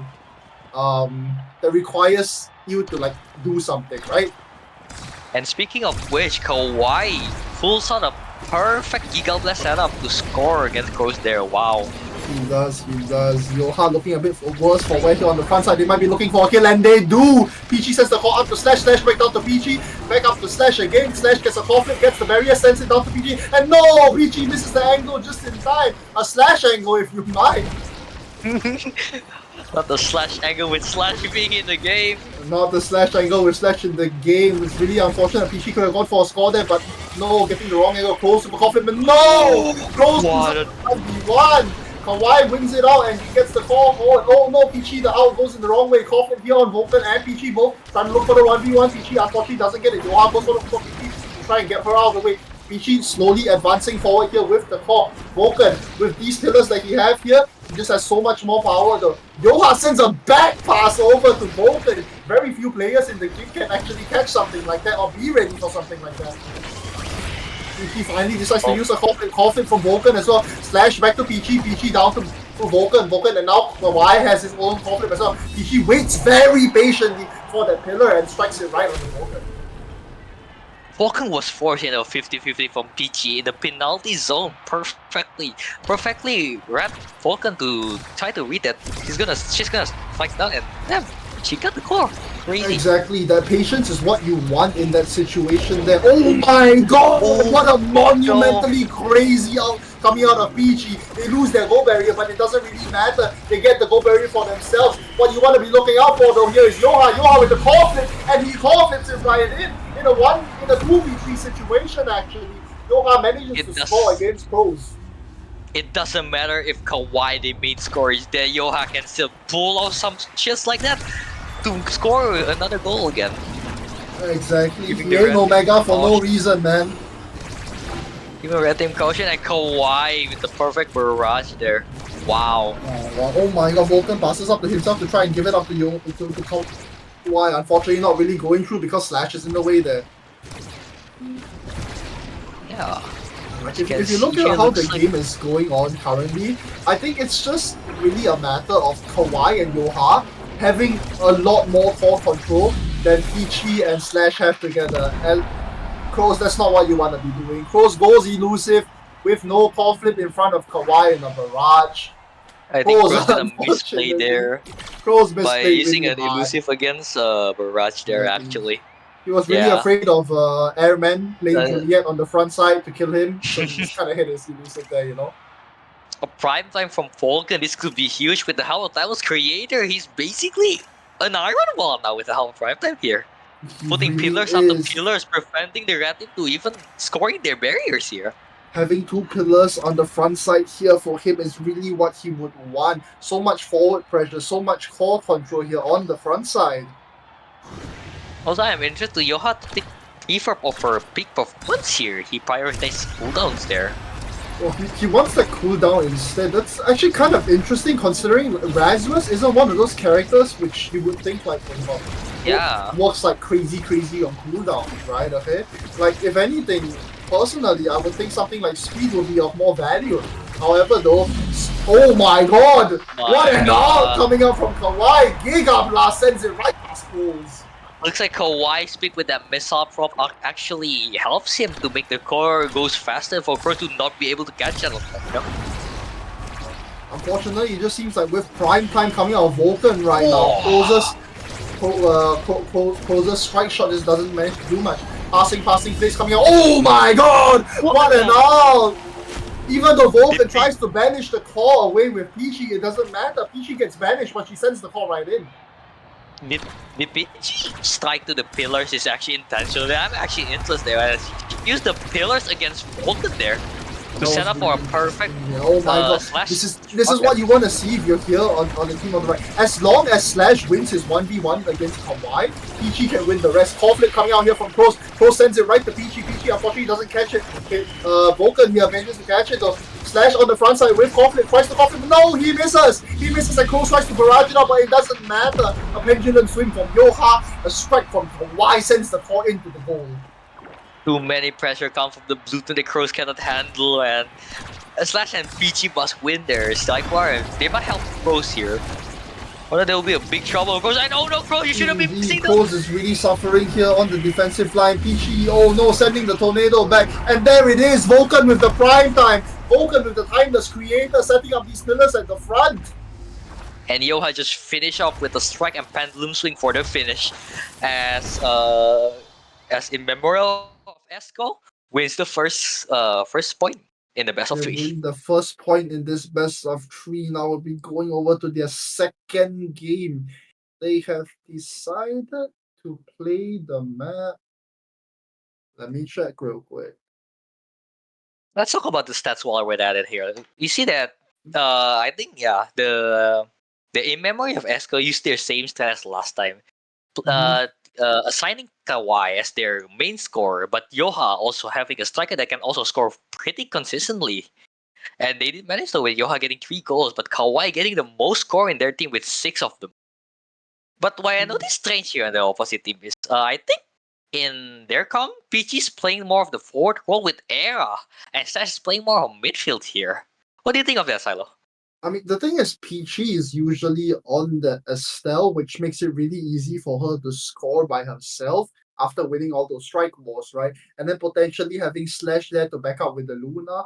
But like, that's just not what happens here, right? Because they banned out her, because they have banned out her Estelle, she no longer has that scoring power. She now has to rely on, Slash to be there with her, right? Yeah, I think Slash's main win condition is try to get some kills, but when we see the game, he didn't get a lot of kills there, which is, unfortunate for Slash. But I think with a change of strategy, I think the red team can still hold their defense here.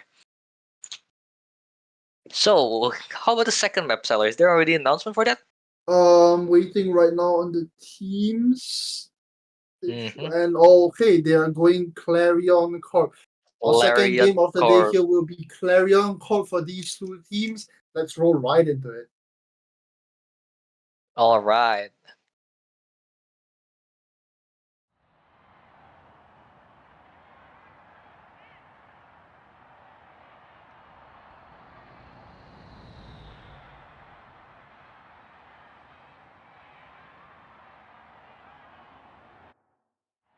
All right. Can blue team pull out a blowout victory, or can a red team wins this set instead and getting a game 3 for today's semifinal that we stream here?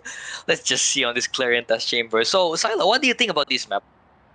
This one's an interesting one. We haven't seen it here in the tournament so far, but at the very least, Clarion, unlike other maps, require you to consistently change what you want to do. Then we see the Estelle ban and the Zentaro ban again. And Taro They ban. really, really don't want Peachy on the Estelle, and for the other team, they really, really don't want Yoha on that Zentaro. Yeah, I'm Well, interested that Yoha picks Feist this time. Back to what I was saying though, Clarion's a very interesting map because Clarion isn't a map that you can just standardize a strategy on and go with it, you know what I mean? It's like one of Yeah. those maps that you have to be really flexible in. This map is gonna test how flexible our players here are today. And flexibility is something that we bring up, and flexibility is something that Peachy shows. Instead of going back to the era, she has decided to try out for a Vice pick here instead. A Vice This has to be a really KO heavy awakenings for both teams to go for a KO It round. is. It is. Both teams go for KO. Both picks here. Peachy with the Siphoning One and Prize Fighter, Slash obviously with the Pommelus and Prize Fighter as well.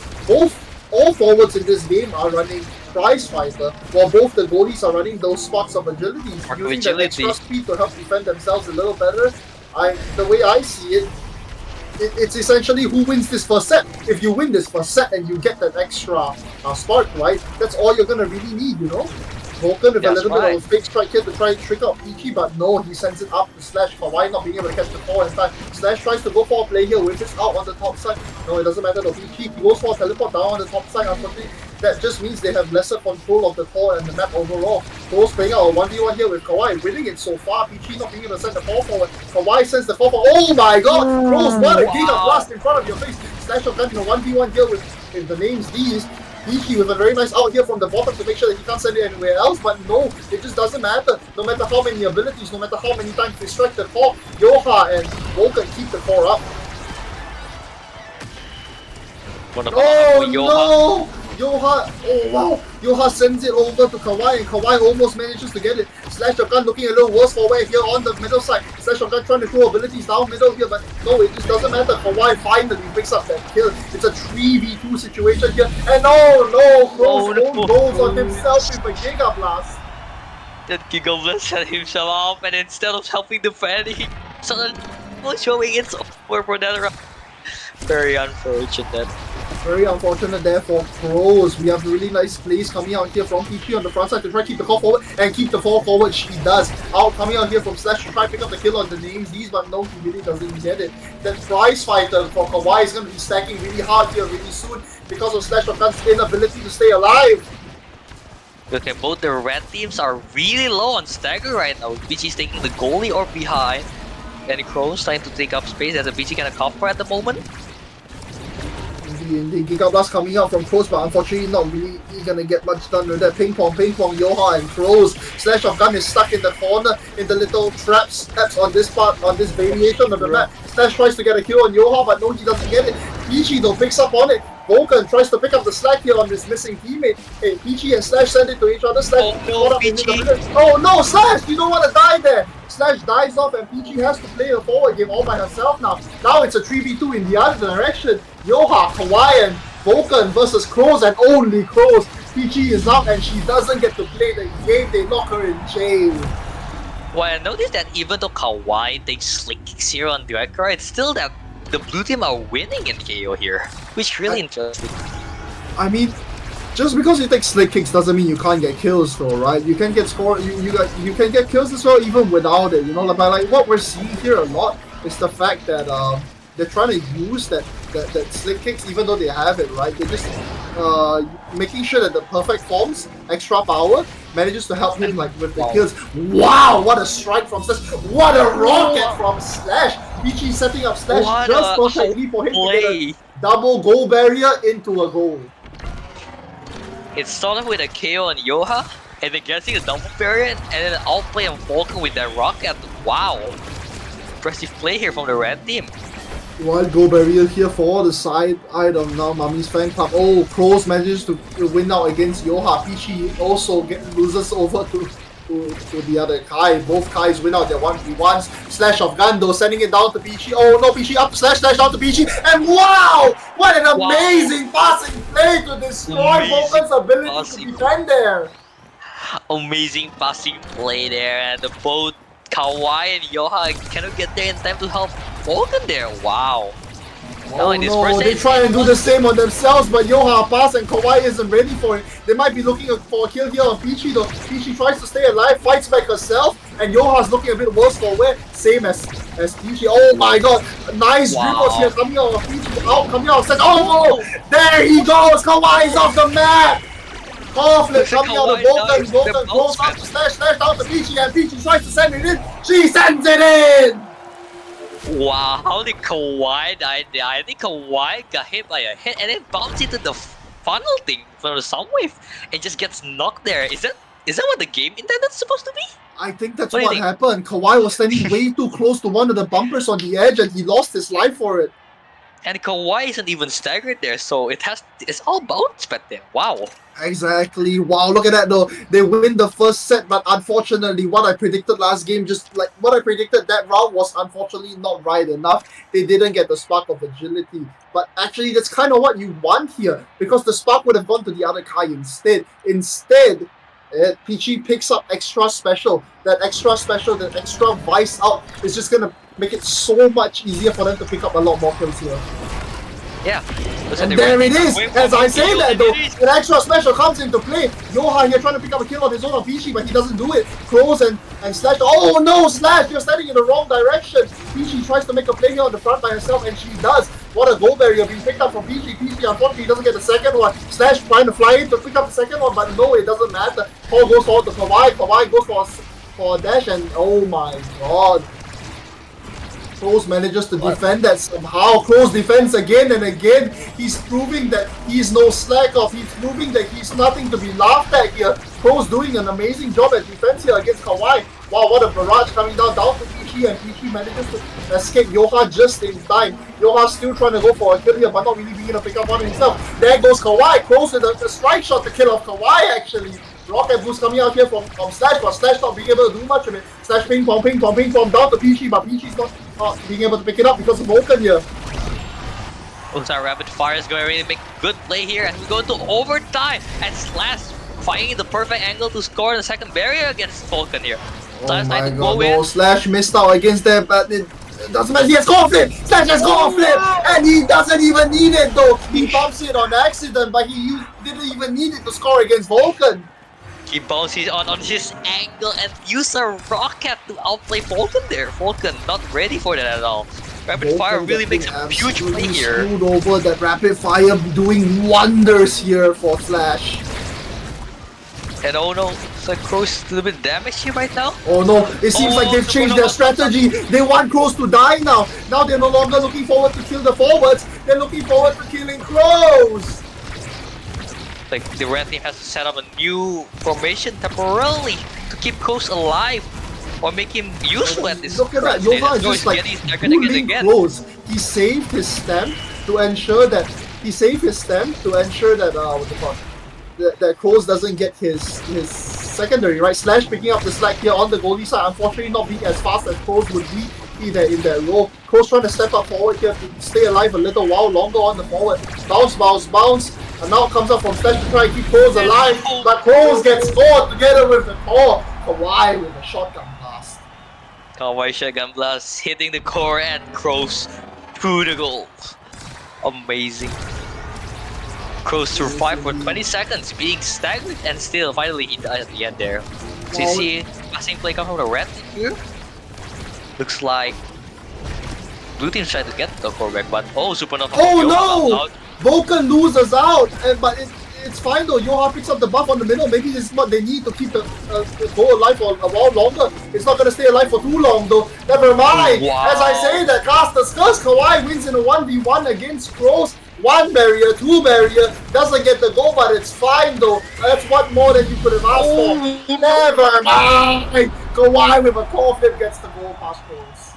I think Crows made a mistake there by stepping backwards while barraging, creating gaps from each projectile, causing the core to just go between them. Very unfortunate.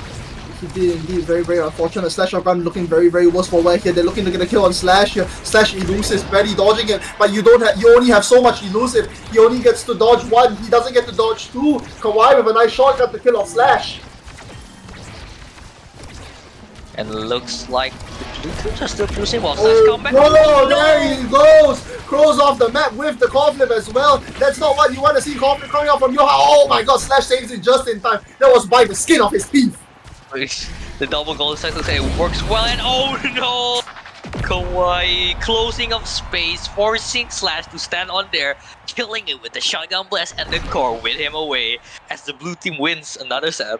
Actually, I'm pretty sure that was Chain Lightning that killed him off. What? I'm pretty sure. I think that was Chain Lightning. I saw Yoha shoot a Chain Lightning that potentially was the one that killed him off. Very interesting. Oh my god, he takes cast to last. And no, Crows, what are you doing? Spark of Strength is right there. You're playing Sparks. I thought Crows was going to go for the Spark of Strength, but no, he doesn't. Instead, he gives it over to Vulcan. Vulcan doesn't see it either. What? I think none of the players want to get a Spark build this time. They want to go for a more faster game, but yeah. Probably so, and maybe it's because that they're goalies that they don't really want that Spark of Power. It doesn't really mean much to them, you know?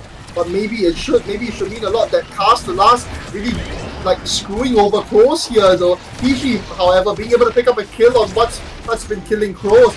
And nice. And out coming out from Yoha here to try and go for a defense. Yoha, you don't want to be outing there though, that's for sure. Giga Blast, Rocket, passing plays coming out here from both sides. Oh my god, Slash! Let's just pull up a successful slash angle there. Wow! This man hasn't been playing in a while, and when he's back in tournament, he is insane. He's really good. Now we're back to the It's side. truly the hidden gem of this Unfortunately, today's wasting out here. Tries to send it up forward. Slash managing to pick up one. Yoha almost falling off the side there. Peachy, oh no, not being able to pick up a second barrier, unfortunately. He falls at the bottom side there. Oh my god, Slash picks up a kill of his own!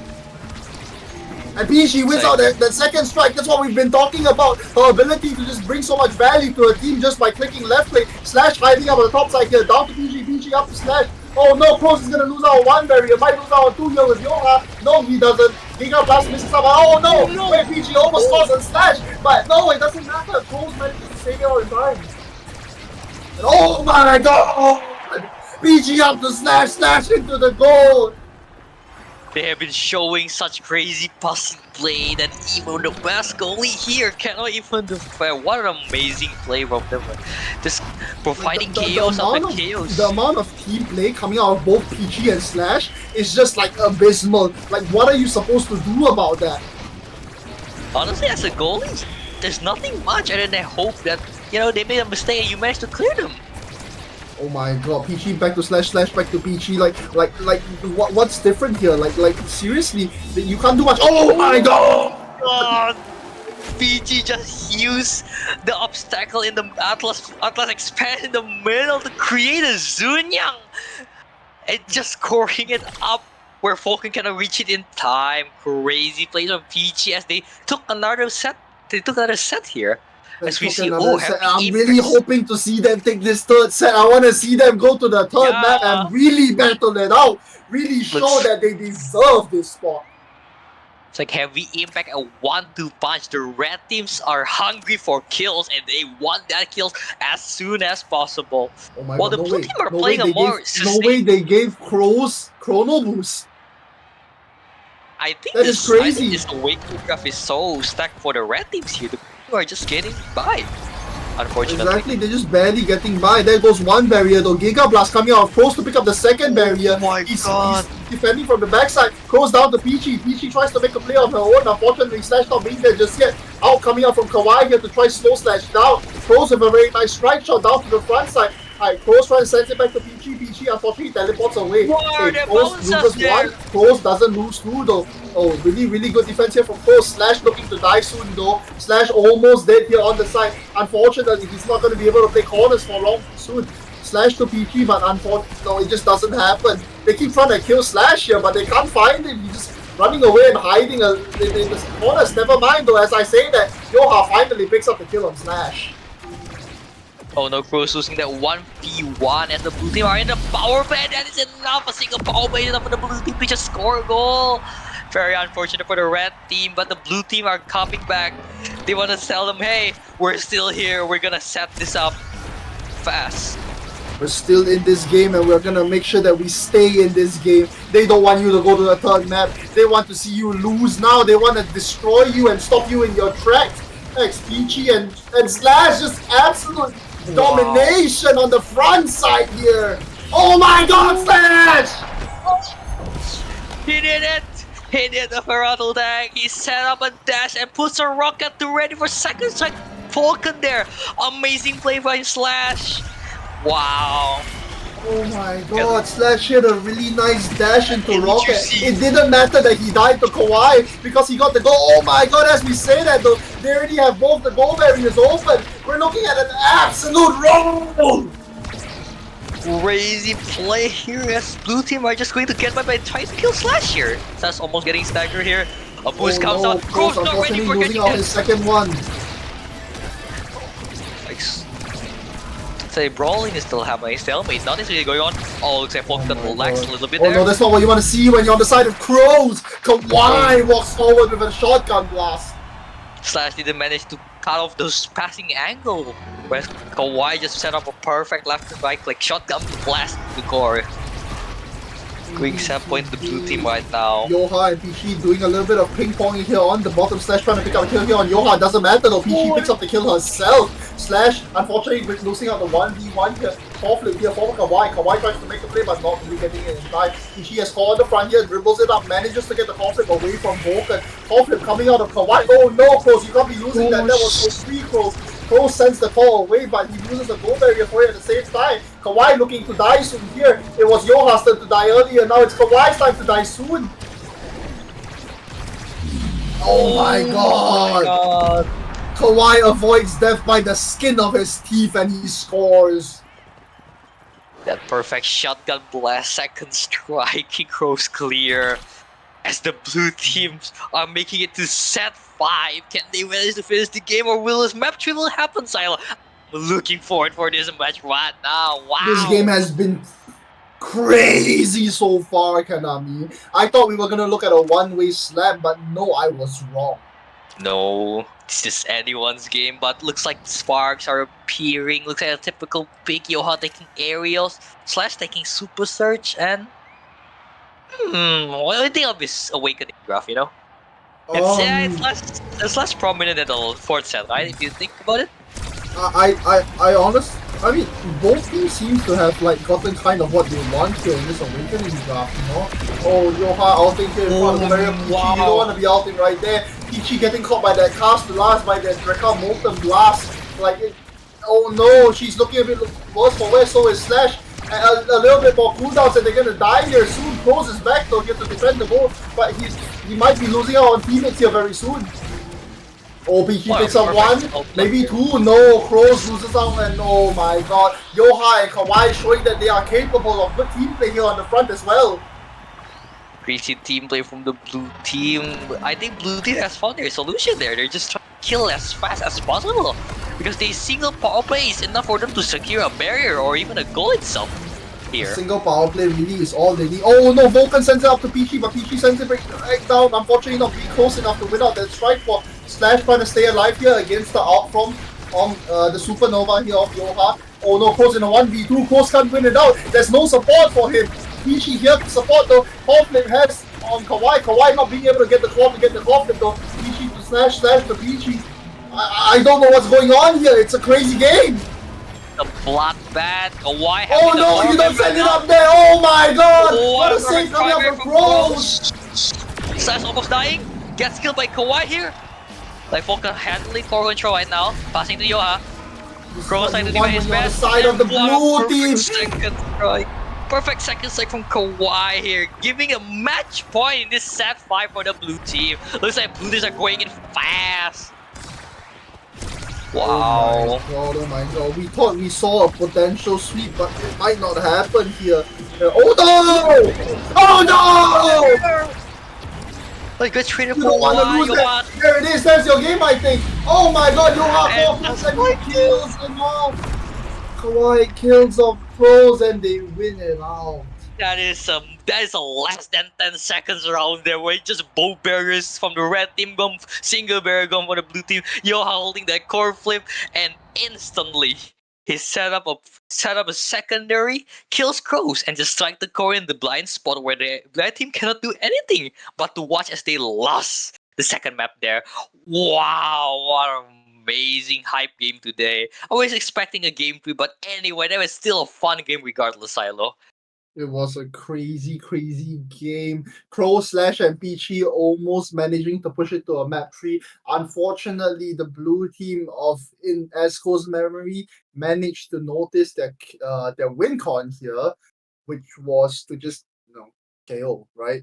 I mean, they picked KO Awakenings, but why aren't they KOing, right? They realized like, oh no, we've been screwing up in the earlier game lane. Let's just kill everyone now. That's right. And what I noticed, right, is unlike the blue team, unlike the in memory of Esco where they can capitalize really well from a power play, it looks like red team's getting more KOs, but unfortunately, they cannot capitalize that well on a power play, sometimes not resulting in any barrier or even losing their own barrier, which is like really unfortunate for them, you know? Indeed. Wow, but still, that is a really hype game. That is like wow. I am actually impressed with all these players can do, man. They're amazing players that shows that Southeast Asia is indeed another good region that can stand off. They are unique, they are special. So yeah, looks like are we ready for interview right now or do we have to I think we'll be skipping out on the interviews for this Hmm. actually. And let's actually take a quick break as we push on over to the finals game for you guys. That's right. Finals, the game where we have been or this is like who's the best team that got built on this Corelock. I mean, we So see what are one the team that's going contestants? into finals already, but like, I'm excited to see the other. Like, I'm not sure of what the other team here is right now, but we'll just have to see. Anyways, we'll see you guys back from a break really quick. Tune in, guys.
Ambitious flame hidden in my heart. Didn't know how to grow from a single fire spark. But let it go when the road was dark. Couldn't wait, ran ahead, it's time to move and make my mark.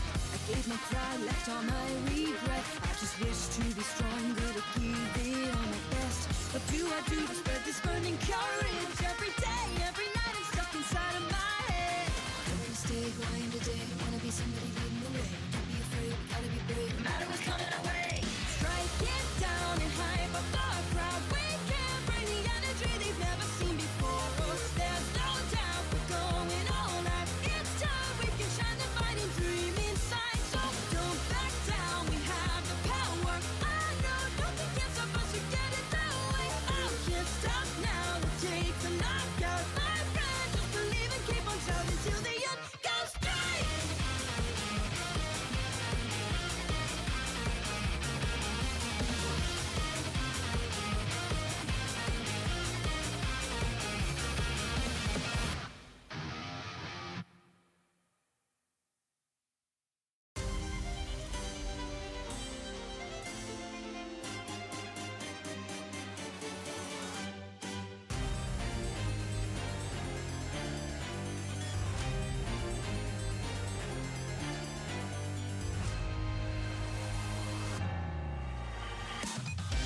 And we are back for our final game of the night. It's been a long, long day, Konami, and we are finally coming to the end. We are back for the finals.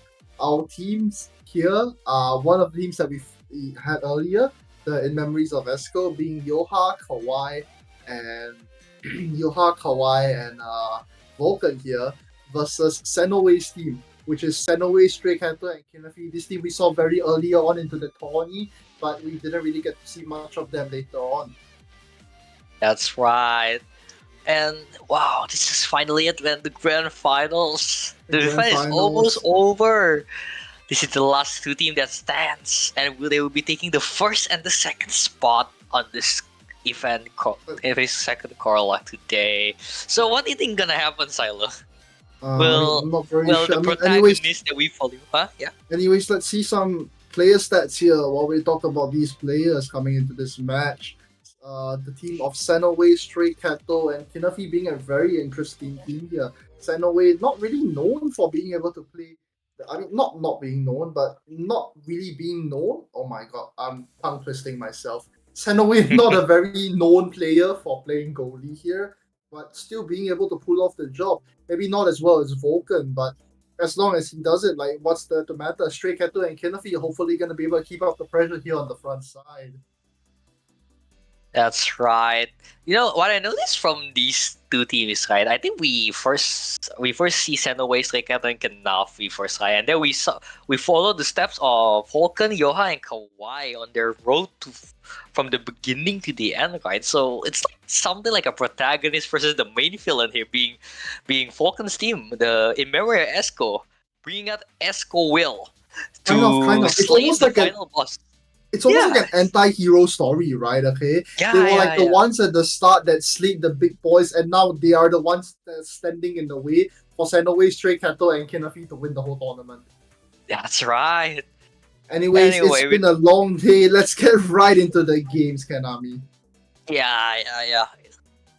What's gonna be the first map now, Silo? The first map we are here is on the Clarion Test Chamber.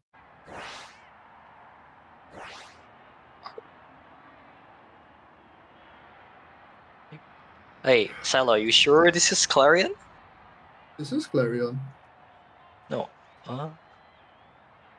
Bro, we've just been up for so long, like both of us are like dead as hell. No. already. I think the band phase isn't over here. Or am I wrong here? Yes. They told me the maps, man. They told me the Okay, maps. my bad. I'm God sorry. damn it, man. You're buffling. You're fumbling on stream, dude. What the hell, I'm sorry. I'm so tired. You know, it's been a long day today. We're all tired, and we're We're all hoping this tired. gets to an end now. Anyways, we're here for more Omega Strikers, though. Clarion Test Chamber here. Yeah, Vulcan, Yoha, and Kawhi versus Senoway, Stray Kato, What are these and Kinafi. bands? What are these bands? Wow, that Rasmus band is really interesting. I've seen them target potentially Yoha and Vulcan here together with the Rasmus band. But like, if they don't really pick it, they can just, they can play other characters. Why did you not ban out Yoha Zentaro? They unleashed the man with the blade himself as Vulcan pulls out the rune, and Kawhi with the kite. I think this is their default setup here. Oh, it's just a now pick from the enemy team. Who could that be? That's very interesting. I'm actually not sure myself. Could it be Senoway? It looks like it could be Might Senoway. be As my Senoway. prediction Wow, is to be Kazan! That's an Kazan. interesting pick here on this other team. wow. Looks like the red teams are going for a brawling com, while the blue team's gonna go to their standard midfield and forward, feeding the core. But with Yoha playing Zentaro, let's see what strategy they come up with this time. Oh wow, they picked these awakenings simply because they picked these characters based on the awakenings. We have built different and we have nice edge. Kawhi choosing to go for the nice edge along with Wolfman and Senoway, while the other three decide to pick up build different here. Yeah, that's right. So you can see, Vulcan pulling out the crazy banish there. Human ban is very nice here coming out from the side of Vulcan. Yeah. So Yoha getting the win, and oh no, Kawhi winning the second side, and Senoway cannot do any primary. Now goalie cannot do anything really well for a Gracie defense. She doesn't have a really good anti-stuff. Her best bet is only like a secondary or a primary, right? Indeed, it is. Like, there's just like not much that they can do here. Kinafi trying to make a play on the front side here, unfortunately not really making it happen. So the core is standing on a stalemate right now. As Kawhi maintaining core control. Oh, what a punish from Kawhi! Giga Blast killing Senoway there. And Yoha, looks like both Black team are low. Yoha trying to win a strike war. Seikato mainly. Falcon being out of position. Corefield comes out and hitting the Atlas Expanse. Going the core from nowhere. Look at the ball play fails. Central comes out. You notice the way that they're playing, right? Okay, Vulcan is using that rune very, very aggressively. He's constantly walking up the pit pillars. He's essentially playing almost like a forward rune here, right? Yeah. And watch me there, Kawhi put on the core of it, banished by Falcon. Kinavi is kind of low, but staying on the forward side here. Central ult comes out from Yoha. Kawhi holding core control. Kinavi tries to do a blink, but misses. Slashing strike comes for Yoha. Normally comes up with Falcon here. As going on the blue team. Oh no, what a perfect Kinavi ult to slow Falcon down for him to not manage to hit the core at all. Vulcan unfortunately being slowed down there by Kinafi, not being able to pick up the core. Very nice goal there for Kinafi. It's like the Senoway with the now here, trying to support his voice, but oh wow, what a crazy barrage, securing both barriers. As Senoway are opposed to do anything. Looks like Vulcan are using the banish, and his ability is to try to kill Kinavi here. But very patient here out of Senoway and Kawhi both. They know that they don't want to be the first to strike their core, and they choose their best not to. Here Stray Kato is going forward, trying to make a play though. Actually, my bad. Earlier we said that it was interesting that they picked up the Kazan. Not really, man. Stray Kato being known to be one of those best Kazan players. Wow, what a barrage coming out of Kawhi to absolutely shove it past Senoway. He's showing it again and again that the barrage always works against these goalies. Wow. It's interesting to see Zhenchao, Yoha playing Zhenchao midfield here, even though Yoha is not as a forward player instead of midfield. What do you think of it, Silo? I mean, the thing is they've already like established the fact that in this 3-stack, Kawhi is probably the strongest scorer, right? Like with that barrage, Kawhi can just do a lot more on the front line here. So they just make Yoha be they just let Yoha be the midfield, you know, like Yoha. Speaking of what just happened there, Kinavi doing solo plays using the primary perfectly to cover every single angle that Vulcan can defend. Not even using his COVID one time there. Wow. You know what this reminds me of actually? I was gonna say that Kinafi's Zentaro is actually surprising to see here, but I really don't think it is. Do you remember actually? Back in one of our previous tournaments, Kinafi played Zentaro and absolutely scored on top of Dragoon. Dragoon being a really strong player. Oh no, Senoway unfortunately not winning out the 1v1 against Kawhi. Kawhi with a very nice barrage right past Senoway. Kawhi scoring all 3 goals there with his barrage, showing how effective it is as a scoring tool. As we go to the awakening phase right here. Specialized training, something that I think Seikato would like to take here if they're playing for Chaos here. Something Stray Kato would like a lot indeed. However, it seems like he's going for 1-2 punch. An interesting pick instead. I mean, he gets a lot more damage out in general as long as he's constantly landing those combos. But like Specialized seem to have been like the more safer pick, I would say. But we'll just have to see how he uses 1-2 punch instead. I mean, 1-2 punch being a lot stronger here on the front side because it gives him not only a lot more KO potential but a lot more core control as well. And you can see Yoha also plays a more core control Zentaro, while Kinafi plays a more KO based Zentaro. Interesting choices from these two different Zentaro, even though they play the literally same character. It is indeed. Wow, very nice strike from Vulcan to keep it away. Hey, unfortunately not being enough though. He loses one barrier, thankfully not losing the second. The second barrier loss is actually going to be Senoway's barrier. They try and go for kills here on Kawhi, but Kawhi dodging it like a madman.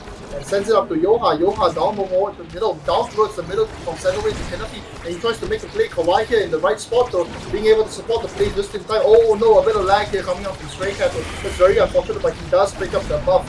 He picks up the buff in the middle, and he picks up a call from he picks up a barrier for himself, trying his best here to score. Kinafi with a very nice out, and wow, Kinafi with a Zentaro special into a Zentaro special and setting up for the perfect read with that slashing strike on his passive. Very nice slashing strike coming out of his passive here to absolutely score on top of Vulcan. Vulcan not being able to do much there. Like Yoha proccing the egoist right now here. But unfortunately wastes his coral flip here as Vulcan loses a single barrier on this funnel map. Oh my god, Kawhi with an amazing barrage. Looks like Kinafi missed right there, but the core is on the both side. Oh no, Vulcan accidentally hits his own barrier here. But Seno, oh what an amazing Giga Blast from Kawhi outplaying Senoway. Almost hitting the core on time, but unfortunately scoring it against Senoway, where Senoway gonna catch it again as of now here. What a crazy goal there from Kawhi. Kawhi just scores on Senoway again and again and again. He does indeed. Kawhi just showing like really just playing his role well here on the front side, constantly scoring, constantly winning.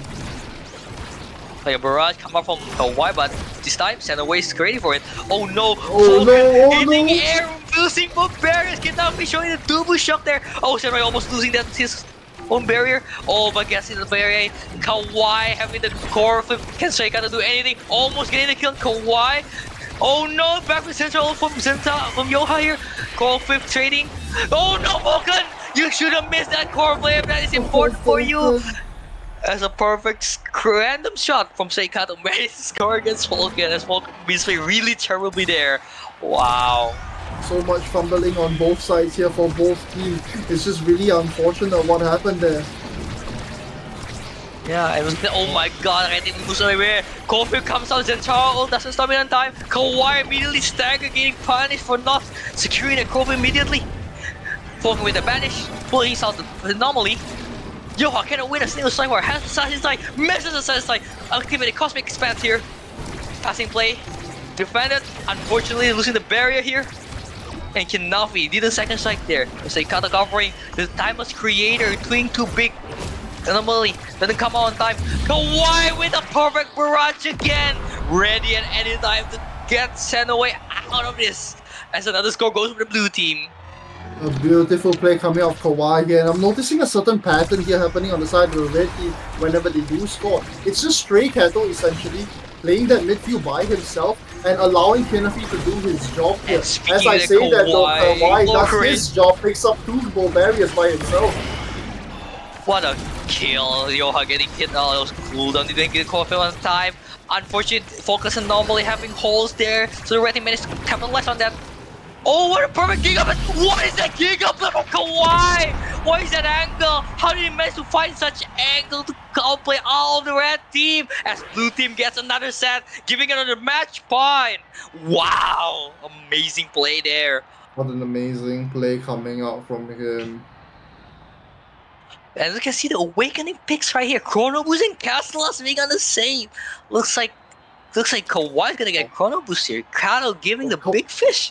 Looking at it, actually, Kawhi with the Chrono Boost just makes his build even stronger. He already has Twin Drive. He has 2 times of Chrono Boost right now. He's just absolutely gonna destroy them on the front side. The absolute terror that Kawhi provides to Senoway, and now a goalie that I pretty sure cannot do much other than hope his team can win, right? Now it's one of the weirder goalie picks where you rely on your teammates more than. As you can see, Kawhi going AFK a little bit here.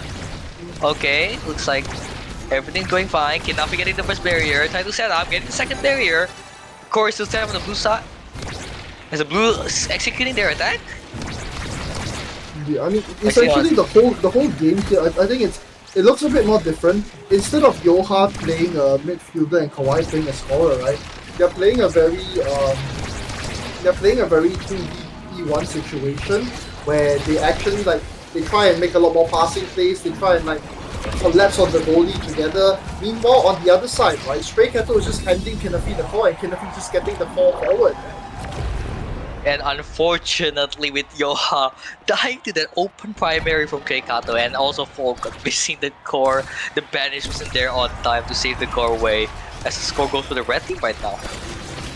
Is it Oh my god, a kills kill coming Yoha. out from Kinafi. Kinafi doing an amazing job here on the Zentaro forward. Stray Cat trying to send the call to Kinafi. Kinafi has confidence, and there he goes in. Send away tries to send away. What are you doing, bro?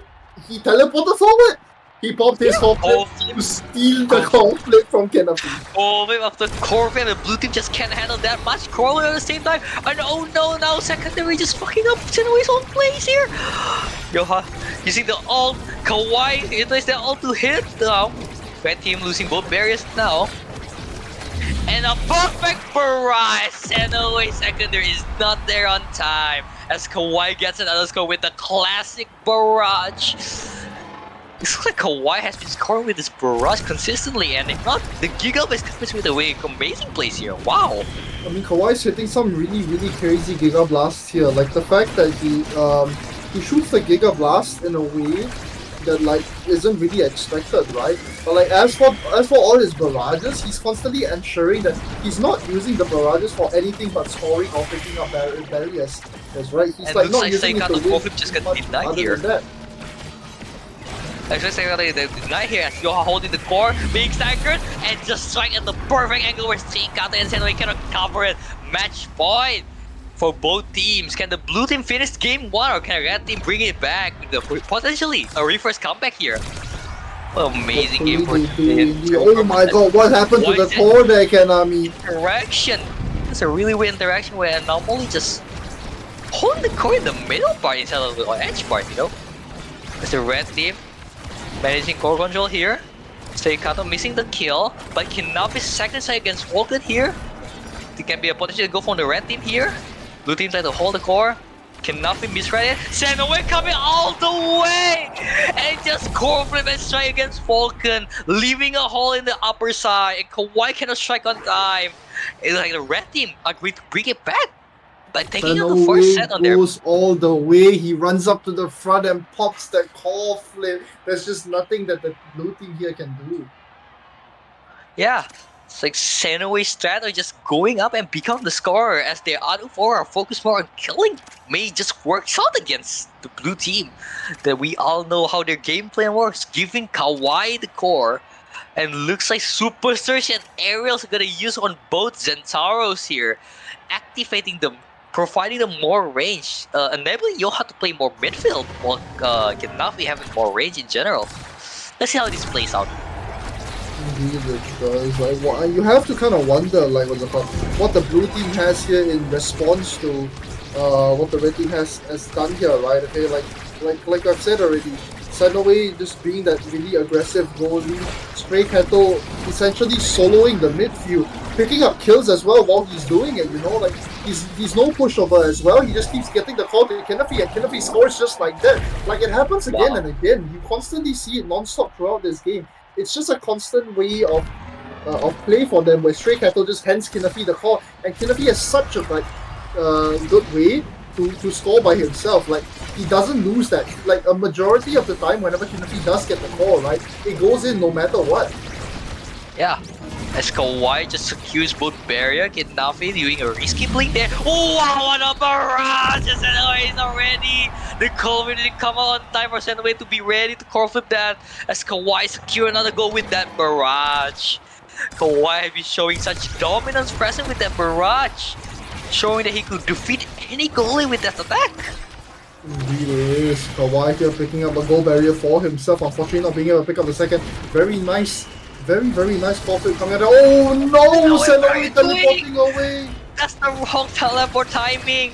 As Yoha showing the better Zentaro and Xenowa cannot catch it on time!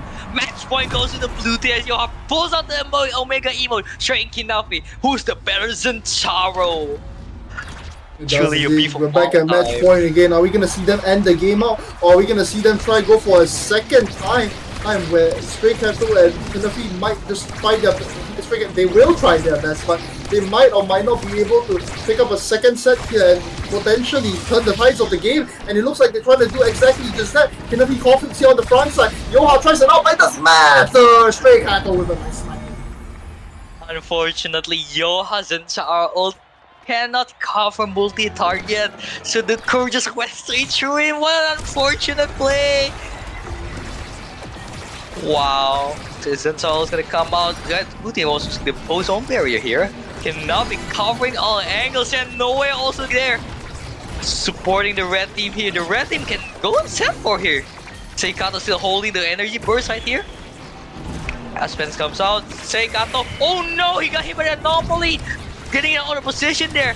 Is he getting banished as a punish? Senoe clean it to Seikato. Aspens comes out. Oh, what a kill from Yoha with a secondary. Pulls on the Kobe, getting the barrier. And Gilwai with a crazy barrage finishing as Senoe Kobe cannot even save it. As the blue team goes in the game one with a victory. What an amazing play. Wow. What an amazing play, and Kawhi absolutely slashing it in. That's actually, I think, we actually, like that game, right? We got to see so much of Yoha pulling off different techs with his Zentaro right there. It was actually insane to watch. Really, really fun to watch, actually. Yeah, he's known as one of the best Zentaro for the reason with the crazy core control that Zentaro, a striker that is mainly used for brawling, can do. And Yoha just flawlessly execute them again and again this game. What an amazing play. And looks like the red team has to think of some way to either like ban Yoha Zentaro or maybe, I don't know, make a new strategy to try to win against this. As what are the second maps, Mr. Tylover? Anyways, loading into the second map here, we are coming into Atlas's lab. If the red team of Senoe, Stray Cattle, and Kinafi manages to win this game, we'll be going over to Night Market. If they don't manage to win this game, however, that will be it. That will be the tournament run for them, and you have your new winners. The team that we have been following from the beginning, Yoha, Falcon, and Kawhi, showing their amazing plays and again in the stream. Or will the red team be able to come back, bring it back, and secure the victory spot instead as one of the more underrated team in this stream? As we can find out in this second game. Let's just start the game immediately, as soon as we could.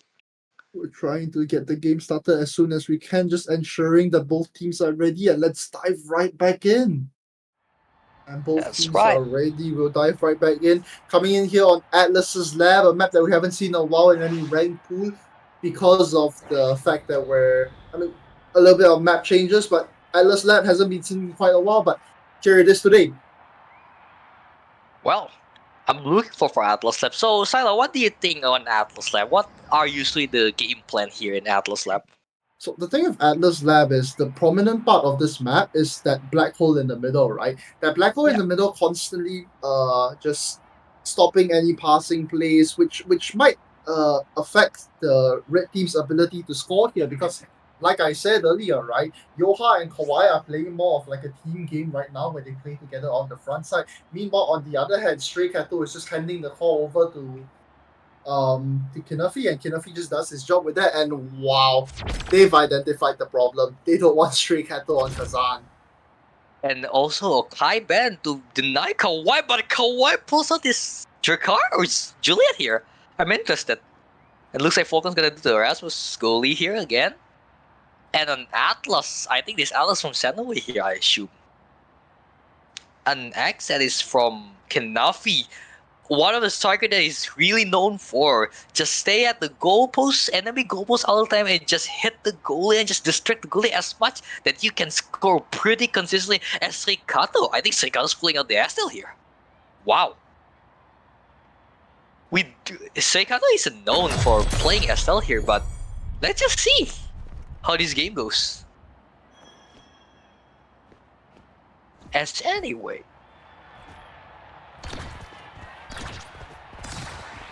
Okay, getting Awakenings right here.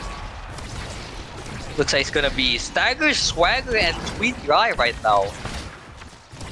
Where looks like Kaon's gonna be possibly by Kinafi already going almost Stagger as Kinafi picks Twin Drive instead of Stagger Swagger.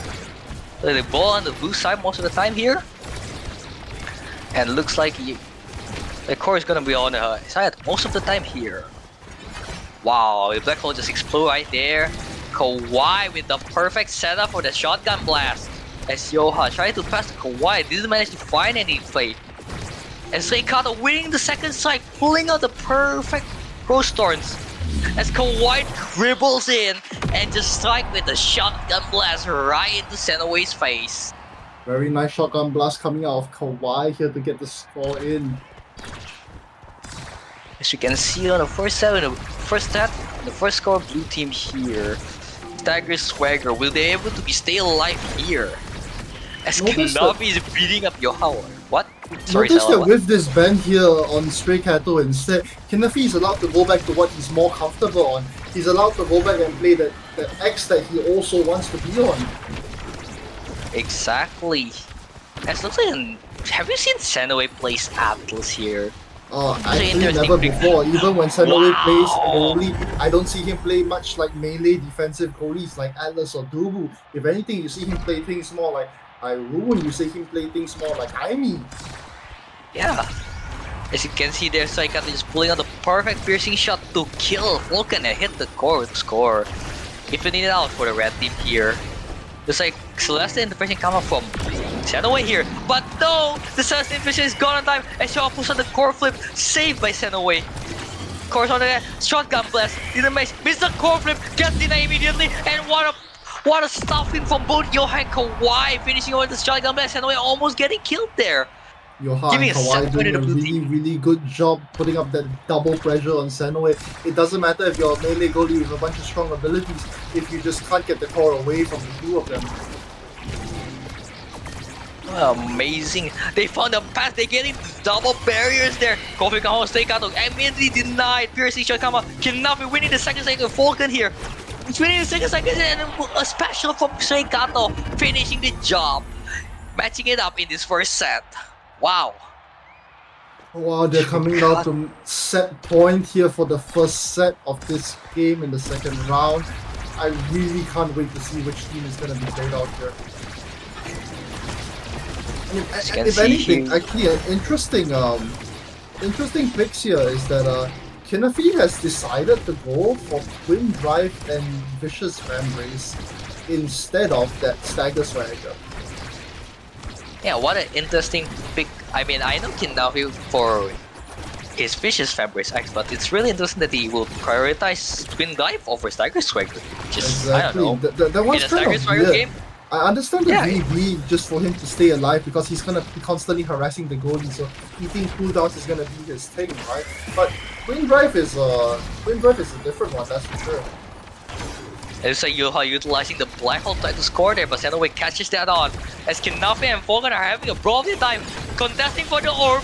Kinafi staggered, getting hit by Yoha. Yoha tries to defend them, and both of them died as Kinafi hits Vulcan and Vulcan hooking him.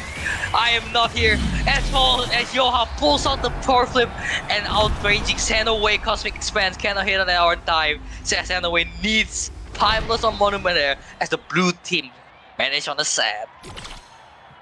Perfect play there from Yoha. Yoha striking call at just the right angle. Not really getting the very corner shot that he would want potentially, but being just far enough so that at the Cosmic Expanse just can't reach it in time. Anyways, going into the first Awakening picks here. Let's see what our teams decide to pick up. Wow, very interesting pick actually coming out of Kawhi here for the specialized trading. That's something that I thought would go more over to someone like Yoha. But come to think of it, you see the way that Yoha plays Zentaro. Yoha's not a very KO heavy Zentaro player. Right? Yoha's one of those Zentaro players that goes for a lot of scoring potential capabilities, that has like that very strong ability to just like do a lot with Zentaro's kit. That's right. So we can see an interesting pick for Seikato picking Deadeye here. Maybe probably for denying, but whew. Or Seikato decided to play a more KO SL here with that Deadeye take.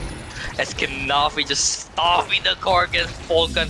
Oh, but his clear are getting cut off by Seikato. Seikato just casually strikes it in. Wow. You know, even on the first map, the blue team here have decided to show us like their prowess and how strong they are. After we moved on to this map, I kind of don't know which way the the game will go, right? Okay, I mean both teams are equally, as skilled. Both teams are equally doing this as well. Oh, like the issue with these kind of games, right, is literally just comes down to whose forwards can play better, right? Because Senoway isn't really putting a lot of forward pressure here. Neither is Vulcan with the characters that they've decided to pick up. But unfortunately, Kawhi maintaining core control all the time and managed to do a shotgun blast to Senoway. Unfortunately. And also, I've noticed something that from the game we have streamed on, Yoha always think Ego is here. Looks like one of his favorite pick here.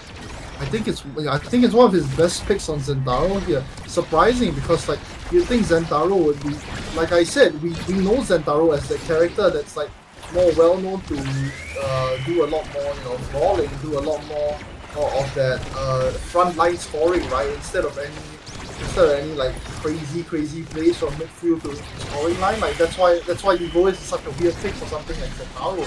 But I guess it's just not with the way that Yoha plays Zentaro. He plays such a core control heavy Zentaro, using the primary, using the passive, everything to ensure that the core just doesn't like go in the opposite direction. And oh no, Mikado covering that with a piercing shot where Yoha and Kawhi cannot intercept on time. What an unfortunate situation as a point from the red team. The red team are bouncing back here with this comp. This combine really works as they kind of playing the optimal midfield character such as Estelle here, instead of playing Kazan in the earlier match here. Indeed. No Kazan here for Stray Cato on the Estelle. Though I don't know how comfortable he is on the Estelle. Generally, with a player like Stray Cato, right? I've seen him play things like Rune, I've seen him play things obviously like the Kazan that we saw last game. But like, we really have to question like, what is up with the Estelle pick here, you know? Yeah, very interesting pick from someone who is not known for their Estelle here. But anyway, I think by now the game's gonna be anyone's game with neither of them controlling the core really well. Oh, Senoway forced to use the secondary there.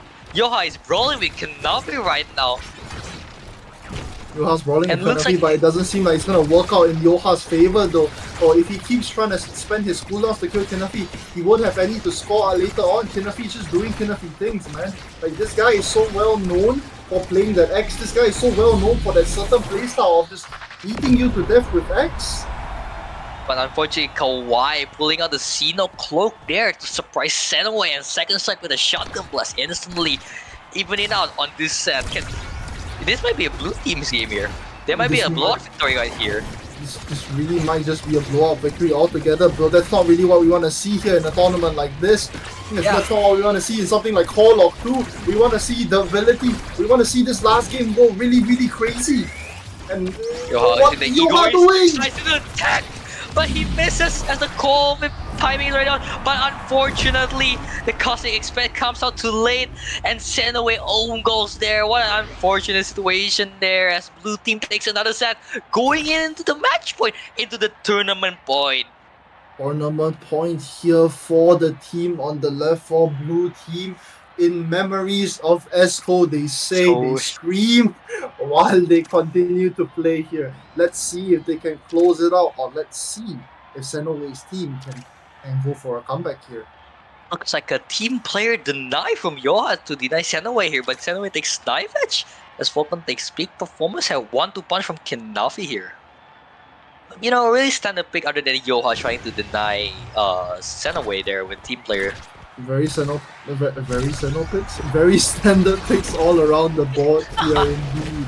Stray Cato sending the call after Kinafi, unfortunately not being able to do much of it, being altered up by Kawhi. That specialized training really showing itself into play here. And unfortunately, Senoway was really out of position for Kawhi just getting the second barrier there. Unfortunately, the blue team also lose their first barrier here, as Kinavi being the bane of their existence.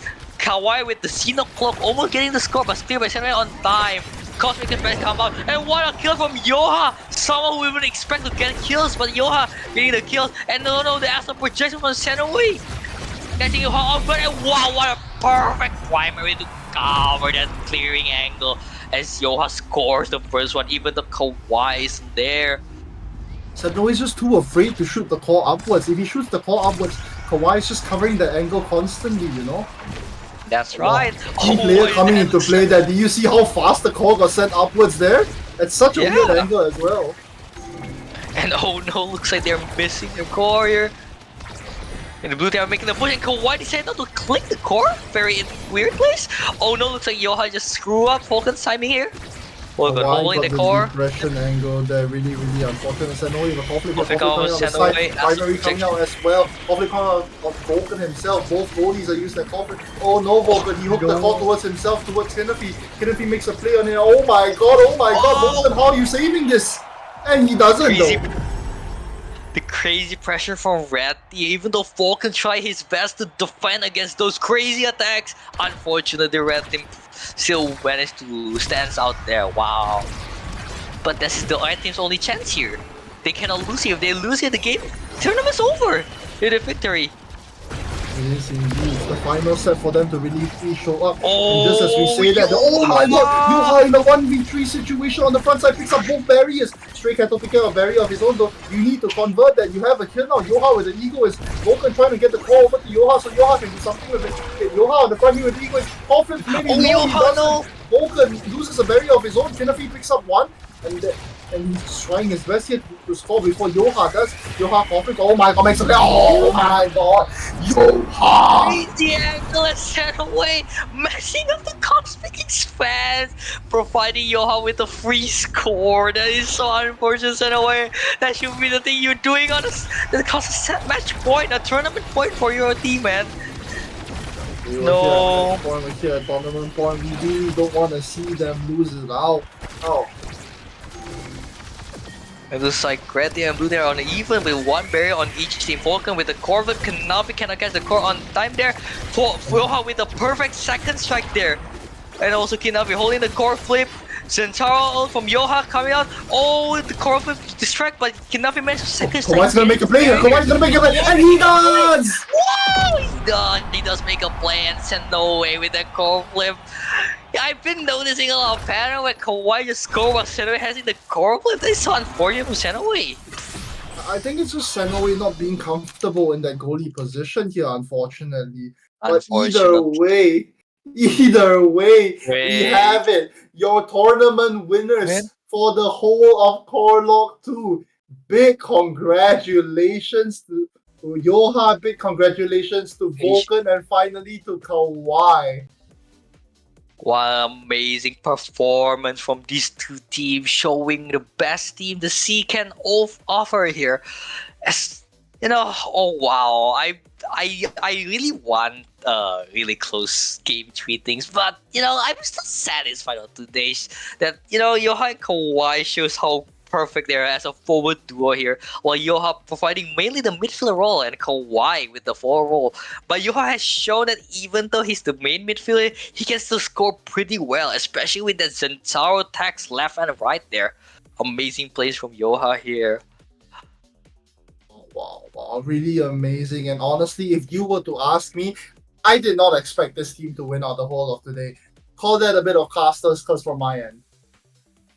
This team managed to upset the Kaidi 3-stack, and we followed their journey and steps, beating out every single team that they face up. And finally, in the grand finals of Scheme, they managed to win out against Senoi, Kinafi, and Strikato here. Very big congratulations to them, man. Wow. Indeed. We're gonna wait real quick for our players here to finish up their post-lobby games and potentially come on over to do a little interview with us. Anyway, till then, here are the replays.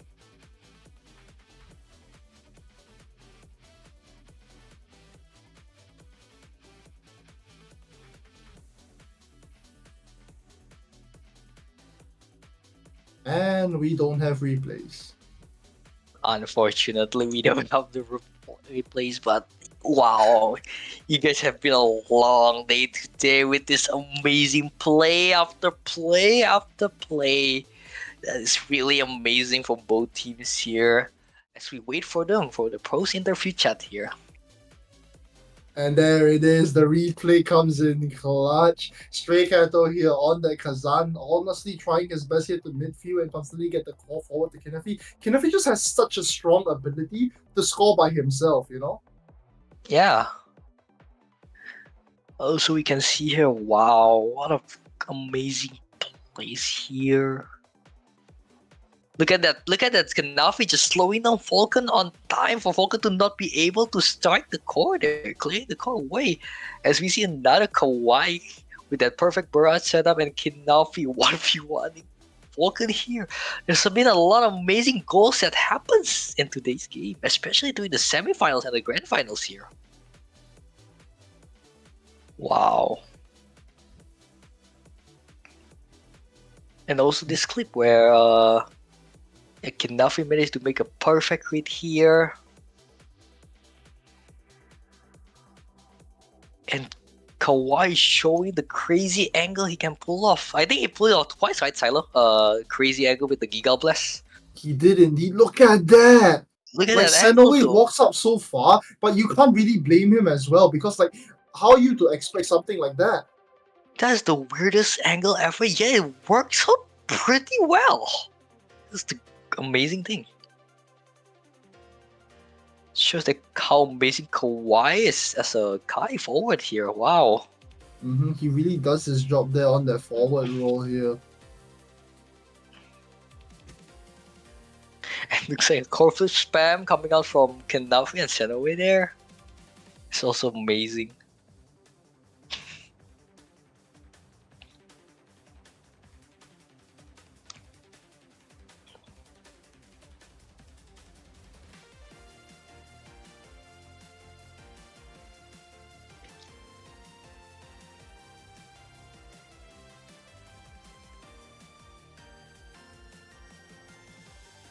I think we have all to agree that all these goals are really cool looking and flashy, you know. All this ability usage that the striker that the players show mastery on. And even Kawhi with the repeated barrage setup there, and also Yoha, the crazy Centauro core control here. Wow, Indeed. there's a Look at the way lot of goals. Yoha controls there, and like with all his abilities, like the way he uses Centauro, right, is a way that we just generally haven't seen most players use him before. You know what I mean? Exactly, Yoha Centauro plays are so optimal here. And looks like we're gonna go into the post interview for the winners for today's Corelock 2, yeah.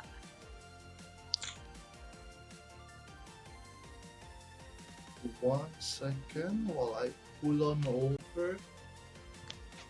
Interview man, Vulcan. Okay.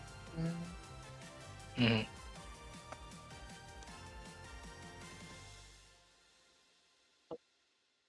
Yeah. Is it fine? Or is it not?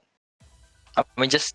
No. Falcon will be like the main speaker here while everyone just chill here. Lah. Oh, no. Okay. No.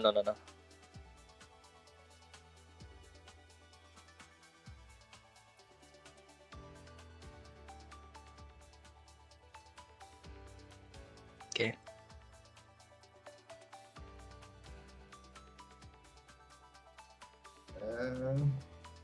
Actually, yo. Okay, so anyways, welcome back, Falcon. We saw you earlier, and we are seeing you here again today with us for a second time back on the interview page. Yeah, how are you feeling after winning the whole tournament? You know what? I felt pretty good. I feel good. Did you come into this tournament expecting to win the whole thing? Nah, not chance. Clearly not. Clearly not. I mean, with how surprised you sound, like it seems like you guys came in just looking for a bit of fun, didn't you? But like here you are instead, first place team currently. The fact that we met the KT stack twice, we were like exhausted, yeah. And then, hey, grand final, right? How is this possible, you know? The crazy thing as well is the fact that you guys fought KT Stack at the start of finals as well. Like they were one of your earliest games as well. That could have been your whole game. That could have been your whole tourney run there, but no, you guys absolutely demolished them to put yourselves here today. We were freaking out when we saw the same team twice, and we're like, man, why is fate so cruel, right? But mhm. honestly, my teammates played so well, super well. They make up for like a lot of my mistakes because I tend to play a bit aggressive as a goalie. As you can see, like whenever I have a conflict or I use eject button, I just move out, and sometimes it costed one or two barrier. So like it's like my playstyle of being punished. Okay. This is actually gonna be a little bit more what's it called? Right now we're gonna do something a little bit more different. But what's it called? We're gonna actually pool. I know we don't have like the assets for this yet, okay? Or we don't have the assets for this at all for this whole thing. Mhm. It's fine actually, but we're gonna drag it. Kawhi and Hell Esco here. Esco being the guy that you guys have honored for in team of in your name, right? yes. So what do you guys think about Esco here? What do you want to say to Esco right now here? Esco. Like you were the heart and spirit of this team. They won with your spirit, Esco. What do you have to say? Alright. So, basically, honestly, to me, it's very incredible that they won. Lah. I fully support them. But despite their clownish behavior, right? Okay, I'm glad that they did what they had to do, lah. Kawaii, the broke guy with very unthinkable Giga Blast, like The despite broke with guy. money in his mind, Yuha with his very incredible face, and the clown himself, Vulcan. Congrats. I have no idea how they made it through those demons, but congrats. That with their undying egoism within themselves, nice. Any words from you, And Kawhi? I have no words. Thank you. Okay, no words wow, Congrats, from really? the that's it. man himself. The Wow, Wow. tournament victory. fucking Wow. ego. Look at this Wow. Look dude. at this guy, Hey, man. if you guys want to Holy say shit. who's the tournament MVP for this? Who's the MVP for this team? Who's the MVP of the whole tournament for this team? Yeah, let Yeah, us know. Let us know real quick. I think it's him, honestly. He is him. He is he him. is him. He is him Yeah, indeed. he We're is not gonna him. say who is him, but he is Him, but him. he is him. I think you all know. Even the viewers should know who is him. Yeah. Okay, anyways, thank you very much, Kawhi, Vulcan, and Esco for Let's hopping go here in here. chat. Well All done me, to all baby. of you. All me. Yes, all him, all him. Oh, Well Yeah, all done me. to you guys. Well done to you guys indeed. And thank you to Esco for the spirit of bringing your team up, Yeah. bro, he I called think us Esco, clowns. without your spirit, then I think they wouldn't go far. They wouldn't even win the first match against Guy. I think it's because of your undomitable fighting spirit. I think they managed to win the entire tournament, man. Big Exactly. respect to you. It was the spirit of Esco that carried the win. Exactly. Yeah, exactly. Thank Anyways, you, thank you very Esco. much for entering the interview, guys. I know it's a little bit messy, but thanks for showing up and congratulations to you guys for winning out the Congratulations, tournament. guys. Yeah, thank you, guys. Honestly, it's a fun Like, stream. here's the question now, right? Okay, is Esco gonna get a cut of the money since his spirit is what made you guys win? Nah, nah. No. He gets watch. Damn. Damn, that's I think unfortunate. that's up to Kawhi. I think that's up to Kawhi whether he wants or not. It's up to Kawhi Exactly. whether he No. wants to share off with Yeah. Esco, right? Okay, thank you guys very, very much. Thank We'll you be guys moving you very out of the much. call real Thank quick. you, guys, Thank you too. for showing up and well done and congratulations on Congratulations. being the winners of Corelock 2. Damn, guys, we won. Woo! Crazy. Alright. Okay. That is Yay! it for Corelock 2. It's Looks been a long day. Let's it's go for a been quick what? recap actually. Let's go for a Yeah. quick recap of what happened today. So we started off our day in fast 2v2s and all that, and we saw Mhm. so many potential teams break off. Like we thought Yeah. that Haiti, OT, and Waha were gonna be a team, but instead they flipped it all around and somehow Kaiti, OT, and TJ managed to join the same team. Like I just don't get how that works. That is a really crazy fate. But even though with that, it's still when I think the phase one is over, I was like, man, surely this event wouldn't do more crazier than And then the first team game happens, and what an upset it was in that game. What an upset, and an extremely crazy one as well. While it might have been a best of one, Kawhi's team absolutely crushed the competition there. Yeah, I think we and maybe some of the veteran players here are expecting Heidi to win here, but no. I mean, not just win that game. We expected them to win the whole tournament. Like you look Yeah. at such a crazy stack like that, you think it's just absolutely gonna smash everyone else that's competing. But no, they destroyed the Kaiti stack, and after they destroyed the Kaiti stack, Vulcan's team proceeded to destroy every other team as well. And even getting the tournament victory there from last match. Wow. I mean, also like, yeah, the notable duo that we focus on, one of the best seeded one, also like getting straight there with Strikato Metri and Flarton and Yeskat earlier in the stream, you know?